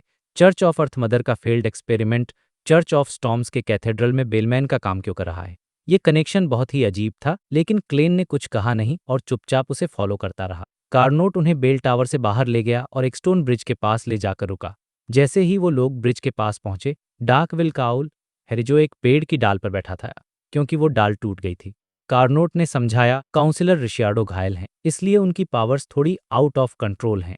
जो भी एक स्पेसिफिक रेंज में आता है, वो बैड लक से टेंट हो जाता है। मतलब उस काउंसलर के आसपास रहना ही खतरनाक था। फिर कार्नोट ने वो रिंग बॉक्स ब्रिज के नीचे अंधेरे में फेंक दिया और आवाज लगाई, मिस्टर काउंसलर, रॉय किंग के स्टूडेंट ने डाइस डिलीवर कर दिया है। ब्रिज के नीचे से एक भारी आवाज आई, बहुत अच्छे। एक सिल्वर स्केल्स वाला हाथ अंधेरे से बाहर निकला और उसने उस डाइस को उठाया। फिर उसने लेदर से बनी एक अजीब सी चीज निकाली जो एक पाइप जैसी दिख रही थी और डाइस को उसके अंदर डालकर उसे सील कर दिया। क्लेन समझ गया कि ये फेट की पावर को यूज करके डाइस को एक तरह से सुलाने का तरीका था, जो स्नेक ऑफ मरकरी ने पहले से ही तैयार किया था। इसके बाद अंदर से आवाज आई, मिस्टर जर्मन स्पैरो, मुझे तुम्हारी डील के बारे में पता है। जब मैं ठीक हो जाऊंगा तो तुम्हें मिस्टिकल आइटम ढूंढने में मदद करूंगा। और जहां तक 700 पाउंड्स की बात है, मैं तुम्हें तुरंत गुड लक ऑगमेंट करता हूँ। ओरावी के किसी भी कसीनो में जाओ और तुम्हें तुम्हारा इनाम मिल जाएगा। बस याद रखना, एक कसीनो से 200 पाउंड से ज्यादा मत जीतना और टोटल 700 से ज्यादा नहीं। क्लेन मन में सोचता है, मतलब तुम्हारे पास भी पैसे नहीं है। खैर, उसने सिर हिलाया और कहा, ठीक है। करीब 10 सेकंड बाद काउंसलर ने कहा, अब तुम काफी लकी हो गए हो। Is that so? क्लेन को थोड़ा डाउट तो हुआ, लेकिन वो पास के एक कसीनो में चला गया और ब्लैकजैक टेबल पर बैठ गया। और भाई साहब, जो हुआ वो एक्सपेक्टेड था। लगभग 10 मिनट बाद क्लेन कसीनो से बाहर निकला। उसके चेहरे पर कोई एक्सप्रेशन नहीं था। वो सिर्फ कुछ नहीं जीता, बल्कि अपनी जेब से 30 पाउंड्स हार भी गया था। क्या हुआ गुड लक का? क्लेन बिना कुछ सोचे समझे सीधे उस स्टोन ब्रिज पर वापस गया। ब्रिज के नीचे से रिशियार्डो की आवाज आई, इतनी जल्दी? तुम्हारी किस्मत काफी अच्छी है। क्लेन ने बिना एक्सप्रेशन चेंज किए जवाब दिया, हार गए। रिशियार्डो की आवाज में एक लंबा पॉज था, जैसे उसे समझ ही नहीं आ रहा था कि ऐसा कैसे हो सकता है। और तभी अंधेरे में एक नॉर्मल सा दिखने वाला उल्लू घबराते हुए उनकी तरफ उड़ कर आया। लगता है अब काउंसलर को अपनी गलती का एहसास होने वाला था। तो भाई, पिछले चैप्टर के एंड में जो लक ऑगमेंटेशन रिचुअल फेल हुआ था, उसकी कहानी अब आगे बढ़ते हैं। Chapter 612 in hand. तो सीन ये था कि क्लेन और फेट काउंसलर रिशियार्डो दोनों एक पत्थर ब्रिज के नीचे छिपे हुए थे। आसपास स्ट्रीट लैंप्स की हल्की रोशनी थी, लेकिन ब्रिज के नीचे का अंधेरा उससे हट नहीं रहा था। बस ऊपर से चांद की लाल रोशनी थोड़ी बहुत जमीन पर पड़ रही थी। रिशियार्डो इतना ज्यादा घायल था कि वो काफी देर तक चुप रहा, और क्लेन को तो एक पॉइंट पर लगा कि भाई ये बंदा मर तो नहीं गया। उसे लगा कि शायद रिचुअल के फेल होने का एक बड़ा रीजन ये भी था कि रिशियार्डो की हालत ही बहुत खराब थी। जैसे ही क्लेन कुछ पूछने वाला था, रिशियार्डो ने खांसते हुए एक गहरी आवाज में कहा, तुम सच में एक पावरफुल एडवेंचरर हो जो डाई को सील कर सकता है। मेरे एक्सपेक्टेशन से सब कुछ बहुत अलग हुआ। फिर उसने बड़ी क्यूरियोसिटी से पूछा, मैं जानना चाहता हूं कि मेरा लक ऑगमेंटेशन तुम पर फेल क्यों हुआ। उसने आगे कहा, मुझे दुख कि मैं तुमसे पर्सनली मिल नहीं सकता, वरना मैं शायद वो देख पाता जो दूसरेत्वे के बियॉन्डर्स अपनी स्पिरिट विजन से भी नहीं देख पाते। यही फेट पाथवे की खासियत है। ये सुनते ही क्लेन के दिमाग में बत्ती जली। मतलब प्रॉब्लम उसी में थी और उसके मन में बस एक ही बात चल रही थी, भाई वो सब छोड़, पहले मेरे 700 पाउंड्स वापस कर। नहीं, 730 पाउंड्स। उसे तुरंत टिंगन सिटी का वो लड़का याद आ गया, एडमिसाल, जिसका निकनेम मॉन्स्टर था, याद है ना? वो भी व्हील ऑफ फॉर्चून पाथवे का था। और क्लेन को देखते ही उसकी आंखों से खून बहने लगा था और वो डर के मारे गिर गया था, जैसे उसने कोई शैतान देख लिया हो। तो क्लेन को समझ आ गया कि इस पाथवे वाले लोग उसके अंदर कुछ गड़बड़ देख सकते हैं, शायद ग्रे फॉग से रिलेटेड कुछ। लेकिन अभी वो इस बारे में कुछ नहीं कर सकता था क्योंकि रिसियार्डो खुद बुरी किस्मत से घिरा हुआ था। तो क्लेन ने सोचा कि वो बाद में स्नेक ऑफ फेट विल ऑसेप्टिन से पूछेगा, पर उसे ये भी पता था कि वो लोग सीधे जवाब नहीं देते, घुमा फिराकर ही बात करते हैं। तो उसने अपना एक्सप्रेशनलेस चेहरा बनाए रखा और पूछा, अब तुम क्या करने वाले हो? रिसियार्डो ने एक गहरी सांस ली और बोला, डार्कविल को यहाँ लाओ, मैं उस पर गुड लक ऑगमेंट करूंगा और वो तुम्हारी तरफ से कैसीनो में पैसा जीतेगा। प्लान ने काम किया और भाइन ने उस मोटे एपोथेकेरी डार्कविल को ढूंढा और फिर वो बस देखता रहा कि कैसे डार्कविल एक के बाद एक कैसीनो में जीतता चला गया। आधी रात तक उसने 750 पाउंड्स जीत लिए थे।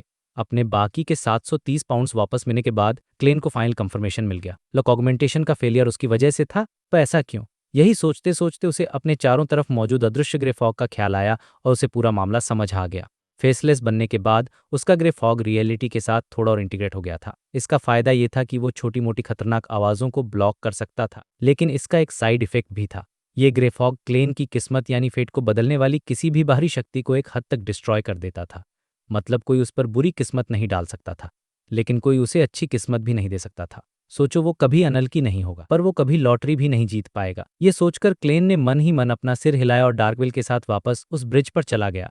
वहां उसने रिसियार्डो को अपना मैसेंजर समन करने का तरीका बताया और कहा कि जैसे ही कोई पावरफुल ऑफेंसिव मिस्टिकल आइटम की खबर मिले उसे तुरंत बताए। ये सब निपटा कर क्लेन ने पोर्ट सिटी में एक सिंपल सा कमरा ले लिया। अब सीन शिफ्ट होता है बैकलैंड की तरफ। सुबह का टाइम था। एमलिन व्हाइट, हमारा वैम्पायर, अपने फेवरेट धुंधले मौसम में नॉर्थ बरो की पिंस्टर स्ट्रीट पर पहुंचा।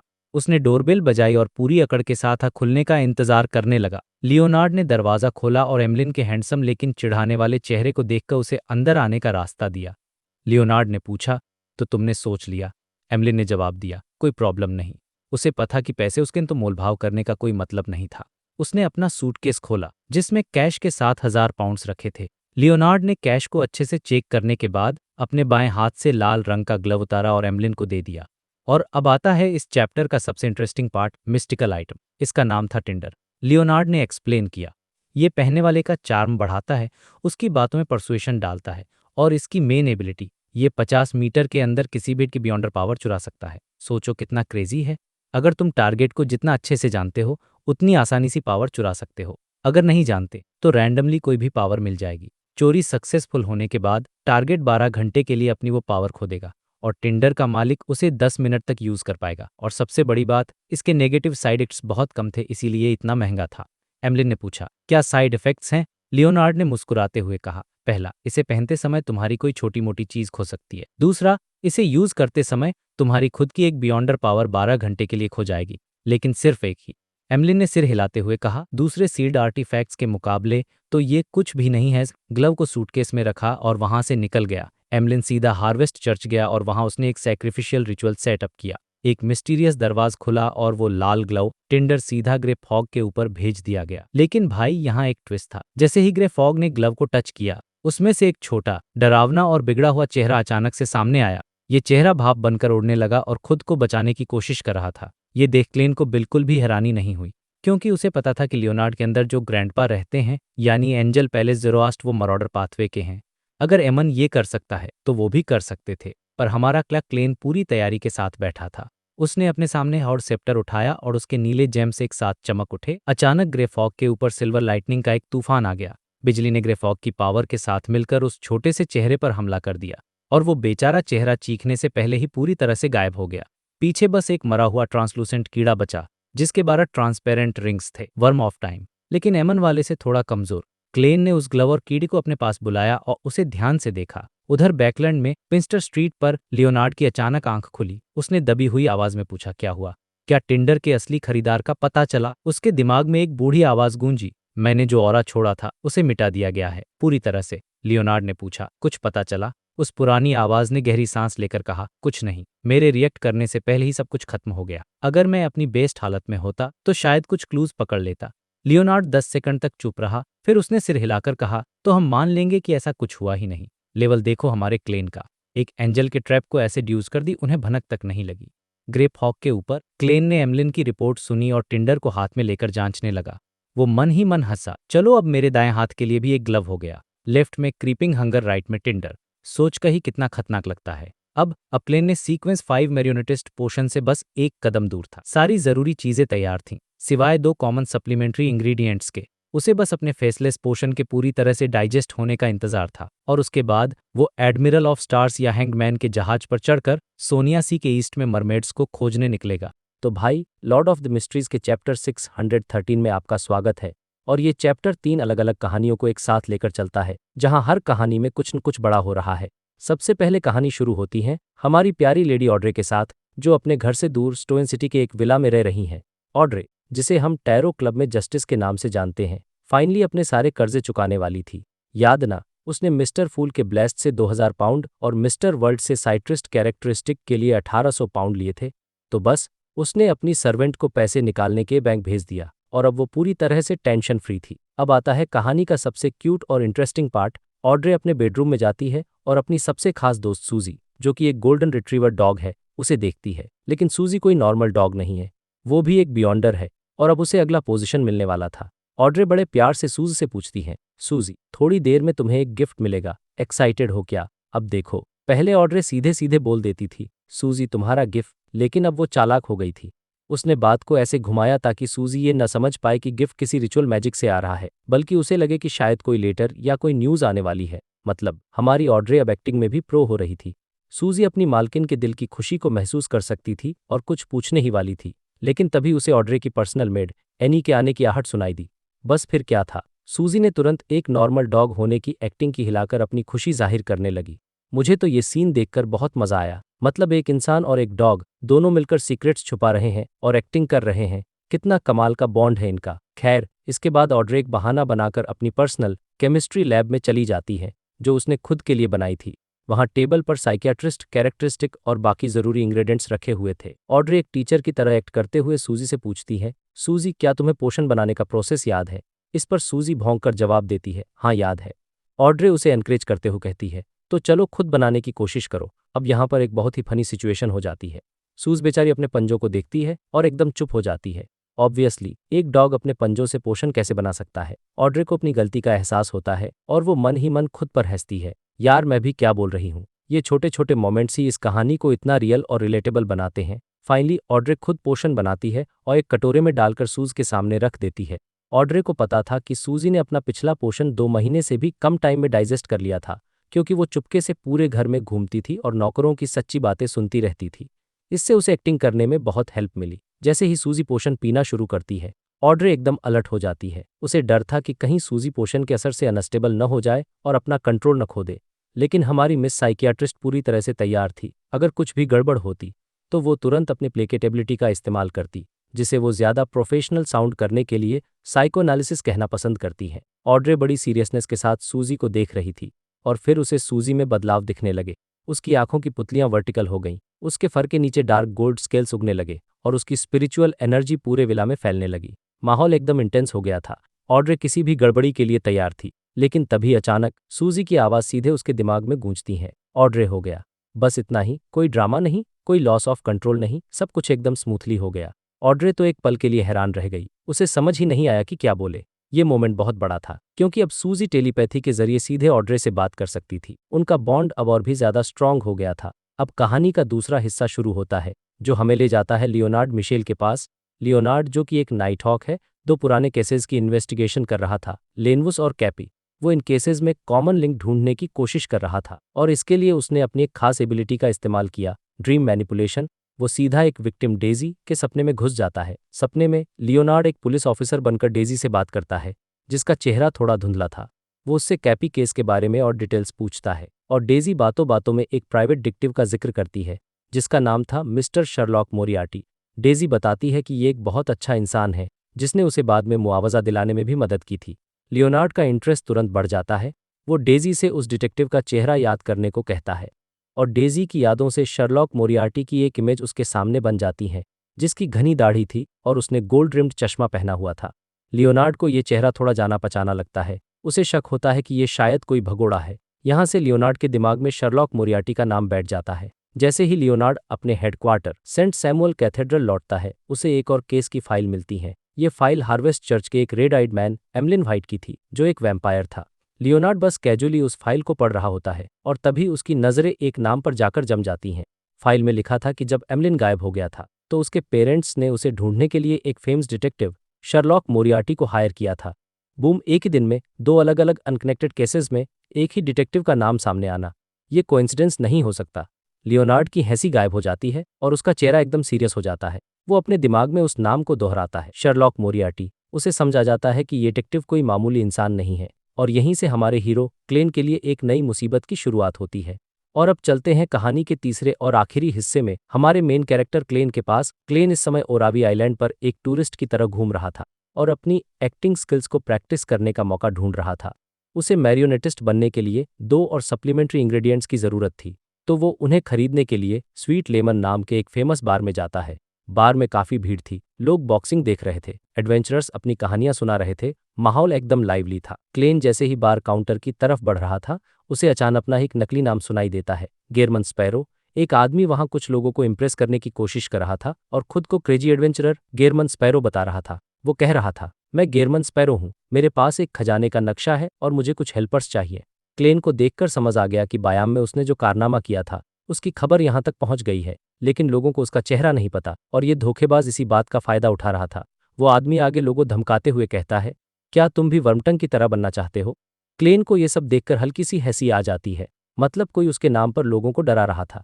लेकिन क्लेन ने कोई ड्रामा नहीं किया, कोई डायलॉग नहीं बोला। वो चुपचाप उस आदमी के पास गया, उसका कॉलर पकड़ा, उसे उठाकर बार के दरवाजे से बाहर फेंक दिया और फिर बिना एक पल सोचे अपनी रिवॉल्वर निकाली और उस आदमी के पैरों के पास जमीन पर गोली चला दी। बैंग, वो नकली गेरमन स्पैरो इतना डर गया कि गालियां देना तो दूर, वो घबराकर वहां से भाग गया बिना एक शब्द कहे। क्लेन ने सबको साबित कर दिया असली गेरमन स्पैरो कौन है। पूरे बार में एकदम सन्नाटा छा गया, सब लोग शौक में क्लेन को देख रहे थे और क्लेन बिना किसी एक्सप्रेशन के अपनी रिवॉल्वर के मुंह पर फूंक मारकर वापस होल्स्टर में रखता है और शांति से बार काउंटर की तरफ चला जाता है, जैसे कुछ हुआ ही न हो। ये सीन परफेक्टली दिखाता है कि गेरमन स्पैरो का कैरेक्टर कितना बैडैस और एफिशिएंट है, बात कम एक्शन ज्यादा। और इसी के साथ ये चैप्टर खत्म हो जाता है, जो हमें 3 अलग अलग फ्रंट्स पर छोड़ जाता है, एक नई दोस्ती, एक गहराता हुआ शक और एक हीरो जो अपनी लेजेंड खुद बना रहा है। तो भाई, चैप्टर शुरू होता है क्लेन के साथ जो ओरावी सिटी के एक बार में बैठा है जिसका नाम है स्वीट लेमन। वो फुल एक्शन मूवी स्टाइल में काउंटर पर जोर से हाथ मारता है और ऑर्डर देता है, एक ग्लास साउथविल बियर दो। बेसिकली वो सबको दिखाना चाह रहा था कि वो कोई आम आदमी नहीं है और उससे पंगा लेना महंगा पड़ सकता है। उसके आसपास जो बाउंसर्स थे वो भी कंफ्यूज हो गए कि इसको वार्न करे या इग्नोर कर दें, क्योंकि बार में माहौल पहले से ही थोड़ा टेंस था। लेकिन बारटेंडर काफ़ी स्मार्ट निकला, उसने बाउंसर्स को आंखों से ही शांत रहने का इशारा किया और क्लेन को एक अलग ऑफर दिया। वो बोला, सर आप बियर की जगह एक कप स्वीट लेमन ट्राई क्यों नहीं करते? उसने आगे बताया, हमारे बॉस ने ट्रायर जाकर कॉकटेल मिक्स करना सीखा है और उनके पास एम्परर रोजेल की छोड़ी हुई कई रेसिपीज हैं। अब रोजेल का नाम आते ही स्टोरी इंटरेस्टिंग हो जाती है, क्योंकि हम जानते हैं कि रोजेल की हर चीज़ में कोई ना कोई सीक्रेट या पावर छिपी होती है। पर अपने क्लेन पर इसका कोई असर नहीं हुआ, वो अपने कैरेक्टर में था। उसने कामली जवाब दिया, मैं सिर्फ बियर पीता हूँ। बारटेंडर ने स्माइल करते हुए पूछा, सर क्या आप एक एडवेंचरर हैं? क्लेन ने बस हाँ में सर हिलाया। इस पर बारटेंडर ने सीधा ऑफर दे दिया, तो आपको हमारे बॉस से मिलना चाहिए। वो नए एडवेंचर्स को लेकर काफ़ी फ्रेंडली हैं और उन्हें ड्रिंक्स भी ट्रीट करते हैं, प्लस आपको कुछ हेल्प भी मिल सकती है। और क्लेन यहाँ आया ही इसलिए था, उसका मिशन था मैरिनेटिस्ट बनने के लिए ज़रूरी सप्लीमेंट्री इंग्रेडिएंट्स खरीदना, इसलिए उसने यह ऑफर बिल्कुल भी रिजेक्ट नहीं किया। एकदम परफेक्ट अपॉर्चुनिटी थी सीधा सोर्स तक पहुंचने की। उसने एक पेनी निकाली, उसको फ्लिक किया और बारटेंडर को टिप देकर एक बाउंसर के साथ सेकंड फ्लोर की तरफ चल पड़ा। ऊपर का सीन एकदम अलग था, रूम में महंगा सॉफ्ट कारपेट बिछा हुआ था और हवा में हाई क्वालिटी कोयले और सिगार की मिक्स खुशबू थी। वहां एक मिडिल एजेड आदमी जिसका नाम था बिल्ट ब्रांडो आराम से चेयर पर बैठा सिगार पी रहा था और उसके चारों तरफ 6 बॉडीगार्ड्स खड़े थे। क्लेन भले ही स्पेक्टेटर पाथवे से नहीं था, पर उसकी स्पिरिचुअल इतनी स्ट्रांग थी कि उससे फील हो गया कि यह बॉडीगार्ड्स मामूली लोग नहीं हैं। यह सब बियॉन्डर्स थे और इतने पावरफुल थे कि क्लेन को भी खतरा महसूस हो रहा था। मतलब बिल्ट ब्रांडो कोई छोटा मोटा गैंग लीडर नहीं था, वो एक सीरियस प्लेयर था। बिल्ट ने क्लेन को देखा, अपनी न्यूज़पेपर नीचे रखी और हाथ आगे बढ़ाते हुए कहा, welcome to Oravi my adventure friend. Klein ने भी शांति से उससे हाथ मिलाया, लेकिन कुछ बोला नहीं। वो वेट कर रहा था कि बिल्ट खुद बात शुरू करे। बिल्ट ने उसको सोफे पर बैठने का इशारा किया और बताया, मैं यहाँ का बॉस हूँ, बिल्ट ब्रांडो। मैं भी कभी एक काफ़ी स्ट्रॉन्ग एडवेंचरर हुआ करता था। यह सुनकर क्लेन समझ गया कि यह आदमी अपनी पावर को लेकर काफ़ी कॉन्फिडेंट है। बिल्ट ने फिर अपने आने का असली मोटिव बताया। उसने कहा, देखो, मैं हर नए एडवेंचरर से इसलिए मिलता हूँ क्योंकि यहाँ समुंदर में पायरेट्स का बहुत आतंक है। मैं चाहता हूँ कि हम सब एडवेंचरर्स मिलकर एक लूज अलायंस बनाएं। उसने समझाया कि इस अलायंस का नाम होगा एडवेंचरर एसोसिएशन। इसमें कोई ज़बरदस्ती नहीं होगी। अगर किसी को हेल्प चाहिए तो सब मिलकर करेंगे, लेकिन अगर तुम किसी की हेल्प नहीं करते तो जब तुम मुसीबत में होगे कोई तुम्हारी हेल्प भी नहीं करेगा। साथ ही उसने प्रॉमिस किया कि अलायंस के मेंबर्स को उससे सामान खरीदने पर सबसे कम प्राइस मिलेगा और बेचने पर मार्केट प्राइस से ज़्यादा। मुझे तो यह प्लान काफ़ी सॉलिड लगा। एक तरह से सबका फ़ायदा था इसमें, एक प्रॉपर गिल्ड जैसा इसम बन रहा था। क्लेन को भी यह आइडिया अच्छा लगा और उसने हाँ में सह हिलाया। प्लान फाइनल होने के बाद बिल्ट ने स्माइल करके पूछा, सॉरी मैं आपका नाम पूछना भूल गया। और यहाँ आता है इस चैप्टर का सबसे बड़ा मोस्ट एपिक मोमेंट। क्लेन ने अपनी उसी डीप और सीरियस आवाज़ में जवाब दिया, गेरमन स्पैरो। भाई, यह नाम सुनते ही बिल्ट ब्रांडो के चेहरे की हवाइयाँ उड़ गईं। उसकी स्माइल एकदम गायब हो गई। उसके जो 6 बियॉन्डर बॉडीगार्ड्स थे वो सब इतने टेंस हो गए जैसे उनके सामने कोई मॉन्स्टर आ गया हो। गेरमन स्पैरो नाम का खौफ इतना ज़्यादा था कि यह क्रॉस क्वेश्चन भी नहीं किया कि वो असली या नकली। उसकी हिम्मत ही नहीं हुई। उसने तुरंत टॉपिक चेंज किया और हकलाते हुए पूछा, आपको कुछ खरीदना है? मेरे पास काफ़ी अच्छा स्टफ है, क्लेन ने कामली कहा, सोनियाज गोल्डन स्प्रिंग वाटर। यह एक काफ़ी रेयर इंग्रेडिएंट था। बिल्ट ने राहत की सांस ली और बोला, आसानी से मिल जाएगा। 30 पाउंड्स का 100 ml। उसने आगे बताया कि सोनिया आइलैंड पर भी इससे बस कुछ पाउंड सस्ता मिलेगा क्योंकि फैसाक के लोगों ने फाउंटेन के सोर्स को ही सील कर दिया है। क्लेन को प्राइस अच्छा लगा क्योंकि मार्केट में यह काफ़ी महंगा मिलता था, इसलिए डील फाइनल हो गई। डील होने के बाद बिल्ट कुछ और कहने ही वाला था कि एक बाउंसर दौड़ता हुआ आया और उसके कान में कुछ फुसफुसाया। यह सुनते ही बिल्ट का चेहरा एकदम गुस्से से लाल हो गया। उसकी बॉडी से एक अजीब सा किलिंग इंटेंट निकलने लगा। उसको देख क्लेन ने मन में सोचा, यह आदमी या तो पहले बहुत फेमस एडवेंचरर था या फिर बहुत खतरनाक पायरेट, डेफिनेटली एक मिड सीक्वेंस बियॉन्डर है। बिल्ट ने बड़ी मुश्किल से खुद को कंट्रोल किया और क्लेन से कहा, मिस्टर स्पैरो, मुझे एक ज़रूरी काम आ गया है, फिर कभी साथ में ड्रिंक्स पिएंगे। क्लेन ने भी सिचुएशन को समझा।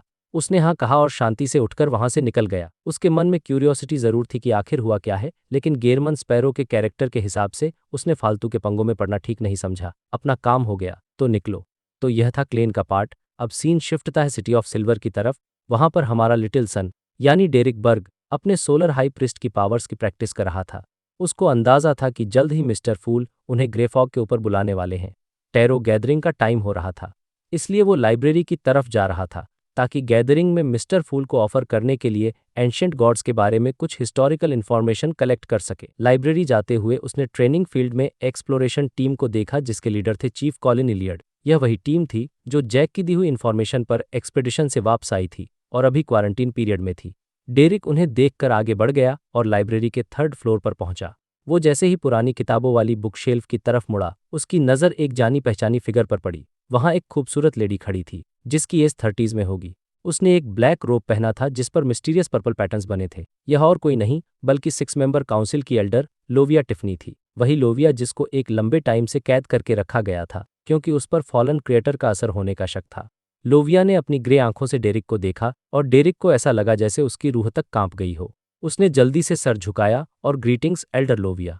लोविया उसके पास आई और बिल्कुल कामली कहा, मुझे क्वारंटीन से निकाल दिया गया है। बस इतना कहकर वो वहां से चली गई जैसे वो बस एक अनाउंसमेंट कर रही हो। लेकिन डेरिक वहीं खड़ा का खड़ा रह गया। उसके माथे पर और पीठ पर ठंडा पसीना आ गया। उसके दिमाग में हजारों सवाल घूमने लगे। इन्हीं को छोड़ दिया गया? क्या काउंसिल को लगता है कि यह अब आगे खतरा नहीं है? यह बहुत बड़ी बात थी क्योंकि लोविया एक बहुत ही मिस्टीरियस और पोटेंशियली डेंजरस कैरेक्टर है। उसका आज़ाद होना सिटी ऑफ सिल्वर के लिए एक नए खतरे का संकेत था। और इसी टेंशन और सस्पेंस के बीच सीन कट होता है मंडे आफ्टरनून पर।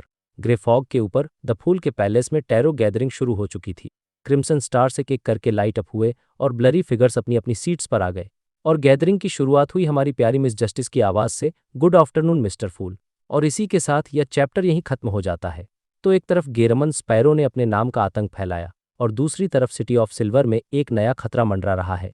स्टोरी अब बहुत इंटरेस्टिंग मोड़ ले रही है। तो टैरो क्लब की एक और गैदरिंग शुरू होती है और सब लोग अपनी अपनी जगह पर बैठे हैं। मिस जस्टिस हमेशा की तरह सबसे ग्रीट कर रही हैं, लेकिन हमारी नई मेंबर द हर्मिट कैटलिया एकदम शांत बैठी है। जैसे वो कोई बाहरी इंसान हो जो बस तमाशा देख रही है। उसकी नज़रें हर चीज़ को बारीकी से ऑब्जर्व कर रही थीं, लेकिन वो किसी भी बातचीत में हिस्सा नहीं ले रही थी। उसने देखा कि कैसे मिस जस्टिस और मिस मैजिशियन ने अपनी अपनी रोज़ेल डायरी के पेजेस निकाले और मिस्टर फूल को दिए, क्योंकि उन्होंने शायद पिछली बार उधार लिया होगा। इसके बाद कैटलिया ने हिम्मत करके मिस्टर फूल की तरफ देखा, लेकिन सीधे देखने की उसकी हिम्मत नहीं हुई। पर उसे कुछ खास दिखा नहीं, सिवाय उस घने फॉग के और उन कपड़ों के जो साफ पता चल रहा था कि असली नहीं है। मतलब मिस्टर फूल की असली पहचान अभी भी एक बहुत बड़ा रहस्य थी। अब क्लेन के पास रोज़ेल की डायरी के 3 नए पन्ने आ चुके थे, लेकिन इस बार वो उन्हें पढ़ने के लिए एक्साइटेड नहीं जैसा वो पहले होता था। और इसका एक सॉलिड रीज़न था। वो अब ग्रेड 0 सील्ड आर्टिफैक्ट यानी एक डिवाइन लेवल की चीज़ के साथ इंटरेक्ट कर चुका था, और उसे पता था कि एक बियॉन्ड पाथवे की यूनिकनेस कैसी दिखती है। उसने तो ऐसे डिवाइन आर्टिफैक्ट को डरा भी दिया था। तो उसे लगा कि अब रोज़ेल की डायरी में ऐसा कुछ नहीं हो सकता जो उसे शॉक कर सके। वो मन ही मन में मजाक कर रहा था कि अब तो मुझे कोई भी बात हैरान नहीं कर सकती, जब तक कि कोई डेमोनस मुझे अजीब पावर से ब्लेसिंग देकर कुछ देर के लिए लड़की न बना दे। मतलब सोचो, ह्यूमर का लेवल देखो बंदे का, इतनी सीरियस सिचुएशन में भी ऐसे जोक्स मार रहा है। खैर, क्लेन ने जब टेबल पर नज़र घुमाई तो उसे एक इंटरेस्टिंग चीज़ नोटिस हुई। मैम हर्मिट की क्यूरियोसिटी मिस जस्टिस और बाकियों से काफ़ी अलग थी। वो रोज़ेल की डायरी के मामले में बहुत ज़्यादा ध्यान दे रही थी, जो थोड़ा अजीब था। क्लेन ने इस बात को अपने दिमाग में नोट कर लिया और फिर कैजुअली डायरी के पन्ने पढ़ने लगा। पहला पेज 22 अप्रैल का था और उसमें लिखा था, हमारा प्लान है कि हम एबिस को एक्सप्लोर करने के लिए अंदर जाएंगे। ये पढ़ते ही क्लेन के कान खड़े हो गए। एबिस ये कोई मामूली जगह नहीं है, ये एक ऐसी करप्टेड जगह है जहां बड़े बड़े डेमीगॉड भी जाने से डरते हैं, और ये बंदा वहां पार्टी करने पहुंच गया। 23 अप्रैल की एंट्री में लिखा था, हमने पिच ब्लैक ओशन को फॉलो किया, लिक्विड जैसे फॉग से गुजरे और एक मॉन्स्टर जैसे दिखने वाले पहाड़ की चोटी पर पहुंचे। उसके पीछे सिर्फ एंडलेस ब्लैक फॉग था। ऐसा लग रहा था जैसे उसने पूरे कॉन्टिनेंट को ढक रखा हो।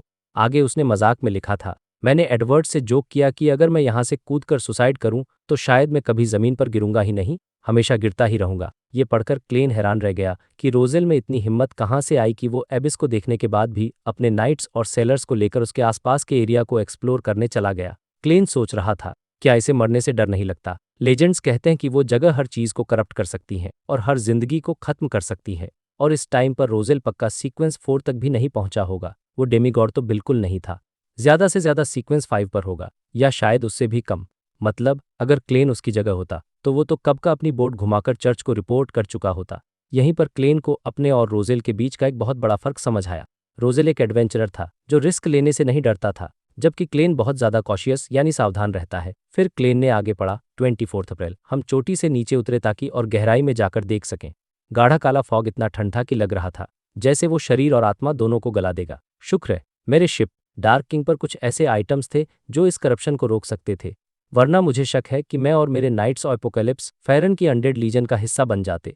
मतलब सिचुएशन बहुत ज़्यादा खतरनाक थी, पर उन्हें कुछ मिला नहीं, सिर्फ शांति थी। 25 अप्रैल, हमने डेविल्स देखे, लेकिन वो सड़ी हुई लाशों के रूप में थे।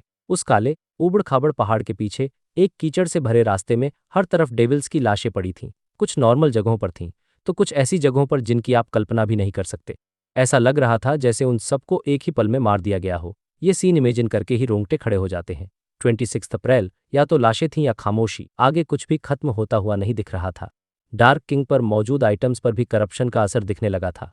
पिछले कुछ सालों में मुझे डर कम ही लगा है, लेकिन यहाँ अनजानी चीज़ का डर एक अदृश्य हाथ की तरह मेरे दिल को कसकर पकड़े। यहाँ से निकलना होगा, मुझे वापस जाना होगा, मैं यहाँ और नहीं रह सकता। ये पढ़ते ही क्लेन के मन में सवाल आया, इसके बाद क्या हुआ? क्या एम्परर रोज़ेल वहाँ से सक्सेसफुली भाग निकला, या उसे कुछ और मिला? वहाँ की ये एबनॉर्मलिटी किस चीज़ का सिंबल थी? क्या कोई बहुत बड़ी लड़ाई हुई थी? वो बहुत एक्साइटेड था, लेकिन जैसे ही उसने दूसरा पेज पल गया, क्योंकि कहानी आगे कंटिन्यू नहीं हो रही थी। दूसरा पेज 8 मई का था और इसमें रोज़ेल अपनी बेटी बर्नाडेट के बारे में लिख रहा था। मेरी प्यारी बर्नाडेट लगभग 2 साल की हो गई है। जैसे जैसे वो बड़ी हो रही है और भी प्यारी होती जा रही है। वो वाकई एक ऐसी यंग लेडी है जो अपनी माँ और मेरे एक्सीलेंट जिन्स को निराश नहीं करती। जब वो मुझे साफ साफ डैडी कहकर बुलाती है तो मुझे एक अलग ही तरह की सेटिस्फैक्शन महसूस होती है। आगे की एंट्री बहुत गहरी थी। जब से मैं इस दुनिया में ट्रांसमाइग्रेट हुआ हूँ, मैंने बहुत कुछ किया है। कुछ चीज़ें ऐसी हैं जो सम्मानजनक नहीं है, लेकिन मुझे कभी शर्मिंदगी या पछतावा नहीं हुआ। एक तरफ तो ये इसलिए है क्योंकि मैं अपनी इच्छाओं को कंट्रोल नहीं कर पाता और माहौल का असर मुझ पर आसानी से हो जाता है। उसने लिखा, मुझे तो किस्मत का शुक्रिया अदा करना चाहिए कि मैं कभी डेविल पाथवे के डिजायर अपोस्टल से नहीं मिला, वरना मैं पक्का उसकी पावर्स के आगे झुक जाता, शायद तुरंत ही मारा जाता। दूसरी तरफ मुझे अभी भी इस दुनिया से एक अलगाव महसूस होता है।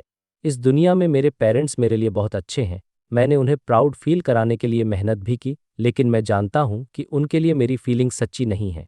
ठीक ऐसा ही मटिल्डा के साथ है, ये प्यार से ज़्यादा एक पजेसिव इंस्टिंक्ट। ये लाइन बहुत कुछ कहती है। मुझे मानना पड़ेगा कि मेरी मेंटल स्टेट एक virtual reality role playing game खेलने जैसी है। मेरे पेरेंट्स, दोस्त सब नॉन प्लेबल कैरेक्टर्स यानी एनपीसी हैं। मैं उन्हें थोड़ी फीलिंग्स दे सकता हूँ, लेकिन कभी सीरियसली नहीं। इसीलिए मैं हर तरह की करप्टेड गैदरिंग्स में बिना किसी गिल्ट के शामिल हो सकता हूँ। मैं अपने जानने वालों के साथ भी ठंडे और बेरहम तरीके से पेश आ सकता हूँ। ठीक वैसे ही जैसे जब मैं द एल्डर स्क्रॉल्स गेम खेलता था, तो एक चिकन के लिए पूरे गांव को मार सकता था। लेकिन बर्नाडेट के पैदा होने के बाद मुझे एहसास हुआ कि इस दुनिया से मेरा एक जुड़ाव बन गया है। अब मैं इससे उतना अलग महसूस नहीं करता। ये मेरा बच्चा है, मेरा जीता जागता बच्चा। शायद इसी को मैच्योरिटी कहते हैं। ये पढ़कर क्लेन को भी थोड़ा झटका लगा, क्योंकि वो खुद भी इस दुनिया में अकेला ही तो है। उसके असली माँ बाप, उसका भाई बहन सब दूसरी दुनिया में हैं। तो वो रोजेल की ये फीलिंग समझ सकता है कि कैसे एक बच्चे के आने से आपको इस दुन कनेक्शन महसूस होने लगता है। क्लेन ने मन ही मन सोचा, जिनके बच्चे नहीं होते वो ये फीलिंग नहीं समझ सकते। अरे मेरी तो गर्लफ्रेंड भी नहीं है।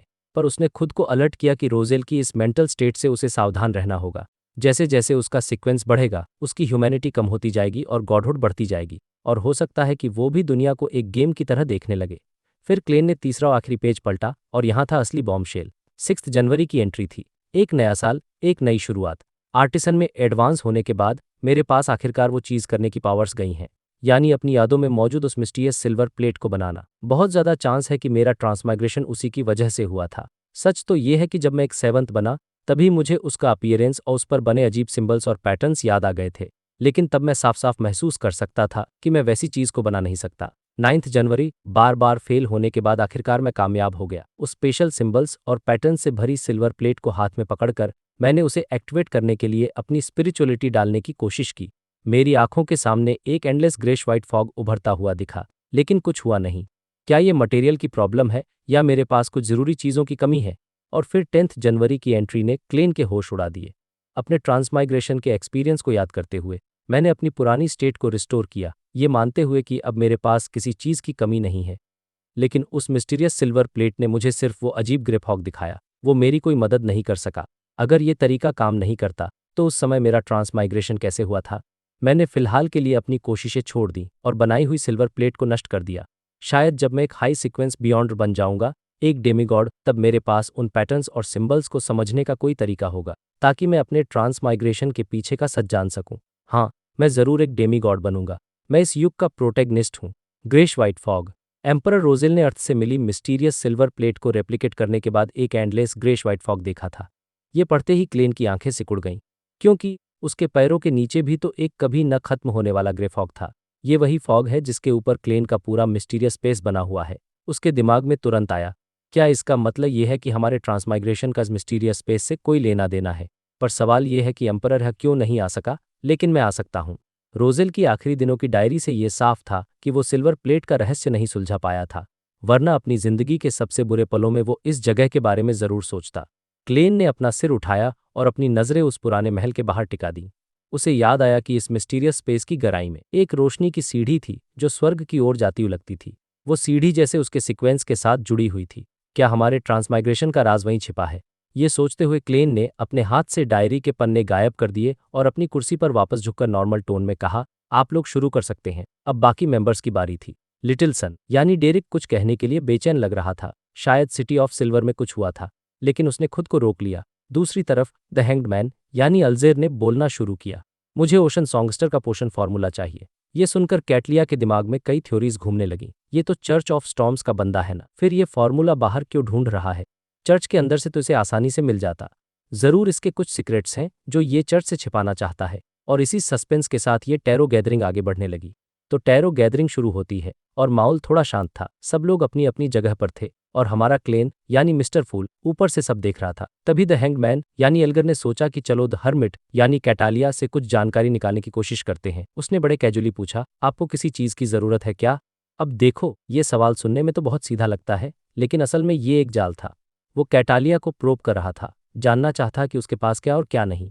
लेकिन भाई, कैटालिया भी कोई कच्ची खिलाड़ी नहीं है। वो एक पायरेट एडमिरल है, क्वीन ऑफ द सीज। वो तुरंत समझ गई कि हैंगमैन क्या करने की कोशिश कर रहा है। उसके मन में एक हल्की सी मुस्कान आई और उसने सोचा, मुझे क्या चाहिए? मेरे पास तो सीक्वेंस 4 मिस्टिकोलॉजिस्ट का फॉर्मूला पहले से ही है, और उसके मेन इंग्रेडिएंट्स के लिए मेरे पास एक नहीं बल्कि कई चैनल्स हैं। लेकिन उसने ये सब बताया नहीं, बल्कि एक ऐसा जवाब दिया जिसने हैंगमैन की बोलती बंद कर दी। उसने मिस्टर फूल के हाथ में सी गॉडसेप्ट को याद करते हुए एक स्माइल के साथ कहा, हाँ, मुझे एक डेमीगॉड लेवल का मिस्टिकल आइटम चाहिए, और हाँ, उस साइड इफेक्ट भी एक्सेप्टेबल होने चाहिए। ये सुनते ही एल्गर के तो होश उड़ गए।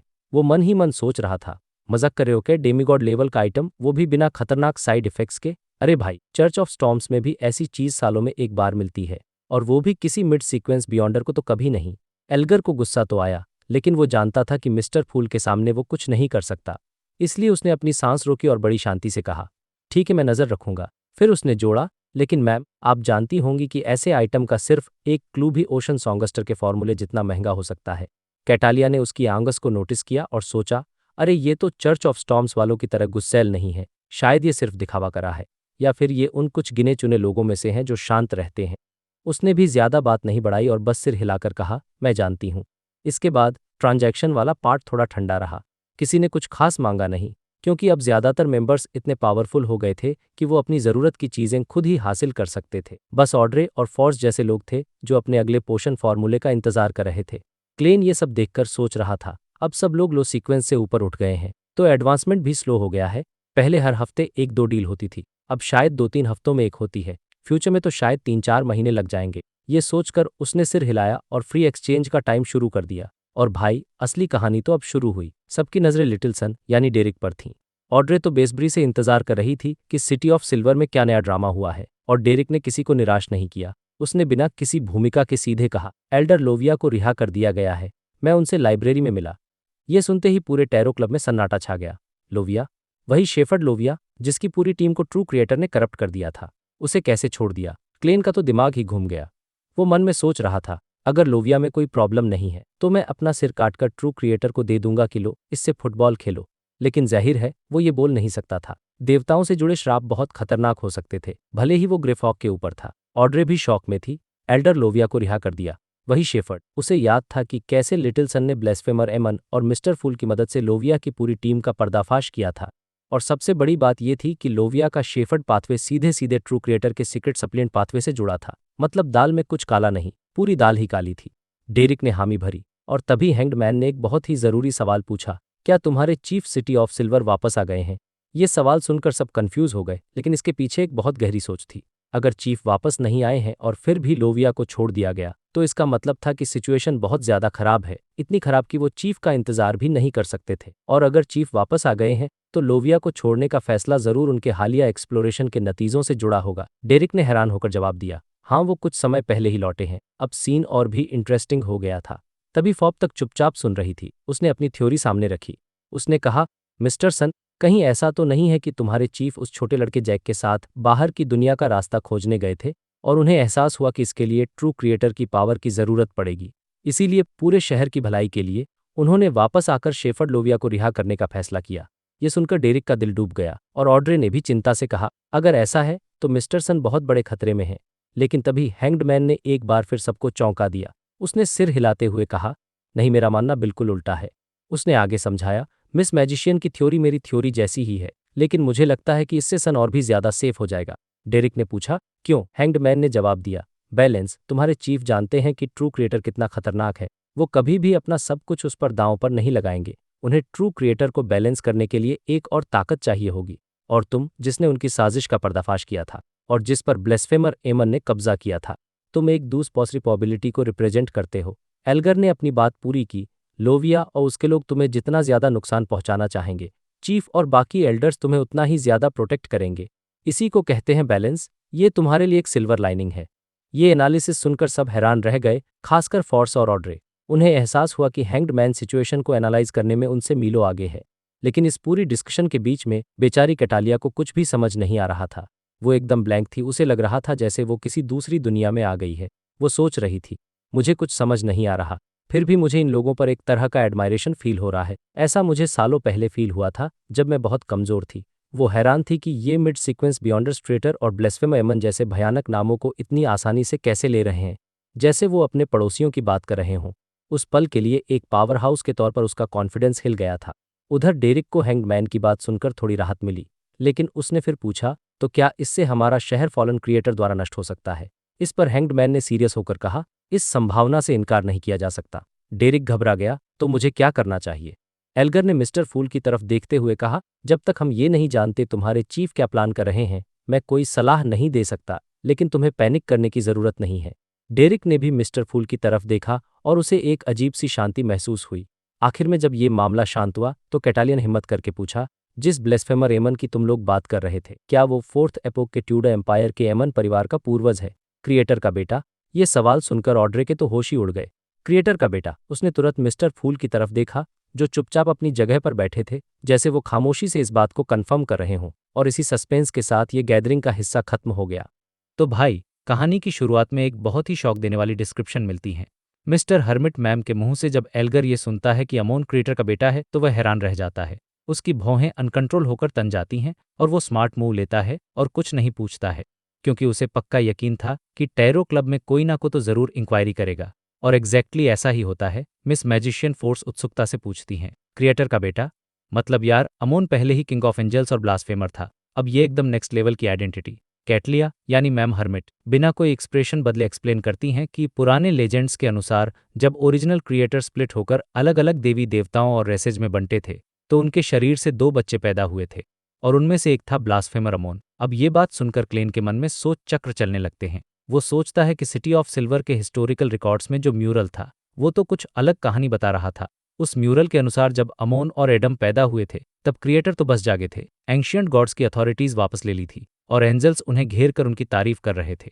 स्प्लिट होने या मरने के तो कोई संकेत ही नहीं थे। तो क्लेन थ्योराइज करता है कि हो सकता है क्रिएटर सच में 2 बार जागे हों, और ये भी हो सकता है कि ओरिजिनल क्रिएटर और सिटी ऑफ सिल्वर वाले क्रिएटर अलग पर्सन हों, बस उनके बीच कोई इनहेरिटेंस रिलेशनशिप हो।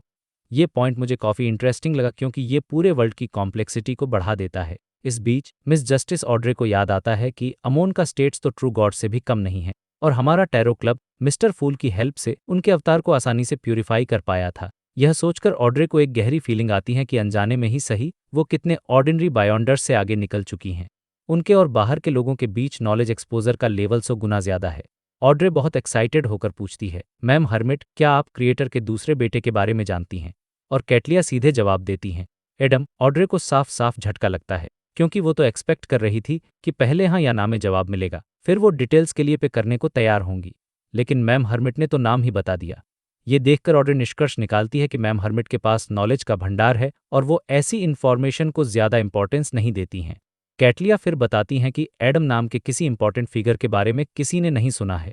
क्रिएटर का बेटा रिकॉर्ड होने के अलावा ऐसा लगता है कि वो कभी अपीयर ही नहीं हुए। फोर्थ इपॉक की हिस्ट्री में उनके कोई निशान नहीं है। मतलब यार, यह एडम तो अमोन से भी ज्यादा मिस्टीरियस है। क्लेन मन ही मनाह भरता है। वो सोचता है कि मुझे तो फोर्थ इपॉक के 3 एम्पायर्स सोलोमन, ट्यूडर, ट्रुनसोस्ट और उनके एंजल फैमिलीज के बारे में काफी कुछ पता है, फिर भी एडम का नाम नहीं सुना। अगर एरोड्स ने अमोन के मौसोलियम की लाइव स्ट्रीमिंग नहीं की होती तो मुझे तो उनका नाम भी नहीं पता चलता। क्लेन सोचता है कि क्या वो बहुत पहले मर चुके हैं या फिर अंधेरे में छिपकर कोई बड़ी साजिश कर रहे हैं। मुझे पर्सनली लगता है कि एडम बहुत ही खतरनाक मास्टरमाइंड हो सकता है, अमोन से भी ज्यादा छिपा हुआ। ऑड्रे सबकॉन्शियसली मिस्टर हैंगडमैन को देखती है और वो भी अपना सर हिला रहे होते हैं, मतलब वो भी अनजान है। फिर ऑड्रे को मिस्टर सन डेरिक की याद आती है। अमोन किंग ऑफ एंजल्स है तो एडम भी जाहिर है किंग ऑफ एंजल्स ही होगा और सिटी ऑफ सिल्वर के पास रिकॉर्ड्स होने चाहिए। डेरिक शर्मिंदा होते हुए बोलता है कि एडम के बारे में उन्हें भी नहीं पता, बिल्कुल अमोन की तरह। वो एक्सप्लेन करता है कि उसने किंग ऑफ एंजल्स से रिलेटेड टेम्स किताबें ढूंढने की कोशिश की थी, लेकिन उस टाइम उसकी सीक्वेंस कम थी तो उसे क्लियरेंस नहीं मिली, पर वो प्रॉमिस करता है कि वो इन्फॉर्मेशन ढूंढना कंटिन्यू करेगा। किंग ऑफ एंजल्स, ये फ्रेज कैटलिया दिमाग में फिट कर लेती है। वो बिना देरी किए सीधे पूछती है, अमोन जिसे तुम सब किंग ऑफ एंजल्स कह रहे हो वो क्या है? ऑड्रे मैम हर्मिट की जेनरोसिटी का शुक्रिया अदा करते हुए डिटेल में समझाती है। सिटी ऑफ सिल्वर के रिकॉर्ड्स के अनुसार क्रिएटर के पास बहुत सारे एंजल्स थे और उनमें से जो थ्रोन ऑफ गॉड के सबसे नजदीक थे उन्हें किंग ऑफ एंजल्स माना गया।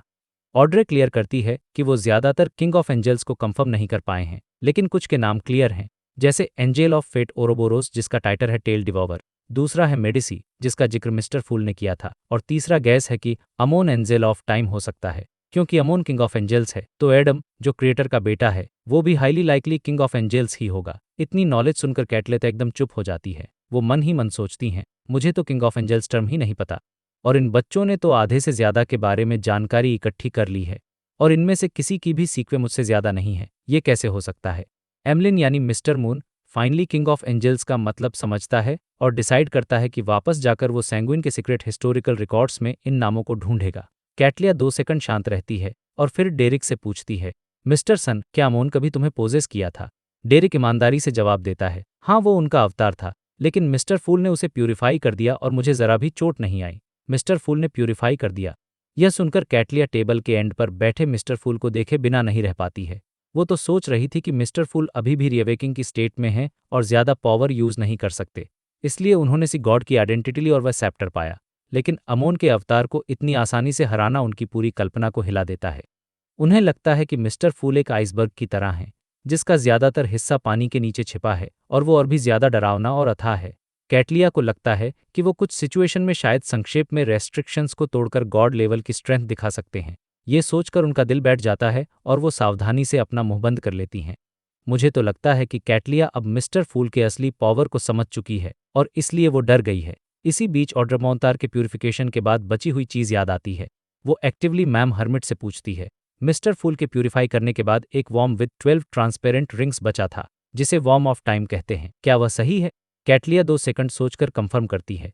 ऑड्रे उत्सुकता से पूछती है, यह वॉर्म किस पाथवे से रिलेटेड है? मतलब ब्लास्फेमर का पाथवे क्या है? कैटलिया तुरंत जवाब देती हैं, मराउडर पाथवे। वो एक्सप्लेन करती हैं कि लेजेंड है कि सेंट या एंजल लेवल पर ये लोग फेट को फूल कर सकते हैं, रूल्स को चीट कर सकते हैं और टाइम के पैरासाइट बन सकते हैं। ऑड्रे को यह सुनकर बहुत इंप्रेसिव लगता है। वो पूछती है, और तो वॉर्म ऑफ टाइम किस काम आता है? ये सवाल सुनकर क्लेन द वर्ल्ड को कंट्रोल करते हुए मन ही मन मिस जस्टिस को चीयर करता है। यार, ये सवाल तो मेरे काम का था, एग्जैक्टली यही मुझे जानना था, क्योंकि मेरे जंक पाइल में वॉर्म ऑफ टाइम पड़ा हुआ है। कैटलिया जवाब देती है, यह रिच स्पिरिचुअलिटी और यूनिक इफेक्ट्स वाला एक मटेरियल है।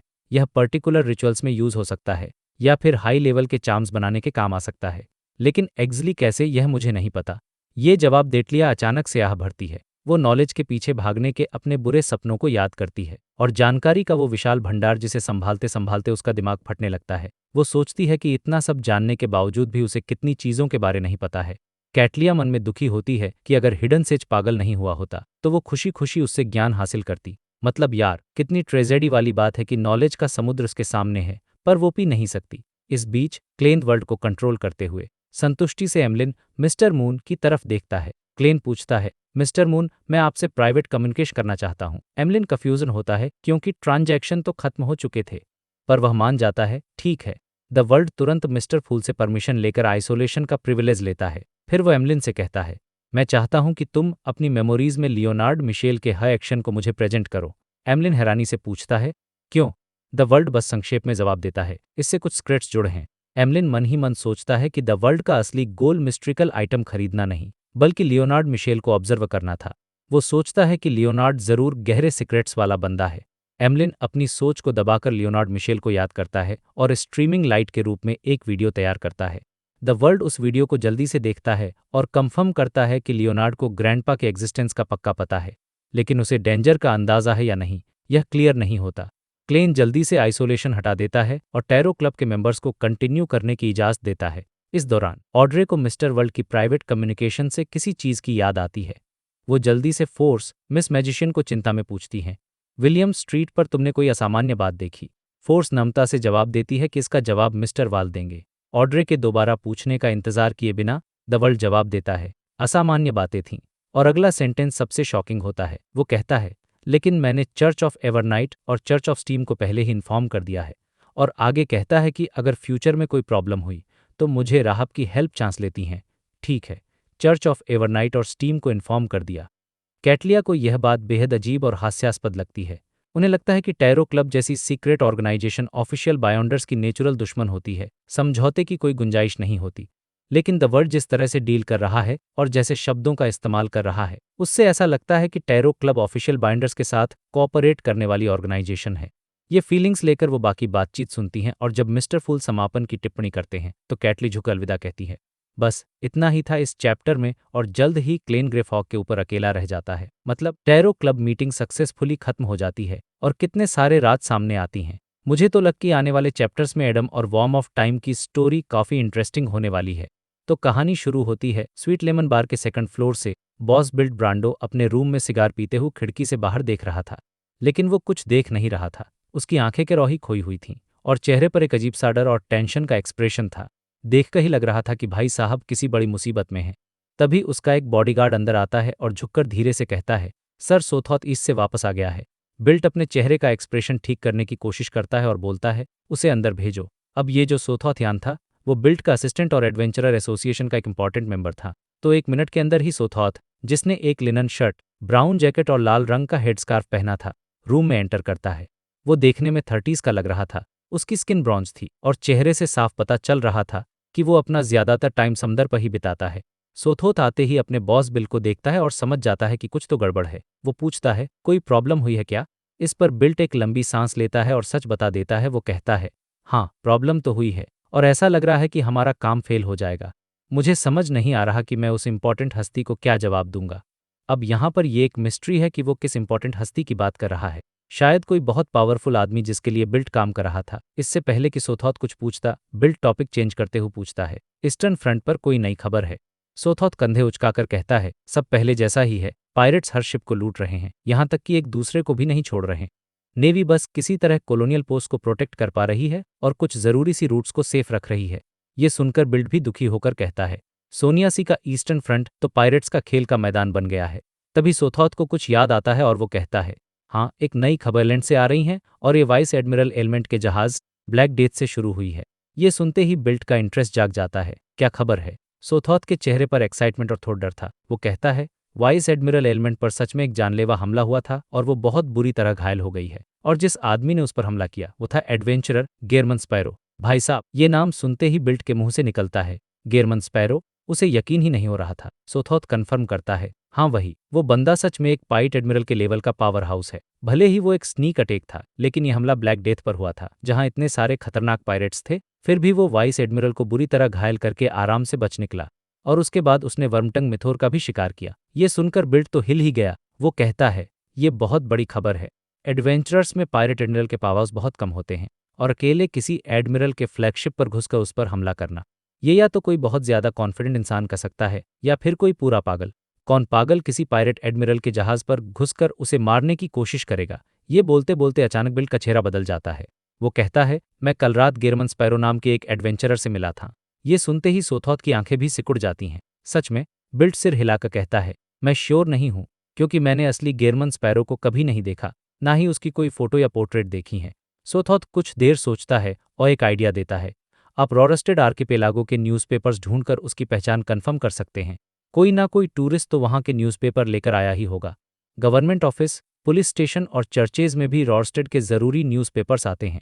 बिल्ट सिर हिलाता है, ठीक है। फिर वो पूछता है, तुम्हारे पास गेरमन स्पैरो के उस हमले की कोई और डिटेल है? सोथॉथ सोचकर बताता है, कहा जाता है कि गेरमन स्पैरो किसी का भी रूप बदल सकता है, बिल्कुल वाइस एडमिरल हरिकेन किलांगेस की तरह। इसी पावर का इस्तेमाल करके वो ब्लैक डेथ में घुसा था और उसे हमला करने का मौका मिला। वो किसी का भी रूप ले सकता है। ये सुनते ही बिल्ट की आंखों में एक चमक आती है, लेकिन अगले ही पल वो चमक बुझ जाती है। वो मन में सोचता है, नहीं ये ठीक नहीं होगा। वो एक पागल आदमी है जो वाइस एडमिरल एलिमेंट को मारने उसके जहाज तक पहुंच गया। ऐसे आदमी से तो दूर ही रहना चाहिए। और वैसे भी मुझे क्या पता कि मैं जिससे मिला वो असली थी या नहीं। अब सीन शिफ्ट होकर आता है हमारे हीरो क्लेन पर। क्लेन ग्रे फॉग से वापस अपनी दुनिया में आता है और सोच रहा होता है कि नाइट हॉक्स और मशीनरी हाइवमाइंड विलियम स्ट्रीट वाली प्रॉब्लम को कब सॉल्व करेंगे। फिर वो इन सब बातों को साइड रखकर एक लेटर लिखने बैठता है।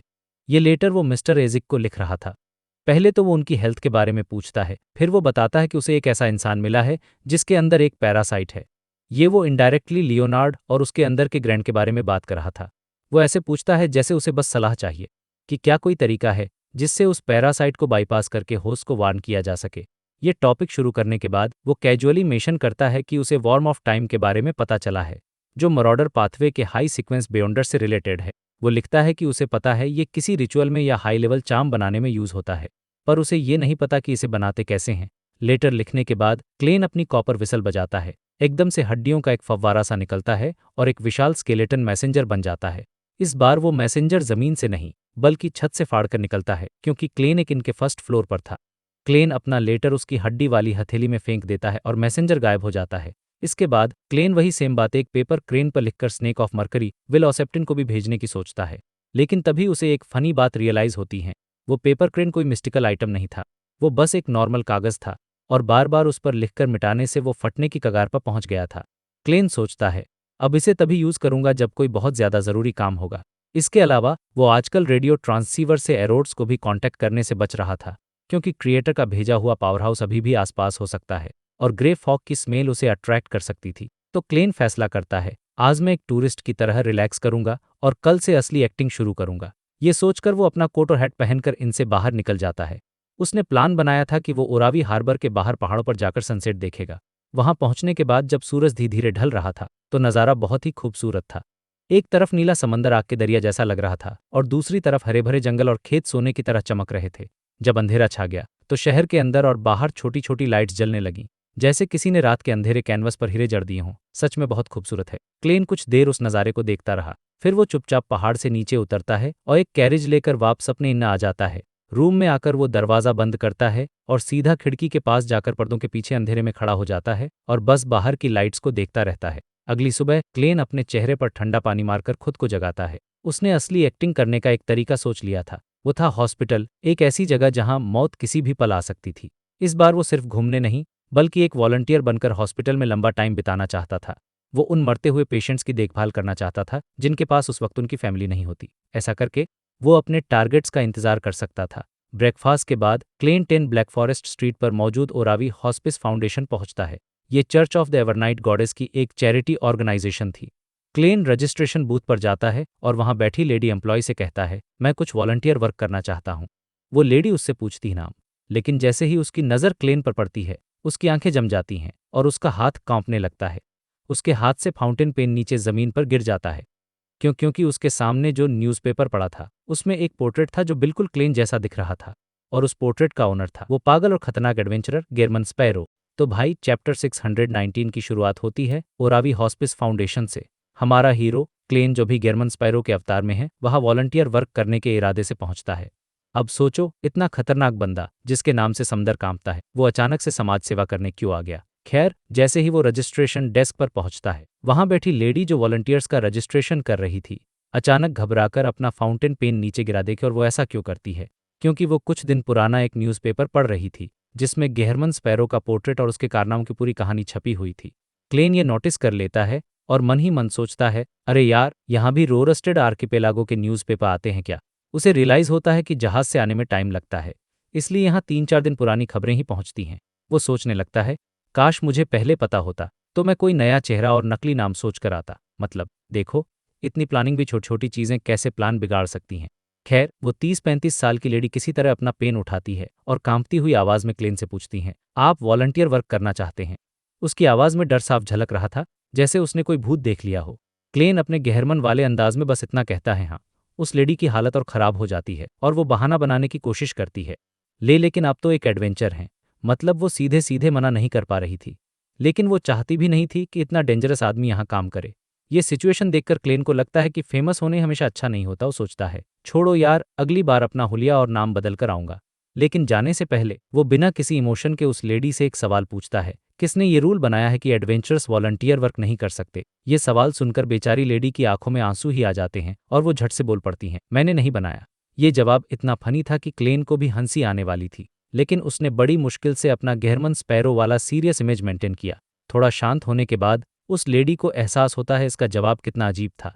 वो ज़बरदस्ती की स्माइल देकर कहती हैं, नहीं, मेरा मतलब है कि ऐसा कोई रूल नहीं है, बस मुझे लगा कि एडवेंचरर्स बहुत बिजी रहते हैं, उन्हें समंदर में जाना होता है, तो उनके पास वॉलंटियर वर्क के लिए टाइम कहाँ होता होगा। इस पर क्लेन बस 2 शब्दों में जवाब देता है, वो लोग होते होंगे, मत मैं वैसा नहीं हूँ।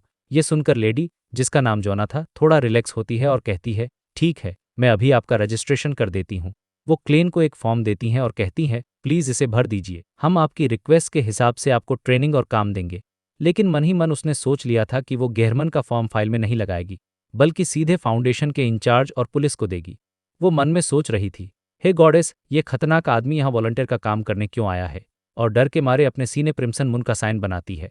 अब क्लेन शांति से बैठकर फॉर्म भर रहा होता है, तभी एक डॉक्टर के गाउन में एक आदमी अंदर आता है और पूछता है, जोआना, क्या कोई नए वॉलंटियर्स हैं? हमें सुबह की ट्रेनिंग शुरू करनी है। जोआना का तो मन था कि वो ना बोल दे, लेकिन उसके सामने गेहरमन स्पैरो बैठा था, जो बिना कुछ बोले, बिना सर उठाए भी इतना प्रेशर बना रहा था कि वो झूठ बोलने की हिम्मत ही नहीं कर पाई। वो कहती, हाँ है, फिर वो क्लेन की तरफ देखकर पूछती है, मिस्टर स्पैरो, क्या आप अभी बेसिक ट्रेनिंग लेना चाहेंगे या कल तक इंतजार करेंगे? क्लेन एक पल सोचता है और कहता है, अभी। उसने सोचा था कि पहले वो सब सीख लेगा ताकि जब वो अपनी आइडेंटिटी बदल कर आए तो एकदम प्रोफेशनल लगे और उसे जल्दी से किसी हॉस्पिटल में काम मिल जाए। ये सुनकर जोआना एक गहरी सांस लेती है और कहती है, ठीक है, फॉर्म भरने के बाद मिस्टर ग्रेविया के साथ चले जाएगा। क्लेन शांति से ठीक है बोलता है। आधे घंटे बाद वही शांत और पोलाइट एडवेंचरर, जिसके अंदर पागलपन छिपा था, एक बहुत ही गंदे टॉयलेट के सामने खड़ा था। वो अपनी सांस रोककर पूछता है, इसे साफ करना है? मिस्टर ग्रेविया अपनी नाक दबाकर कहते हैं, हाँ, आपने पेशेंट को कैसे उठाना है उसकी बेसिक ट्रेनिंग ले ली है, लेकिन हॉस्पिटल में हमारा सबसे कॉमन काम ये नहीं होता। वो आगे बताते हैं, हमारा मेन काम पेशेंट की उल्टी साफ करना, चादर बदलना और वॉशरूम की सफाई मेंटेन करना होता है। वो हंसकर कहते हैं, घाव पर पट्टी बांधने जैसे काम प्रोफेशनल्स के लिए होते हैं। फिर वो उस गंदे टॉयलेट की तरफ इशारा करते हैं, एक वॉलंटियर ने आपको डेमो दे दिया है, प्लीज शुरू कीजिए। ये देखकर क्लेन का पहला रिएक्शन था, ये तो मैंने सोचा ही नहीं था, ये बिल्कुल अलग है। उसका मन किया कि वो तुरंत वहां से चला जाए, लेकिन फिर उसने अपने फेशियल एक्सप्रेशन को डेड पैन रखते हुए सफाई के टूल्स उठाए। उसने अपनी नफरत को दबाया और उस टॉयलेट के पास जाकर बैठ गया। इसके बाद वो दोपहर में अपना व्हाइट गाउन उतारकर अपनी टॉप हैट पहनकर एक ठंडे एक्सप्रेशन के साथ उस फाउंडेशन से बाहर निकलता है। वो सीरियसली सोच रहा था कि क्या उसे एक्टिंग के लिए ये सब करना जारी रखना चाहिए, लेकिन जब उसकी गाड़ी स्वीट लेमन बार के पास पहुंचती है तो वो अपना इरादा पक्का कर लेता है। वो खुद को याद दिलाता है, मुझे ईयर 1350 में मैरियोटिस्ट बनना है और पोशन को डाइजेस्ट करना है ताकि मैं हाई सीक्वेंस बियॉन्ड बनने के सुराग ढूंढना शुरू कर सकूं। अपना गोल याद करके वो फिर से फोकस हो जाता है। वो बार के अंदर जाता है और लंच में Apple cider marinated pork ribs और बटर ब्रेड ऑर्डर करता है, साथ में एक राई बियर। शांति से खाना खत्म करने के बाद वो बारटेंडर से कहता है, तुम्हारे बॉस कहाँ हैं? मुझे उनसे कुछ बात करनी है। अब क्योंकि वो एडवेंचरर एसोसिएशन ज्वाइन करने के लिए मान गया था तो वो इस मौके को छोड़ना नहीं चाहता था। उसका प्लान था कि वो बिल्ट ब्रांडो से कहकर किसी ऐसे आर्टिसन से कांटेक्ट करे जो अकेले काम करता हो। उसे एक ऐसी चीज बनवानी थी जैसे एजिक का कॉपर व्हिसल था, ताकि उसे हर बार अपने मैसेंजर को बुलाने के लिए रिचुअल न करना पड़े, क्योंकि ये बहुत मुश्किल और टाइम वेस्टिंग था। वो बिल्ट ब्रांडो के पास पहुंचता है जहां एक और आदमी सोथोथ यान भी मौजूद था, जो एसोसिएशन का एक इंपॉर्टेंट मेंबर था। क्लेन सीधे पॉइंट पर आता है और कहता है, मुझे एक ऑर्सन की मदद चाहिए, क्या एसोसिएशन कोई सुराग दे सकती है? बिल्ट कुछ देर सोचता है और कहता है, मैं एक आर्टिसन को जानता हूं, लेकिन वो अजनबियों से नहीं मिलता, इससे उसे खतरा हो सकता है। आपकी जो भी रिक्वेस्ट है, मैं बिचौलिया बन सकता हूं। क्लेन पहले उसे टेस्ट करने के लिए एक मरलोक ब्लैडर निकाले है और कहता है, मुझे इसे एक रिंग बदलवाना है जिससे पानी के अंदर मूव करने में आसानी हो। बिल्ट कहता है, इसका क्राफ्टिंग का चार्ज 150 पाउंड्स होगा, काम होने के बाद पे कर देना। ये एक फेयर प्राइस था, तो क्लेन वो ब्लैडर उसे दे देता है। फिर वो आगे कहता है, उस आर्टिसन से ये भी पूछना कि क्या वो किसी स्पिरिट वर्ल्ड क्रीचर के समनिंग रिचुअल को एक आइटम पर फिक्स कर सकता है जो कम से कम 1 साल तक चले। बिल्ट कोई प्रॉब्लम नहीं कहता है। फिर सोथोथ पूछता है, मिस्टर गेहरमन, क्या आप जल्द ही समंदर पर जाने में इंटरेस्टेड हैं? क्लेन शांति से अपना सिर हिला देता है, क्योंकि उसका फोकस अभी सिर्फ पोषण डाइजेस्ट करने पर था। जाने से पहले क्लेन उन्हें थैंक यू बोलता है। बिल्ट के चेहरे के मसल्स ऐसे फड़क रहे थे जैसे वो कुछ कहना चाहता हो पर कह नहीं पा रहा था। क्लेन को उनकी ये अजीब हरकत महसूस होती है, लेकिन वो कुछ पूछता नहीं। वो मन में सोच सकता है, नहीं पूछ सकता, पूछने पर कोई न कोई मुसीबत जरूर आएगी। मुझे पोषण डाइजेस्ट करने फोकस करना है। जैसे ही क्लेन दरवाजे से बाहर निकलने वाला होता है, बिल्ट उसे फिर से पुकारता है, मिस्टर गेहरमन। लेकिन फिर वो जबरदस्ती मुस्कुरा कर कहता है, मेरा मतलब था, एसोसिएशन का मेंबर होने के नाते आपको यहाँ ड्रिंक्स सस्ती मिलेंगी। क्लेन बस सिर हिलाकर वहां से चला जाता है और उसके जाते ही बिल्ट एक लंबी राहत की सांस लेता है। तो भाई, पिछले चैप्टर में हमने देखा था कि क्लेन यानी कि हमारा जर्मन स्पैरो बिल ब्रांडो से मिला था, लेकिन बात कुछ बनी नहीं थी। अब कहानी आगे बढ़ती है और सिचुएशन और भी इंटेंस हो जाती है। तो सीन शुरू होता है उसी कमरे में जहां बिल का राइट हैंड मैन सोथॉथ उससे बात कर रहा था। वो अपने बॉस बिल को समझा रहा था कि बॉस, वो इंपॉर्टेंट आदमी परसों आ जाएगा, हमें जल्दी फैसला लेना होगा। अब बिल का चेहरा एकदम सीरियस हो गया कि उसे पता था कि टाइम बहुत कम बचा है। सोथॉथ ने उसे 2 ऑप्शन दिए। पहला, कि हम जर्मन स्पैरो पर भरोसा करके उसे ये मिशन दे दें और उम्मीद करें कि सब ठीक हो, या दूसरा ऑप्शन है कि हम ओरावी शहर में अपना सारा बिजनेस छोड़कर कैश और ज्वेलरी लेकर भाग जाएं और समुंदर में फिर से पायरेट बन जाएं। सोथॉथ ने बिल को उसकी पुरानी बातें याद दिलाई कि कैसे वो पहले एक दिलेर एडवेंचरर था जो किसी भी खतरे से नहीं डरता था। मतलब एक तरह से वो अपने बॉस को मोटिवेट करने की कोशिश कर रहा था। इस पर बिल कड़वी सी स्माइल के साथ बोले, यार, अब मुझमें वो पहले वाली बात नहीं रही। वो कह रहा था कि इतने सालों की आरामदायक जिंदगी ने उसकी हिम्मत को कम कर दिया है। उसे आज भी अपने वो साथी याद आते जो मॉन्स्टर बन गए थे, और ये सोचकर ही वो डर जाता है। लेकिन फिर उसने एक गहरी सांस ली और बोला, तुम सही कह रहे हो, हमारे पास सोचने का टाइम, फैसला लेना ही होगा। और ये कहकर उसने खिड़की की तरफ इशारा किया। अब यहाँ से सीन बदलता है और हम आते हैं क्लेन के पास, जो स्वीट लेमन बार से निकल सड़क पर टहल रहा था और एक कैरेज ढूंढ रहा था। तभी अचानक उसने अपने ऊपर एक खिड़की खुलने की आवाज़ सुनी और देखा कि कोई आदमी ऊपर से नीचे कूद रहा है। अब क्लेन का दिमाग देखो कैसे चलता है। उसके साथ इतने अजीब अजीब हादसे हो चुके थे कि उसका पहला रिएक्शन ये था कि बिल ब्रांडो का मर्डर हो गया है और उसकी लाश को खिड़की से नीचे फेंका जा रहा है। मतलब ये बंदा हमेशा वर्स्ट केस सिनेरियो ही सोचता है, जो कि उसकी सिचुएशन के हिसाब से सही भी है। लेकिन फिर उसने ध्यान से देखा तो पता चला कि कूदने वाला आदमी बिल नहीं, बल्कि उसका आदमी सोथोत था और वो जिंदा था। क्लेन का दिल एक पल के लिए धक से रह गया। उसे समझ आ गया कि अब मुसीबत आने वाली है। उसका मन तो किया कि वो सोथौत को अनदेखा करके वहां से भाग जाए, लेकिन फिर उसे याद आया कि वो अभी क्लेन नहीं बल्कि जर्मन स्पैरो है, एक क्रेजी एडवेंचरर जो सी छोटी मोटी बातों से डरकर भागता नहीं है। यहाँ मुझे क्लेन का डेडिकेशन अपने कैरेक्टर के लिए बहुत पसंद आया। मतलब बंदा रोलप्ले में पूरी तरह घुस चुका है। तो क्लेन वहीं रुक गया और सोथौत उसके सामने आकर झुका और बोला, मिस्टर जर्मन स्पैरो, हमारे पास आपके लिए एक बहुत जरूरी काम है। क्लेन ने शांति जवाब दिया, मैं आजकल ज्यादा फ्री नहीं हूँ। लेकिन सोथौत ने जिद की, सर, इसमें ज्यादा टाइम नहीं लगेगा, आप एक बार सुन तो लीजिए। क्लेन मन ही मन सोच रहा था, सुनने के बाद मना करने का ऑप्शन बचेगा भी या नहीं। लेकिन फिर उसे रियलाइज हुआ कि समुंदर में उसे किसी से डरने की जरूरत नहीं है। उसके पास एक पायरेट एडमिरल जितनी ताकत है। अगर ये लोग ज्यादा जबरदस्ती करेंगे तो वो इन्हें ही गोल्ड पाउंड्स में बदल देगा। ये थॉट ही कितना एणस है यार। उसने अपनी पॉकेट वॉच निकाली और बोला, तुम्हारे पास 5 मिनट हैं। वो वापस उसी कमरे में गया जहां बिल इंतजार कर रहा था। क्लेन ने दीवार पर लगी घड़ी देखकर कहा, तुम्हारे पास 3 मिनट और 12 सेकंड बचे हैं। उसका ये एटीट्यूड देख बिल को अजीब सा सुकून मिला। उसे यकीन हो गया कि ये आदमी मिशन पूरा कर सकता है। बिल ने सीधे पॉइंट पर आते हुए पूछा, मिस्टर जर्मन, मैंने सुना है पर किसी का भी रूप ले सकते हैं, जैसे वाइस एडमिरल हरिकेन किलांगेस करता था। ये सुनते ही क्लेन की भौहें तन गईं। उसका देखने का अंदाज खतरनाक हो गया। उसे गुस्सा इस बात पाया कि ये खबर बाहर कैसे फैली। अगर लोगों को पता चल गया कि जर्मन स्पैरो किसी का भी रूप ले सकता है, तो लोग या तो क्रीपिंग हंगर के बारे में सोचेंगे या फिर ये शक करेंगे कि वो एक फेसलेस है। दोनों ही सूरतों में उस पर बड़ी बड़ी शक्तियों जैसे ट्वाइलाइट हर्मिट ऑर्डर या church of the Evernight goddess की नज़र पड़ सकती थी, जो वो बिल्कुल नहीं चाहता था। मतलब उसकी सीक्रेट आइडेंटिटी खतरे में पड़ सकती थी।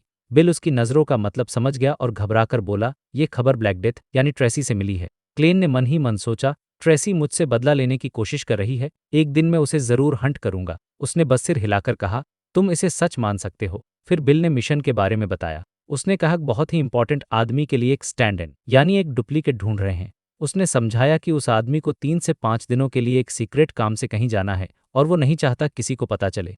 इसलिए उन्हें एक ऐसा बंदा चाहिए जो उसकी जगह ले सके, उसके मेहमानों से मिल सके और उसकी मिस्ट्रेस के साथ भी सोचलाए किसी को शक न हो। उन्होंने पहले एक हमशक्ल ढूंढा था, लेकिन वो बेचारा ज्यादा खाने की वजह से अचानक मर गया। ये सुनते ही क्लेन के कान खड़े हो गए। उसके लिए ये एक परफेक्ट एक्टिंग का मौका था, असली एक्टिंग का। लेकिन उसका दिमाग फौरन खतरे की घंटी बजाने लगा। वो सोचने लगा कि जिस आदमी को बिल जैसा बंदा इंपॉर्टेंट फिगर कह रहा है, वो जरूर कोई बहुत बड़ी हस्ती होगी और ऐसे लोगों के आसपास के मामले हमेशा खतरनाक होते हैं। उसने सीधे पूछा, क्या तुम्हें लगता है कि ये काम खतरनाक होगा? बिल ने मुस्कुराते हुए कहा, नहीं, जब तक तुम्हारी असलियत सामने नहीं आती कोई खतरा नहीं है। उसने ये भी यकीन दिलाया कि काम खत्म होने के बाद वो उसे चुप कराने की कोशिश नहीं करेंगे, क्योंकि उस आदमी के बारे में पायरेट्स ने पहले ही इतनी झूठी अफवाहें फैला रखी हैं कि कोई इस बात पर यकीन ही नहीं करेगा। फिर बात आई पेमेंट की। बिल ने ऑफर दिया 1000 पाउंड्स और आर्टिसन से 3 बार कुछ बनवाने का मौका, जिसका खर्चा मैं दूंगा। ये ऑफर काफी अच्छा था और क्लेन को एक्टिंग का भी मौका मिल रहा था। उसने दीवार घड़ी की तरफ देखा और कहा, मैं सोचकर शाम को जवाब दूंगा। असल में उसे फॉग के ऊपर जाकर इस मिशन के खतरे को डिवाइन करना था। वो इन लोगों के सामने वॉशरूम जाने का बहाना नहीं बना सकता था, क्योंकि ये लोग खुद पावरफुल बेयॉन्डर्स थे, शक कर सकते थे। कहानी में एक छोटा सा कट आता है और सीन बैकलैंड का दिखाया जाता है, जहां कुछ फेसाक जासूसों को नाइटहॉक्स और दूसरी चर्च की टीमों ने घेर लिया है और वो लोग बिना लड़े ही सरेंडर कर देते हैं। ये बस दुनिया में चल रही दूसरी घटनाओं की एक झलक थी। शाम को 6:30 बजे क्लेन वापस स्वीट लेमन बार आया। उसने बिना किसी एक्सप्रेशन के कहा, 500 पाउंड्स एडवांस, और फिर तुम मुझे बताओगे कि मुझे किसका रूप लेना है। बिल के चेहरे पर मुस्कान आ गई। उसने अपने आदमी को सेफ से पैसे लाने का इशारा किया और एक गहरी आवाज में उस राज से पर्दा उठाया। उसने कहा, वो किंगडम का सेंट्रल सोनियासी का सबसे बड़ा नेवी कमांडर है, हिज एक्सेलेंसी एडमिरल एमिरिड, असली डेमीगॉड। और बूम, चैप्टर यहीं खत्म हो जाता है। सोचो जरा, क्लेन डेमीगॉड की एक्टिंग करनी है, एक ऐसा इंसान जो इस दुनिया के सबसे ताकतवर लोगों में से एक है। अब आगे क्या होगा ये तो नेक्स्ट चैप्टर में ही पता चलेगा, लेकिन ये मिशन उसकी लाइफ का सबसे बड़ा और खतरनाक रोल होने वाला है।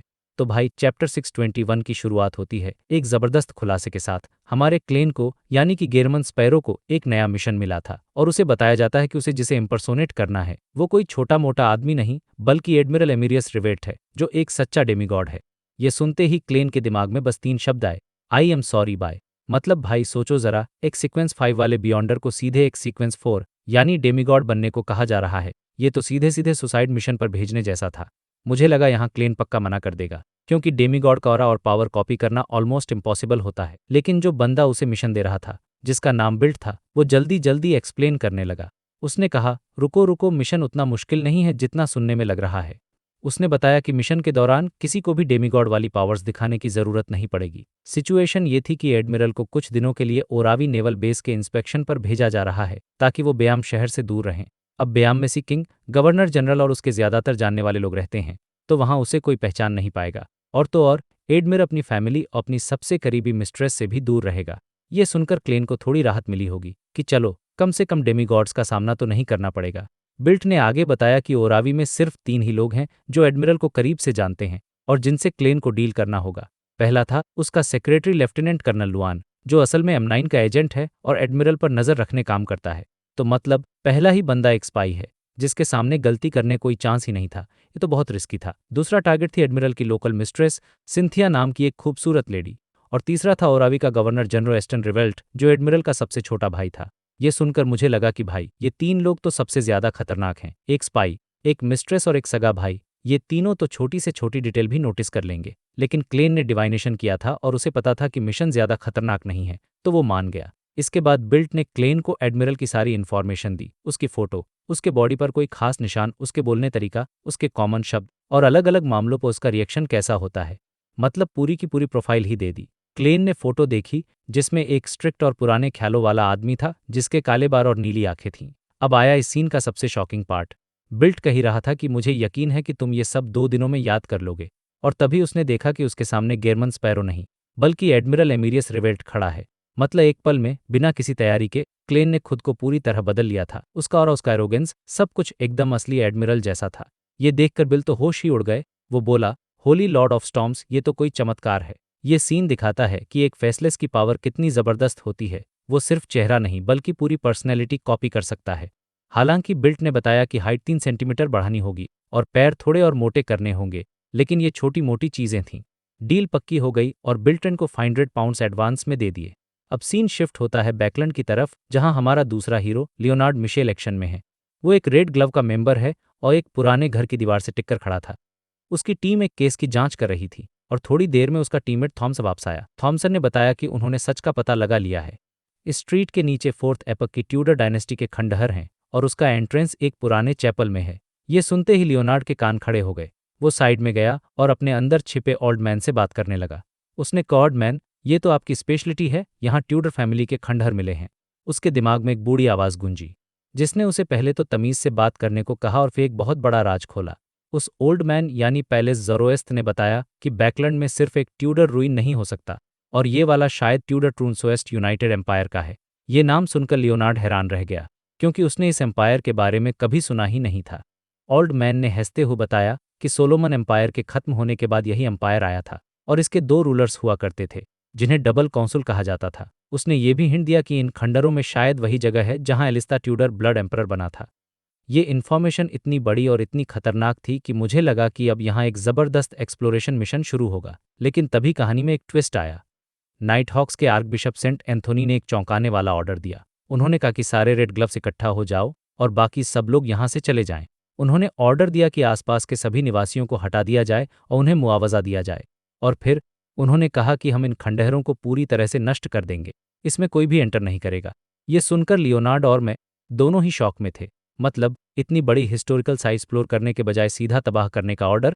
इसका मतलब साफ था कि उन खंडहरों के अंदर कोई ऐसा राज या ऐसी बुरी शक्ति छिपी थी जिसे चर्च बाहर नहीं आने देना चाहता था। खैर, अब वापस चलते हैं क्लेन के पास। शाम के 7:30 बज रहे थे और क्लेन गवर्नर जनरल के ऑफिस में एक बैंक्वेट वो बिल्ट के साथ था और उसने एक ब्लैक टेल कोट पहना हुआ था। हॉल बहुत शानदार था। एक बड़ा सा झूमर लटका हुआ था, म्यूजिशियंस धुन बजा रहे थे और लंबी टेबलों पर खाने पीने की चीजें रखी थी, रोस्टेड चिकन, लॉबस्टर और महंगी वाइन। ये सब देखकर हमारे फूडी क्लेन का मन ललचा गया और वो खाने की प्लेट भरने की सोचने लगा। लेकिन बिल्ट ने उसे याद दिलाया काम से आए हैं और उनका मकसद एडमिरल को ऑब्जर्व करना है, इसलिए सिर्फ एक कप वाइन लेकर साइड में खड़े हो जाओ। बेचारे क्लेन को अपनी भूख मारनी पड़ी। दोनों ने एक एक कप शैंपेन उठाई और उस जगह की तरफ बढ़ गए जहां असली एडमिरल एमिरियस रिवेल्ट अपनी नेवी यूनिफॉर्म में खड़ा था। वो लोग ज्यादा करीब तो नहीं जा सकते थे, लेकिन दूर से ही क्लेन ने अपना काम शुरू कर दिया। उसने अपनी फेसलेस पावर्स का इस्तेमाल करके एडमिरल की हर एक छोटी से छोटी टेल को मेमोराइज करना शुरू कर दिया। उसका फिगर कैसा है, उसके मुंह का एंगल कैसा है, उसकी नीली आंखों में जो अथॉरिटी है वो कैसी दिखती है, उसकी डार्क ब्लू यूनिफॉर्म, उसके कंधे पर लगा रेड लैनियार्ड, उसकी छाती पर लगे मेडल्स और उसके कफलिंग्स तक क्लेन सब कुछ अपने दिमाग में स्कैन कर रहा था। उसने ये भी नोट किया कि वो अलग अलग लोगों से कैसे बात करता है, उसका एटीट्यूड कैसा रहता है। जब क्लेन ने लगभग सारी इन्फॉर्मेशन इकट्ठा कर ली तो उसे बहुत ज्यादा मेंटल थकान महसूस हुई और भूख भी लगाई। वो अपनी वाइन कप रखकर खाने की टेबल की तरफ जाने ही वाला था कि तभी बिल्ट ने कहा, एडमिरल ने सिग्नल दे दिया है, हमें उनसे एक तय जगह पर मिलना है। क्लेन ने बेचारे मन से रोस्टेड चिकन की तरफ से अपनी नजरें हटाईं और बिल्ट के पीछे पीछे गार्डन में चला गया। एक सुनसान रास्ते पर चलकर बिल्ट ने क्लेन को एडमिरल का रूप लेने को कहा। क्लेन ने अपना हाथ चेहरे पर नीचे आया तो वो काफी हद तक एडमिरल जैसा दिख रहा था। बिल्ट उसे एक स्टोर रूम के दरवाजे तक ले गया, जिसे उसने खोला। अंदर एडमिरल एमिरियस रिवेल्ट खिड़की के पास खड़ा बाहर गार्डन को देख रहा था। जैसे ही उसने मुड़कर क्लेन की तरफ देखा, क्लेन को एक ऐसा जबरदस्त प्रेशर महसूस हुआ कि उसका सिर अपने आप नीचे झुक गया। ये एक सच्चे डेमिगॉड का पावर था जिसे कोई एक्टर कॉपी नहीं कर सकता। लेकिन एडमिरल की नजरें क्लेन पर नहीं रुकी। उसने बिल्ट की तरफ देखा और बिना किसी इमोशन के ठंडी आवाज में कहा, ये वो आवारा नहीं है जिसके बारे में तुमने बताया था, ये एक बियॉन्डर है। और बूम, चैप्टर यहीं खत्म हो जाता है। एडमिरल ने एक झटके में पहचान लिया कि क्लेन कोई नॉर्मल इंसान नहीं है और अब क्लेन का पूरा प्लान खतरे में पड़ गया है। तो भाई चैप्टर 622 की शुरुआत होती है एक बहुत ही टेंशन वाले सीन के साथ। एडमिरल एमिरियस रिवेल्ट, जो कि एक डेमी गॉड है, बिल्ट नाम के अपने सबॉर्डिनेट से बात कर रहा है। और सिचुएशन ये थी कि बिल्ट ने एडमिरल से झूठ बोला था। उसने नकली आवारा आदमी को हायर करने की जगह हमारे हीरो क्लेन यानी गेहरमन स्पैरो को हायर कर लिया था, जो एक शिप शिफ्टर है। जैसे ही एडमिरल एमिरियस अपनी गहरी आवाज में बस इतना कहता है कि तुमने एक बियॉन्डर को हायर किया है, बेचारे बिल्ट की तो हालत ही खराब हो जाती है। उसके माथे पर ठंडा पसीना जाता है। वो कुछ एक्सप्लेन करने की कोशिश करता है, लेकिन एडमिरल का प्रेशर इतना ज्यादा था कि वो सीधा घुटनों पर गिर जाता है। वो गिड़गिड़ाते हुए कहता है कि सर, वो आवारा आदमी अचानक बीमारी से मर गया। मेरे पास कोई चॉइस नहीं थी, इसलिए मुझे एक शेप शिफ्टर एडवेंचर को ढूंढना पड़ा। लेकिन दूसरी तरफ हमारा क्लेन ज्यादा नर्वस नहीं था और इसका रीजन बहुत सिंपल था। एडमिरल ने उसे बैंक्वेट में पहले ही देख लिया था, तो अगर उसे कोई प्रॉब्लम होती तो वो क्लेन से मिलता ही नहीं। ये जो कॉन्फिडेंस था ना क्लेन के अंदर, ये देखकर मजा आ गया। वो सोच रहा था कि ये एक डेमिगॉड का कॉन्फिडेंस है, या फिर शायद इसके पास कोई ऐसी पावर है जिससे ये खतरों को पहले ही भांप लेता है। यहाँ मुझे लगा कि क्लेन सिर्फ सिचुएशन को हैंडल नहीं कर रहा, बल्कि ने दुश्मन को स्टडी भी कर रहा है। यही बात उसे बाकी कैरेक्टर से अलग बनाती है। एडमिरल एमिरियस बिना किसी एक्सप्रेशन के क्लेन की तरफ देखकर बस एक वर्ड कहता है, स्ट्रांग, और फिर वो वापस बिल्ट की तरफ मुड़कर कहता है, मेरे सामने अपनी ये छोटी मोटी चालाकियां मत चलाया करो। वो आगे एक्सप्लेन करता है कि इस दुनिया में एक आम इंसान और एक बियॉन्डर में बहुत फर्क होता है, और मैं ऑर्डर का फॉलोवर हूँ, इसलिए मुझे ये फर्क साफ साफ पता चलता है। ये सुनकर क्लेन अपने मन में नोट्स बना लेता है कि ये एडमिरल को चीज़ें एक्सप्लेन करने की आदत है, जो कि उसके और गेहरमन स्पैरो के स्टाइल से बिल्कुल अलग है। ये छोटी छोटी डिटेल्स ही क्लेन को अपने दुश्मनों पर एक एज देती हैं। इसके बाद एडमिरल अपनी बात आगे बढ़ाता है और बिल्ट को उसकी गलतियां गिनाता है। वो कहता है, झूठ बोलना तुम्हारी पहली गलती थी और सावधान न रहना तुम्हारी दूसरी। जिस आवारा आदमी को तुमने इतनी मेहनत से तैयार किया, वो अचानक मर गया, और ठीक उसी टाइम पर एक शिप शिफ्टर तुम्हारे आ गया। तुम्हें ये थोड़ा ज्यादा कोइंसिडेंस नहीं लगता? ये सवाल सुनकर तो क्लेन भी मन ही मन सोचता है कि हाँ, है तो काफी कोइंसिडेंटल। अगर उसने ग्रेफॉग के ऊपर सब कुछ कंफर्म नहीं किया होता तो उसे भी लगता कि ये किसी पावरफुल बीइंग का बिछाया हुआ जाल है। एडमिरल की ये बात सुनकर तो होश ही उड़ जाते हैं। उसे रियलाइज होता है कि डर के मारे उसने अपनी सोचने समझने की शक्ति ही खो दी थी। उसने ये सोचा ही नहीं कि गेहरमन स्पैरो का वहां आना कोई ट्रैप भी हो सकता है। अब सोचो, एक डेमिगॉड आपको आपकी गलतियां ऐसे गिना रहा है, बिल्ट की क्या हालत हुई होगी। फिर एडमिरल एक बहुत ही गहरी बात कहता है, मेरे पिता अर्ल रिवेल्ट ने मुझे सिखाया था कि अपने सबॉर्डिनेट की पेनल्टी को माफ कर देना चाहिए। बिल्ट, तुम्हें उनकी इस दयालुता का शुक्रगुजार होना चाहिए। ये सुनते ही बिल्ट का सारा टेंशन दूर हो जाता है और वो एकदम इमोशनल हो जाता है। उसने सोचा था कि एडमिरल उसे वहीं पर खत्म कर देगा, लेकिन उसे माफी मिल गई थी। लेकिन कहानी में ट्विस्ट तो अब आना था। एडमिरल तुरंत कहता है, इस कहावत का एक दूसरा हिस्सा भी है, और उसकी दूसरी गलती के लिए उसे सजा दो। बिल्ट, अब तुम जानते हो तुम्हें फ्यूचर में क्या करना है। ये एक क्लासिक पावर मूव था। पहले डराओ, फिर थोड़ी रहमदिली दिखाओ, और फिर हमेशा के लिए अपना वफादार बना लो। बिल्ट तुरंत सीधा होता है, अपनी पूरी लॉयल्टी की कसम खाता है। इसके बाद एडमिरल फाइनली की तरफ मुड़ता है और पूछता है, तुम्हारा नाम क्या है? क्लेन मन में मजाक करता है कि ये तो इस पर डिपेंड करता है कि आप मेरी कौन सी आइडेंटिटी के बारे में पूछ रहे हैं, लेकिन वो शांति से जवाब देता है, गेहरमन स्पैरो। ये नाम सुनते ही रूम में 2 सेकंड के लिए सन्नाटा छा जाता है। माहौल इतना फ्रीज हो गया था कि क्लेन को भी थोड़ी बेचैनी होने लगी। और फिर एडमिरल कहता है, तो ये तुम हो। ये सुनकर क्लेन दिमाग की बत्ती जल जाती है। भाई, ये एडमिरल मुझे कैसे जानता है? मैं तो बस एक छोटा मोटा मिलिट्री इन्फॉर्मेंट हूँ। मैंने तो आज तक कोई रिइंबर्समेंट क्लेम भी फाइल नहीं किया है। उसका कॉन्फिडेंस थोड़ा कम होने लगता है, क्योंकि एक डेमी गॉड का आपको जानना अच्छी बात नहीं होती। लेकिन एडमिरल कहता है कि प्लान वैसे ही चलेगा जैसे तय हुआ था, लेकिन हमें एक कॉन्ट्रैक्ट साइन करना होगा। कॉन्ट्रैक्ट का नाम सुनते ही क्लेन थोड़ा हैरान हो जाता है। एडमिरल खिड़की के पास रखे पेपर और पेन को उठाता है और उस पर कुछ लिखने लगता है। जैसे ही उसका पेन पेपर को टच करता, एक गोल्डन चमक निकलती। ऐसा लग रहा था जैसे वो कोई कानून लिख रहा हो। एकदम पवित्र और सीरियस माहौल बन गया था। थोड़ी देर बाद एडमिरल वो पेपर क्लेन को देता है और कहता है, आखिर में अपना नाम साइन कर दो। अगर शर्तें पसंद नहीं हैं तो तुम साइन करने से मना कर सकते हो। क्लेन मन में सोचता है, हाँ भाई, मुझ में इतनी हिम्मत नहीं है कि मैं एक डेमी गॉड को मना कर सकूं। वो कॉन्ट्रैक्ट पढ़ता है। शर्तें बहुत सिंपल थी। जब वो एडमिरल का भेस बनाएगा तो वो कोई भी ऐसा काम नहीं करेगा जिससे एडमिरल को नुकसान हो, और सबसे मज़ेदार शर्त ये थी कि वो मिस सिंथिया के साथ कोई भी इंटीमेट कॉन्टैक्ट नहीं बनाएगा। ये पढ़कर मुझे बहुत हंसी आई। मतलब इतने बड़े लोग अपनी मिस्ट्रेस की पवित्रता के बारे में भी सोचते हैं। क्लेन भी मन में सोचता है कि ये एडमिरल सच में एक ओल्ड फैशन आदमी है। लेकिन फिर वो एक बहुत ही स्मार्ट सवाल पूछता है, क्या होगा अगर मिस सिंथिया खुद मेरे साथ इंटीमेट होने की कोशिश करें?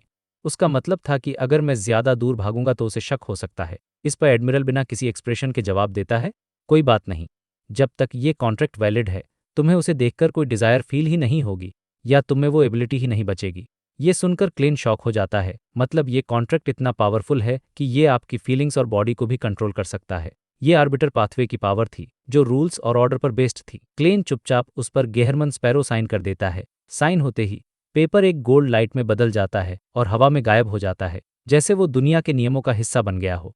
क्लेन को महसूस होता है कि उसके ऊपर तरह के इनविजिबल रेस्ट्रिक्शंस लग गए हैं, जो सीधे उसकी स्पिरिट बॉडी के साथ जुड़ गए हैं। अब आता है इस चैप्टर का सबसे बेस्ट पार्ट। एडमिरल अपनी हथेली पर एक डार्क गोल्ड चार्म निकालता है और कहता है, ये एक हाई लेवल चार्म है जिसका नाम 9th लॉ है। इसे मेरे खून और एक ग्रेड 0 सील्ड आर्टिफैक्ट से बनाया गया है। इसे यूज करके तुम मेरे जैसी ही पावर दिखा सकते हो, यहाँ तक कि एक डेमीगॉड को भी डराकर भगा सकते हो। और अगर मिशन के एंड में तुम्हें इसे यूज करने की जरूरत नहीं पड़ी तो तुम इसे रख सकते हो। ये सुनते ही क्लेन की तो लॉटरी लग जाती है। उसे सन से हर एम्ब्लेम के बाद फाइनली एक और हाई लेवल चार्म मिल गया था, वो भी बिना किसी नेगेटिव साइड इफेक्ट के। वो खुशी खुशी उस चार्म को ले लेता है और फिर कहानी का सबसे ऑकवर्ड मोमेंट आता है। एडमिरल अपनी बेल्ट उतारता है। क्लेन समझ जाता है और बिना कुछ कहे अपने कपड़े उतारने लगता है।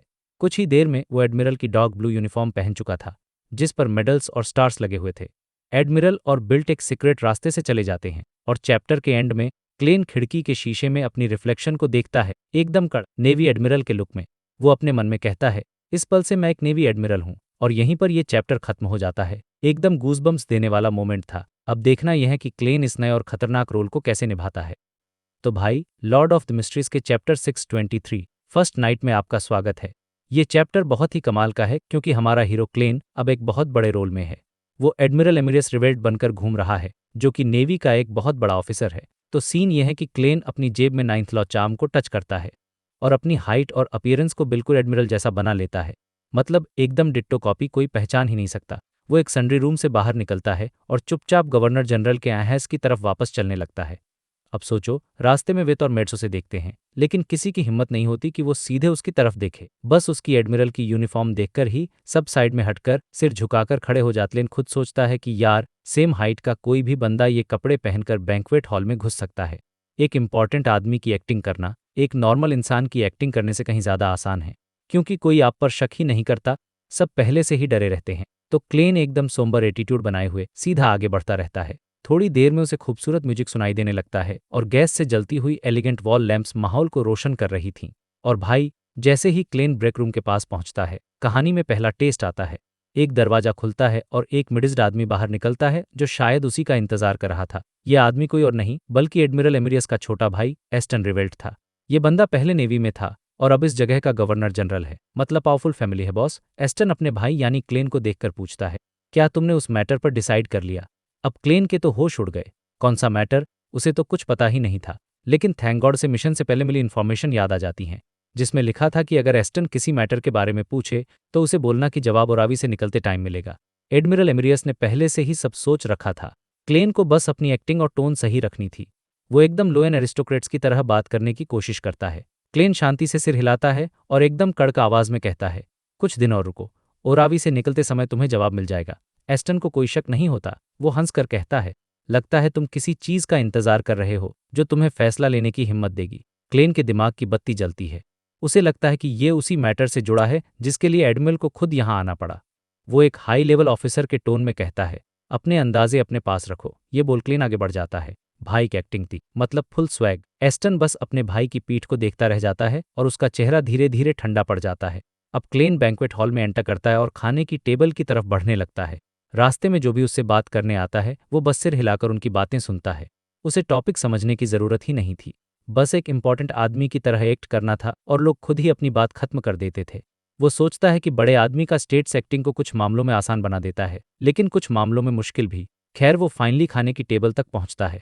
उसे याद था कि एडमिरल को फिश, बीफ और लॉबस्टर पसंद है और चिकन गूज नहीं, तो वो रोस्टेड चिकन और गूज को छोड़कर बीफ और फ्राइड ड्रैगन बोन फिश उठाता है। जैसे ही वो पहला बाइट लेता है, उसे ऑलमोस्ट अपना कैरेक्टर तोड़ने का मन करता है, क्योंकि खाना इतना गर्म और टेस्टी था। लेकिन वो खुद को कंट्रोल करता है और एडमिरल का सीरियस चेहरा बनाए रखता है। वो पोर्ट सिटी के मेंबर ऑफ पार्लियामेंट और नेवी सप्लायर्स से बात करते हुए खाना खाता है। इसी बीच वो नोटिस करता है कि एक यंग आदमी जो टेलकोट पहने हुए है लगातार उसके पीछे पीछे चल रहा है। उसके बाल साफ सुथरे थे और वो दिखने में कार जेंटलमैन लग रहा था। क्लेन फौरन पहचान जाता है, ये एडमिरल का सेक्रेटरी लुआन है। ये बंदा सबसे बड़ा खतरा है, क्योंकि यही वो इंसान है जो एडमिरल को सबसे अच्छे से जानता है। अब शुरू होता है असली दिमागी खेल। बैंक्वेट खत्म होने के बाद क्लेन बॉडीगार्ड्स के साथ गाड़ी में बैठता है। सेक्रेटरी लुआन भी उसके पीछे आता है और ठीक के सामने बैठ जाता है। वो सीट के सिर्फ 1/3 हिस्से पर बैठता है, मतलब फुल रिस्पेक्ट दिखा रहा था। गाड़ी चलने लगती है और लुआन अपने ब्रीफकेस से कुछ डॉक्यूमेंट्स निकालता है। वो कहता है, योर एक्सीलेंसी, ये ओरावी नेवल बेस का इस साल का लेजर है। क्लेन डॉक्यूमेंट्स लेता है और कुछ पेज पलटता है, और जो वो देख के उसके होश उड़ जाते हैं। एक रोल टॉयलेट पेपर की कीमत 1 पाउंड। नेवल बेस का बाथरूम साल में 20 बार रेनोवेट हुआ, मतलब इतना खुला करप्शन। क्लेन सोचता है कि ये लोग अकाउंटिंग को इतना सिंपल और ओबवियस कैसे बना सकते हैं। मैं तो इन्हें क्लासेस दे सकता हूं कि क्लेम कैसे करते हैं। अब क्लेन के लिए सबसे बड़ी मुश्किल ये थी कि एडमिरल ऐसे रिपोर्ट कैसे रिएक्ट करता। क्या वो गुस्सा रिएक्ट करता या गुस्सा होने की एक्टिंग करता। उसे समझ आता है कि नेवल बेस वाले इतने बेवकूफ़ नहीं हैं कि वो ऐसी रिपोर्ट सीधे एडमिरल को दे ही दे। ज़रूर उन दोनों के बीच कोई सीक्रेट अंडरस्टैंडिंग होगी। अब क्लेन के पास कोई इन्फॉर्मेशन नहीं थी, तो वो अपने एक्सपीरियंस के बेस पर फैसला लेता है। वो एक हाई लेवल आदला एटीट्यूड अपनाता है, यानी अपना स्टैंड क्लियर मत करो। क्लेन शांति से डॉक्यूमेंट्स बंद करता है। लुआन को वापस देते हुए कहता है, इसे मेरे डेस्क पर रख दो। इसे एक लाइन के कई मतलब हो सकते थे। अगर नेवल बेस वालों ने ये बिना बताए किया है, तो इसका मतलब है कि एडमिरल थोड़ा नाखुश और एक्सप्लेनेशन का इंतजार कर रहा है। और अगर उन दोनों में पहले से डील हुई है, तो इसका मतलब है कि एडमिरल और ज्यादा फायदा चाहता है। लुआन के एक्सप्रेशन में कोई बदलाव नहीं आता। वो डॉक्यूमेंट्स वापस ब्रीफकेस में रख लेता है, जैसे उसे इसी जवाब की उम्मीद थी। मतलब क्लेन का तीर सही निशाने पर लगा था। बाकी रास्ते क्लेन एडमिरल की आदत के मुताबिक आंखें बंद करके सोचने का नाटक करता है, जबकि असल में वो कुछ नहीं सोच रहा था। गाड़ी नेवल बेस के पास एक बड़े से घर में रुकती है। जैसे ही क्लेन सीढ़ियां चढ़ता है, एक बटलर दरवाजा खोलता है और सर्वेंट्स लाइन में खड़े होकर उसका इंतजार करते हैं। लेकिन जैसे ही क्लेन रिलैक्स होने वाला होता है, उसकी टेंशन फिर बढ़ जाती। लेडी, एक जो होम गाउन पहने हुए थी, उसकी तरफ आती है। वो 20-22 साल की लग रही थी और वो एडमिरल की मिस्ट्रेस सिंथिया थी। अब ये क्लेन के लिए सबसे ऑकवर्ड मोमेंट था। वो अपनी बेचैनी छुपाता है और एडमिरल की तरह मुस्कुराते हुए अपनी बाहें फैलाता है। सिंथिया उसके गले लग जाती है और उसके गाल के पास फुफुसाती है, एडमिरल, मैंने आपके लिए बाथटब में पानी गर्म कर दिया है। क्लेन सोचता है कि मिस्ट्रेस बनना भी आसान काम नहीं है, इसे हर चीज का ध्यान रखना पड़ता है। वो तारीफ में वेरी गुड कहता है और धीरे से सिंथिया को खुद से अलग करता है, क्योंकि एडमिरल को सर्वेंट्स के सामने इंटीमेट होना पसंद नहीं था। सिंथिया उसे सेकंड फ्लोर पर बाथरूम में ले जाती है और उसके लिए बाथरोब तैयार करती है। इसके बाद वो सर्वेंट्स को बोलती है कि जब तक घंटी न बजे कोई ऊपर न आए। फिर वो अपने बेडरूम में जाती है, अपने सारे कपड़े उतारती है और एक सिल्क की नाइट गाउन पहन लेती है। फिर वो तकिए के नीचे से एक नेकलेस निकालती है और उसे छिपा देती है और एडमिरल के बाथरूम के बाहर आती है और दरवाज का हैंडल पकड़कर खींचती है। क्रीक, उसका हाथ रुक जाता है। उसे एहसास होता है कि बाथरूम का दरवाज़ा अंदर से लॉक था। वो हैरान होकर फिर से खींचती है। क्रीक, दरवाज़ा 1 इंच भी नहीं हिलता। और यहीं पर यह चैप्टर खत्म हो जाता है, एक ज़बरदस्त क्लिफहैंजर के साथ। क्या क्लेन पकड़ाएगा, सिंथिया क्या सोचेगी, ये जानने के लिए हमें अगले चैप्टर का इंतजार करना होगा। तो भाई, पिछले चैप्टर के बाद अब सिचुएशन ये थी कि क्लेन एडमिरल एमिरियस रिवेल्ट का भेस लेकर उसके घर में था और चैप्टर की शुरुआत होती है एक बड़े ही ऑकवर्ड लेकिन फनी मोमेंट से। क्लेन बाथटब में एकदम रिलैक्स कर रहा है गर्म पानी में और सोच रहा है कि यार कितनी अच्छी रात है, काश बाहर सिंथिया ना होती। अब ये सिंथिया कौन है? वो एडमिरल की मिस्ट्रेस है और जाहिर सी बात है वो एडमिरल से कुछ उम्मीदें लेकर बैठी होगी। लेकिन हमारा क्लेन तो क्लेन है, वो एडमिरल नहीं है, तो उसे इस सिचुएशन से किसी तरह बचना था। अब यहाँ से क्लेन का दिमाग चलना शुरू होता है और वो अपने मन में एक्सक्यूजेज की एक पूरी लिस्ट बना लेता है।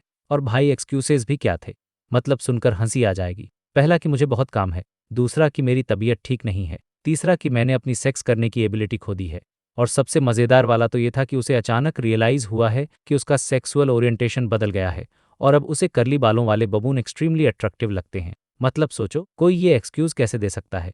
मुझे तो ये सीन पढ़कर बहुत हंसी आई। ये क्लेन के कैरेक्टर का एक फ़नी साइड दिखाता है कि वो कितनी भी सीरियस सिचुएशन में हो उसका दिमाग ऐसी क्रेजी चीज़ें सोच ही लेता है और उसे इस बात की कोई टेंशन नहीं थी इससे असली एडमिरल की इमेज खराब होगी या नहीं। उसका मिशन तो बस इतना था कि किसी को शक ना हो कि वो एक फेक है। बाकी जो भी होगा वो असली एडमिरल की प्रॉब्लम है। उसका गेरमन स्पैरो से क्या लेना देना और गेरमन स्पैरो का शर्लॉक मोरियार्टी से क्या लेना देना। ये लॉजिक लाकर वो एकदम सेटिस्फाइड होकर बाथटब से बाहर निकलता है। जैसे ही वो बाथरूम का दरवाज़ा खोलता है उसका दिल जोर से धड़क रहा था, जैसे किसी पायरेट एडमिरल से लड़ने जा रहा हो। बाहर कॉरिडोर खाली था जो देखकर उसे थोड़ी राहत मिली। लेकिन तभी एक और प्रॉब्लम खड़ी हो गई। उसे पता ही नहीं था कि मास्टर बेडरूम या स्टडी कौन सा है। मतलब इतनी बड़ी तैयारी की और ये छोटी सी डिटेल मिस हो गई। लेकिन इससे पहले कि वो कुछ सोच पाता उसके ठीक सामने वाला दरवाज़ खुलता है और उसमें से सिंथिया बाहर आती हैं एक सिल्क की नाइट गाउन पहने हुए। वो बहुत ही अट्रैक्टिव लग रही थी और क्लियरली वो एडमिरल के साथ एक रोमांटिक रात बिताने के मूड में थी। उसके गीले बाल, उसकी लाल लिप्स और डिम लाइट में उसका वो लुक क्लेन के लिए ये एक बहुत बड़ा टेस्ट था। एक पल के लिए तो उसे लगा कि वो छत की तरफ देखने लगे ताकि ये इंटेंस सिचुएशन हैंडल कर पाए, पर फिर वो खुद को याद दिलाता है, शांत हो जा, तू एमीरियस रिवेल्ट है और वैसे भी तूने तो आधी नंगी डीमनेस तक को देखा है, उसके सामने ये क्या चीज़ है। और वो अपने आप को मेंटली कंट्रोल करता है। यहाँ एक इंटरेस्टिंग बात पता चलती है कि एडमिरल के साथ कॉन्ट्रैक्ट की वजह से भले ही उसके मन में डिज़ायर आ रही थी पर उसकी बॉडी कोई रिस्पॉन्स नहीं दे रही थी। मतलब वो फिजिकली कुछ कर ही नहीं सकता था, जो एक तरह से उसके लिए अच्छा ही था। पर क्लेन को ये भी थोड़ा अजीब लगता है क्योंकि रिकॉर्ड्स के हिसाब से सिंथिया को हमेशा एडमिरल को मनाना पड़ता था, पर आज वो खुद इतनी इनिशिएटिव ले रही थी। क्लेन के फेसलेस दिमाग में तुरंत शक पैदा होता है, कहीं ये लड़की भी तो बदली हो नहीं है। लेकिन सिंथिया एडमिरल की नज़रों के नीचे थोड़ी नर्वस हो जाती हैं और इससे पहले कि सिचुएशन और ऑकवर्ड हो, क्लेन अन्ना पहले सोचा हो प्लान यूज़ करता है। वो बहुत ही काम और अथॉरिटेटिव आवाज़ में कहता है, मेरे लिए थोड़ी कॉफ़ी बनाकर स्टडी में रख दो, मुझे आज रात बहुत काम है, तुम्हें मेरा इंतज़ार करने की ज़रूरत नहीं है। ये सुनकर सिंथिया एकदम शॉक हो जाती है। उसे समझ ही नहीं आता कि एडमिरल ने क्या कह दिया। लेकिन क्लेन सिचुएशन को और स्मूथ बनाने के लिए आगे बढ़ता है, उसे गले लगाता है और उसके माथे पर धीरे से किस करता है और कहता है, मैं कुछ दिनों में तुम्हारे साथ बहुत सारा टाइम स्पेंड करूंगा। ये बिहेवियर बिल्कुल वैसा ही था जैसा असली एडमिरल करता, थोड़ा सख्त लेकिन अपने तरीके से जेंटल। इससे क्लेन को भी सीखने को मिलता है कि एक अच्छा फेसलेस बनने के लिए सिर्फ शक्ल बदलना काफ़ी नहीं है, बल्कि टारगेट की हर छोटी बड़ी आदत को समझना पड़ता है। सिंथिया थोड़ी निराश तो होती हैं, लेकिन वो समझदारी दिखाते हुए कहती है ठीक है, और फिर वो चली जाती है। क्लेन फाइनली राहत की सांस लेता है और स्टडी में जाकर काम करने का नाटक करने लगता है।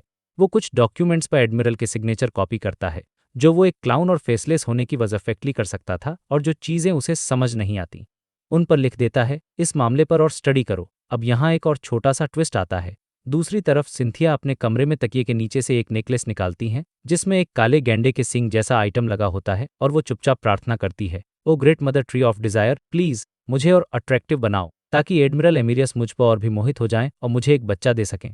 तो मतलब उसका मोटिव ये था, जो कहानी में एक और लेयर जोड़ता है। आधी रात तक काम करने का नाटक करने के बाद क्लेन को नींद आने लगती है, लेकिन वो मास्टर बेडरूम में वापस नहीं जा सकता था।